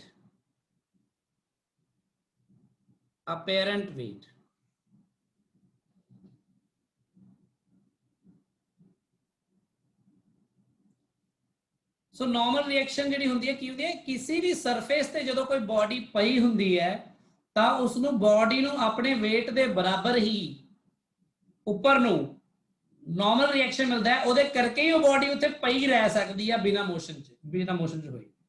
ਤੇ ਹਰ ਇੱਕ ਸਰਫੇਸ ਦੀ ਇੱਕ ਕਪੈਸਿਟੀ ਹੁੰਦੀ ਹੈ ਕਿ ਉਹ ਸਰਫੇਸ ਜਿਹੜਾ ਉਹ ਕਿੰਨੀ ਕੁ ਜਿਹੜੀ ਨਾਰਮਲ ਰਿਐਕਸ਼ਨ ਦੇ ਸਕਦਾ। ਜਿਵੇਂ ਕਹਿੰਦਾ ਭਾਵ ਹੁਣ ਤੁਸੀਂ ਪਤਲੀ ਜੀ ਪਲਾਈਵੁੱਡ ਵਾਲਾ ਕੋਈ ਟੇਬਲ ਬਣਵਾਓ, ਉਹਦੇ ਤੇ ਤੁਸੀਂ ਹੱਥ ਹੀ ਚਾੜ ਦਿਓ ਤਾਂ ਕੀ ਹੋਊਗਾ? ਟੁੱਟ ਜਾਣਾ ਸਰ। ਟੁੱਟ ਜਾਣਾ। ਕਿਉਂ ਟੁੱਟ ਜਾਣਾ? ਕਿਉਂਕਿ ਜਿਹੜਾ ਟੇਬਲ ਆ ਉਹਦੀ ਜਿਹੜੀ ਪਲਾਈ ਹੈਗੀ ਆ, ਉਹ ਪਲਾਈ ਕਿੰਨਾ ਕੁ ਨਾਰਮਲ ਰਿਐਕਸ਼ਨ ਮੈਕਸਿਮਮ ਦੇ ਸਕਦੀ ਆ। ਇੱਕ ਕਿਤਾਬ ਰੱਖੀ ਤਾਂ ਉਸਨੇ ਇਸ ਕਿਤਾਬ ਦੇ weight ਦੇ ਬਰਾਬਰ ਇੱਕ ਉਹਨੂੰ ਨਾਰਮਲ ਰਿਐਕਸ਼ਨ ਦਿੱਤਾ, ਹਾਂ। ਫਿਰ ਤੁਸੀਂ ਕਿਤਾਬ ਇੱਕ ਹੋਰ ਰੱਖਤੀ ਇਹਦੇ ਉੱਪਰ ਤੇ ਉਹਦਾ weight ਜ਼ਿਆਦਾ ਹੋ ਗਿਆ, ਉਹਨੇ ਹੋਰ ਨਾਰਮਲ ਰਿਐਕਸ਼ਨ ਦਿੱਤਾ। ਇੱਕ ਕਿਤਾਬ ਹੋਰ ਰੱਖਤੀ, ਹੋਰ weight ਜ਼ਿਆਦਾ ਹੋ ਗਿਆ, ਉਹਨੇ ਹੋਰ ਨਾਰਮਲ ਰਿਐਕਸ਼ਨ ਦਿੱਤਾ। ਸੋ ਇਹ ਡਿਪੈਂਡ ਕਰਦਾ ਇਸ ਸਰਫੇਸ ਦੀ ਉੱਪਰ ਕਿ ਸਰਫੇਸ ਕਿੰਨਾ ਕੁ ਹਾਰਡ ਆ, ਕਿੰਨਾ ਕੁ ਰਿਜਿਡ ਆ, ਸਟਰੋਂਗ ਆ, ਕਿ ਉਹ ਕਿੰਨਾ ਕੁ ਪੋਲਾ ਆ ਜਾਂ ਫਿਰ ਸਖਤ ਆ। ਤਾਂ ਉਹ ਨਾਰਮਲ ਰਿਐਕਸ਼ਨ ਜਦੋਂ ਮਿਲਦਾ ਰਹੇਗਾ ਉਹਨੂੰ ਬਾਡੀ ਉੱਥੇ ਸਟੇਬਲ ਰਹੇਗੀ। ਹੁਣ ਤੁਸੀਂ ਇੱਥੇ ਹਾਥੀ ਚਾੜ ਦੋਗੇ ਤੇ ਹਾਥੀ ਦੇ ਜਿੰਨਾ weight ਹੈਗਾ, ਹਾਥੀ ਦਾ ਜਿੰਨਾ weight ਹੈਗਾ ਵਾ ਉਨੇ weight ਦੇ ਬਰਾਬਰ ਨਾਰਮਲ ਰਿਐਕਸ਼ਨ ਇਹ ਦੇ ਨਹੀਂ ਸਕਦਾ। ਕੀ ਹੋ ਗਿਆ, weight ਕਿ ਨਾਰਮਲ ਰਿਐਕਸ਼ਨ? weight ਤਾਂ weight ਮਾਈਨਸ ਨਾਰਮਲ ਰਿਐਕਸ਼ਨ ਕਰਕੇ ਨੈਟ ਫੋਰਸ ਕਿੱਧਰਲੀ ਡਾਇਰੈਕਸ਼ਨ ਚ ਆ ਰਿਹਾ, ਨੀਚੇ ਨੂੰ ਉੱਪਰ ਨੀਚੇ ਨੂੰ। ਤਾਂ ਫਿਰ ਹਾਥੀ ਕਿੱਧਰ ਨੂੰ ਆਏਗਾ? नीचे ਨੀਚੇ ਨੂੰ। ਨੀਚੇ ਤੋਂ ਤਾਂ ਹੀ ਐਸਾ ਜੇ ਟੇਬਲ ਟੂਬਲ ਉਹ ਪਾੜ ਕੇ ਥੱਲੇ ਆ ਜਾਵੇ, टूटे ਠੀਕ ਹੈ ਨਾ, ਟੁੱਟ ਜੇ ਉਹ। ਇਸੇ ਤਰ੍ਹਾਂ ਇਹ ਇੱਕ ਤਾਂ ਚੀਜ਼ ਹੁੰਦੀ ਇੱਥੇ, ਇੱਕ ਚੀਜ਼ ਹੁੰਦੀ ਹੈ ਜਦੋਂ ਆਪਾਂ ਥ੍ਰੈਡ ਦੇ ਨਾਲ ਕਿਸੇ ਚੀਜ਼ ਨੂੰ ਲਮਕਾ ਦਿੰਦੇ ਹਾਂ। ਸੋ ਇੱਕ ਤਾਂ ਨਾਰਮਲ ਰਿਐਕਸ਼ਨ ਨੂੰ ਸਮਝੋ ਕਿ ਨਾਰਮਲ ਰਿਐਕਸ਼ਨ ਇੱਕ ਤਰ੍ਹਾਂ ਦਾ ਫੋਰਸ ਹੈ ਜੋ ਕਿਸੇ ਬਾਡੀ ਦੇ weight ਦੇ ਕਰਕੇ ਜਾਂ ਕੋਈ ਵੀ ਬਾਡੀ ਜਦੋਂ ਕਿਸੇ ਉੱਤੇ ਵਜਨ ਪਾਉਂਦੀ ਹੈ, ਉਹਨੂੰ ਫੋਰਸ ਲਾਉਂਦੀ ਹੈ ਤਾਂ ਉਹਦੇ ਅਗੇਂਸਟ ਉਹਨੂੰ ਮਿਲਦਾ ਹੈ। ਇਹ ਚੀਜ਼ ਹੁੰਦੀ ਹੈ ਜਦੋਂ ਆਪਾਂ ਕਿਸੇ ਚੀਜ਼ ਨੂੰ ਧਾਗੇ ਨਾਲ ਲਮਕਾ ਦਿੰਦੇ ਹਾਂ। ਮੈਂ ਹਾਲਾਂਕਿ ਇਹਦੀ ਡਿਟੇਲ 'ਚ ਬਾਅਦ 'ਚ ਜਾਊਂਗਾ, ਪਰ ਰਹਿਣ ਦਿਓ, ਟਾਈਮ ਕਾਫੀ ਹੋ ਗਿਆ, ਆਪਾਂ ਕੱਲ ਹੀ ਕਰਦੇ ਹਾਂ। ਐਵੇਂ ਉਹ ਨਾ ਪੂਰੀ ਗੱਲ ਨਹੀਂ ਹੋ ਪਾਣੀ, ਅੱਧੀ ਫਿਰ ਕੱਲ ਫਿਰ ਮੈਨੂੰ ਦੁਬਾਰਾ ਸ਼ੁਰੂ ਤੋਂ ਹੀ ਕਰਨੀ ਪੈਣੀ ਹੈ, ਸੋ ਕੋਈ ਫਾਇਦਾ ਨਹੀਂ ਗਾ ਇਹਦਾ। ਕੱਲ ਕਰਾਂਗੇ। ਫਿਰ ਕੱਲ ਆਪਣਾ ਕੱਲ ਦਾ ਸੋਮਵਾਰ ਆ ਨਾ? Yes sir. 9:30 ਮਿਲਦੇ ਹਾਂ ਕੱਲ। Okay sir. ਓਕੇ ਜੀ, thank you. Thank you sir. जी बोलो। Thank you sir. कल टेस्ट है 9 बजे। 9 बजे? हाँ जी सर, फिजिक्स ਦਾ। ਅੱਛਾ ਹਾਂ, ਤੇ ਫਿਰ ਉਹ ਫਿਰ ਚਲੋ ਕੱਲ ਦਾ ਮੈਂ ਤੁਹਾਨੂੰ ਦੱਸ ਦੂੰਗਾ ਮੈਡਮ ਨੂੰ ਪੁੱਛ ਕੇ, ਨਹੀਂ ਤਾਂ ਕੱਲ ਐ ਕਰਾਂਗੇ ਕੱਲ ਸ਼ਾਮ ਨੂੰ ਲਾ ਲਈਏ। ਸਰ ਕੱਲ ਇੰਗਲਿਸ਼ ਦੀ ਕਲਾਸ ਹੈ ਫਿਰ ਆ ਜਾਂਦੀ। यस सर, शाम ਨੂੰ ਇੰਗਲਿਸ਼ ਦੀ ਕਲਾਸ ਹੈ। ਕਿੰਨੇ ਵਜੇ ਤੋਂ ਕਿੰਨੇ ਵਜੇ ਤੱਕ? 4:30 ਤੋਂ 5:30। ਬਾਅਦ ਚੋਂ ਲਾ ਲਿਓ। ਇੰਗਲਿਸ਼ ਦੀ ਜ਼ਿਆਦਾ ਜ਼ਰੂਰੀ ਹੈ ਕਿ ਕਹਿ ਦਈਏ? ਯੈਸ ਸਰ, ਸਿਲੇਬਸ ਪਿਆ ਪੇਪਰ ਚ ਆਏਗਾ। ਟੈਨਸ਼ਨ ਨਹੀਂ ਸਰ, ਫਿਜ਼ਿਕਸ ਜ਼ਿਆਦਾ ਜ਼ਰੂਰੀ ਹੈ। ਫਿਜ਼ਿਕਸ ਤਾਂ ਜ਼ਰੂਰੀ ਹੈਗੀ ਆ ਸਰ ਮੈਂ ਇੰਗਲਿਸ਼ ਵਾਲੇ ਮੈਡਮ ਨੂੰ ਕਹਿੰਦੇ ਹੋਣੇ ਇੰਗਲਿਸ਼ ਮੈਡਮ ਜ਼ਿਆਦਾ ਜ਼ਰੂਰੀ ਹੈ ਨਾ। ਨਹੀਂ ਸਰ ਮੈਂ ਦੱਸਦੀ ਹਾਂ ਸਰ, ਸਕਿਪਸ ਵਾਲੇ ਦਾ ਬਹੁਤ ਜ਼ਿਆਦਾ ਸਿਲੇਬਸ ਪਿਆ ਤਾਂ ਕਹਿ ਰਹੀ ਸੀ ਮੈਂ। ਸਿਲੇਬਸ ਦਾ ਹੀ ਸਮੱਸਿਆ ਵਾ ਨਾ ਇਸ ਵਾਰ, ਕਿਉਂਕਿ ਆਪਣਾ ਲੇਟ ਲੂਟ ਹੋਇਆ ਨਾ ਸਾਰਾ ਕੁਝ, ਤਾਂ ਦੇ ਕਰਕੇ ਆ। ਸਰ ਉਸ ਤੋਂ ਬਾਅਦ ਲਾ ਲਿਓ, ਕਿਸ ਤੋਂ ਬਾਅਦ? 5:30 ਤੋਂ ਬਾਅਦ। ਹਾਂ ਏਦਾਂ ਦਾ ਦੇਖ ਲੈਂਦੇ ਹਾਂ, ਕੋਈ ਨਹੀਂ, ਮੈਂ ਮੈਨੇਜ ਕਰਦਾ ਹਾਂ ਕੁਝ ਨਾ ਕੁਝ। ਮੈਂ ਮੈਮ ਨਾਲ ਯੈਸ ਸਰ। ਕੱਲ ਦਾ ਦੱਸ ਦੂੰਗਾ, ਪਰਸੋਂ ਦਾ ਤੁਹਾਨੂੰ ਪਰਸੋਂ 10 ਵਜੇ ਹੈ ਕਿਉਂਕਿ ਤੁਹਾਡਾ ਪ੍ਰੈਕਟੀਕਲ ਹੁੰਦਾ, ਠੀਕ ਹੈ। ਸੋ ਚਲੋ ਮੈਂ ਦੱਸ ਦੂੰਗਾ, ਕੋਈ ਨਹੀਂ ਅੱਜ ਮੈਮ ਨਾਲ ਸ਼ਾਮ। ਸਰ ਹਾਂਜੀ सर एक सर असाइनमेंट भेज दो सर, यूनिफॉर्म एक्सप्लोरेशन जो सर सर्कुलर मोशन वाली है ओमेगा। ਇੱਕ ਨਹੀਂ ਮੈਂ ਉਹ ਵੀ ਭੇਜਦਾ ਵਾਂ, ਮੈਂ ਤੁਹਾਨੂੰ ਆ ਵੀ ਲਿਖ ਕੇ ਭੇਜਦਾ ਵਾਂ, ਜਿਹੜੀ ਕੁਝ ਚੀਜ਼ਾਂ ਮੈਂ ਤੈਨੂੰ ਕਿਹਾ ਨਾ ਵੀ ਲਿਖ ਕੇ ਭੇਜਣੀਆਂ ਨੇ। ਆ ਜਿਹੜਾ ਇੰਪਲਸ ਦਾ ਬਾਰੇ ਵੀ ਆ ਜਿਹੜੀ ਚੀਜ਼ਾਂ ਹੈਗੀਆਂ ਕਿਵੇਂ ਕਿਵੇਂ, ਉਹ ਮੈਂ ਅੱਜ ਲਿਖਦਾ ਹੁਣੇ ਬੈਠ ਕੇ, ਅੱਜ ਟਾਈਮ ਕੱਢ ਕੇ ਲਿਖ ਕੇ ਉਹ ਵੀ ਭੇਜੂਗਾ। ਤੇ ਆ ਵਰਕਸ਼ੀਟਸ ਜਿਹੜੀ ਹੋਣੀ ਆ 2 ਮੈਂ ਦਿਖਾਈਆਂ ਤੁਹਾਨੂੰ, ਆ ਵਾਲੀਆਂ ਮੈਂ ਭੇਜ ਰਿਹਾ, ਆਪ ਕਰ ਲੈਣੀਆਂ ਤੁਸੀਂ। 10 ਪੇਜ ਹੈਗੇ ਨੇ, ਥੋੜਾ ਰੀਡਿੰਗ ਕਰਕੇ ਚੋਂ ਤੇ ਦੇਖ ਸਕਦੇ ਹੋ ਤੇ ਕਰ ਸਕਦੇ ਹੋ, ਠੀਕ ਹੈ। हाँ जी।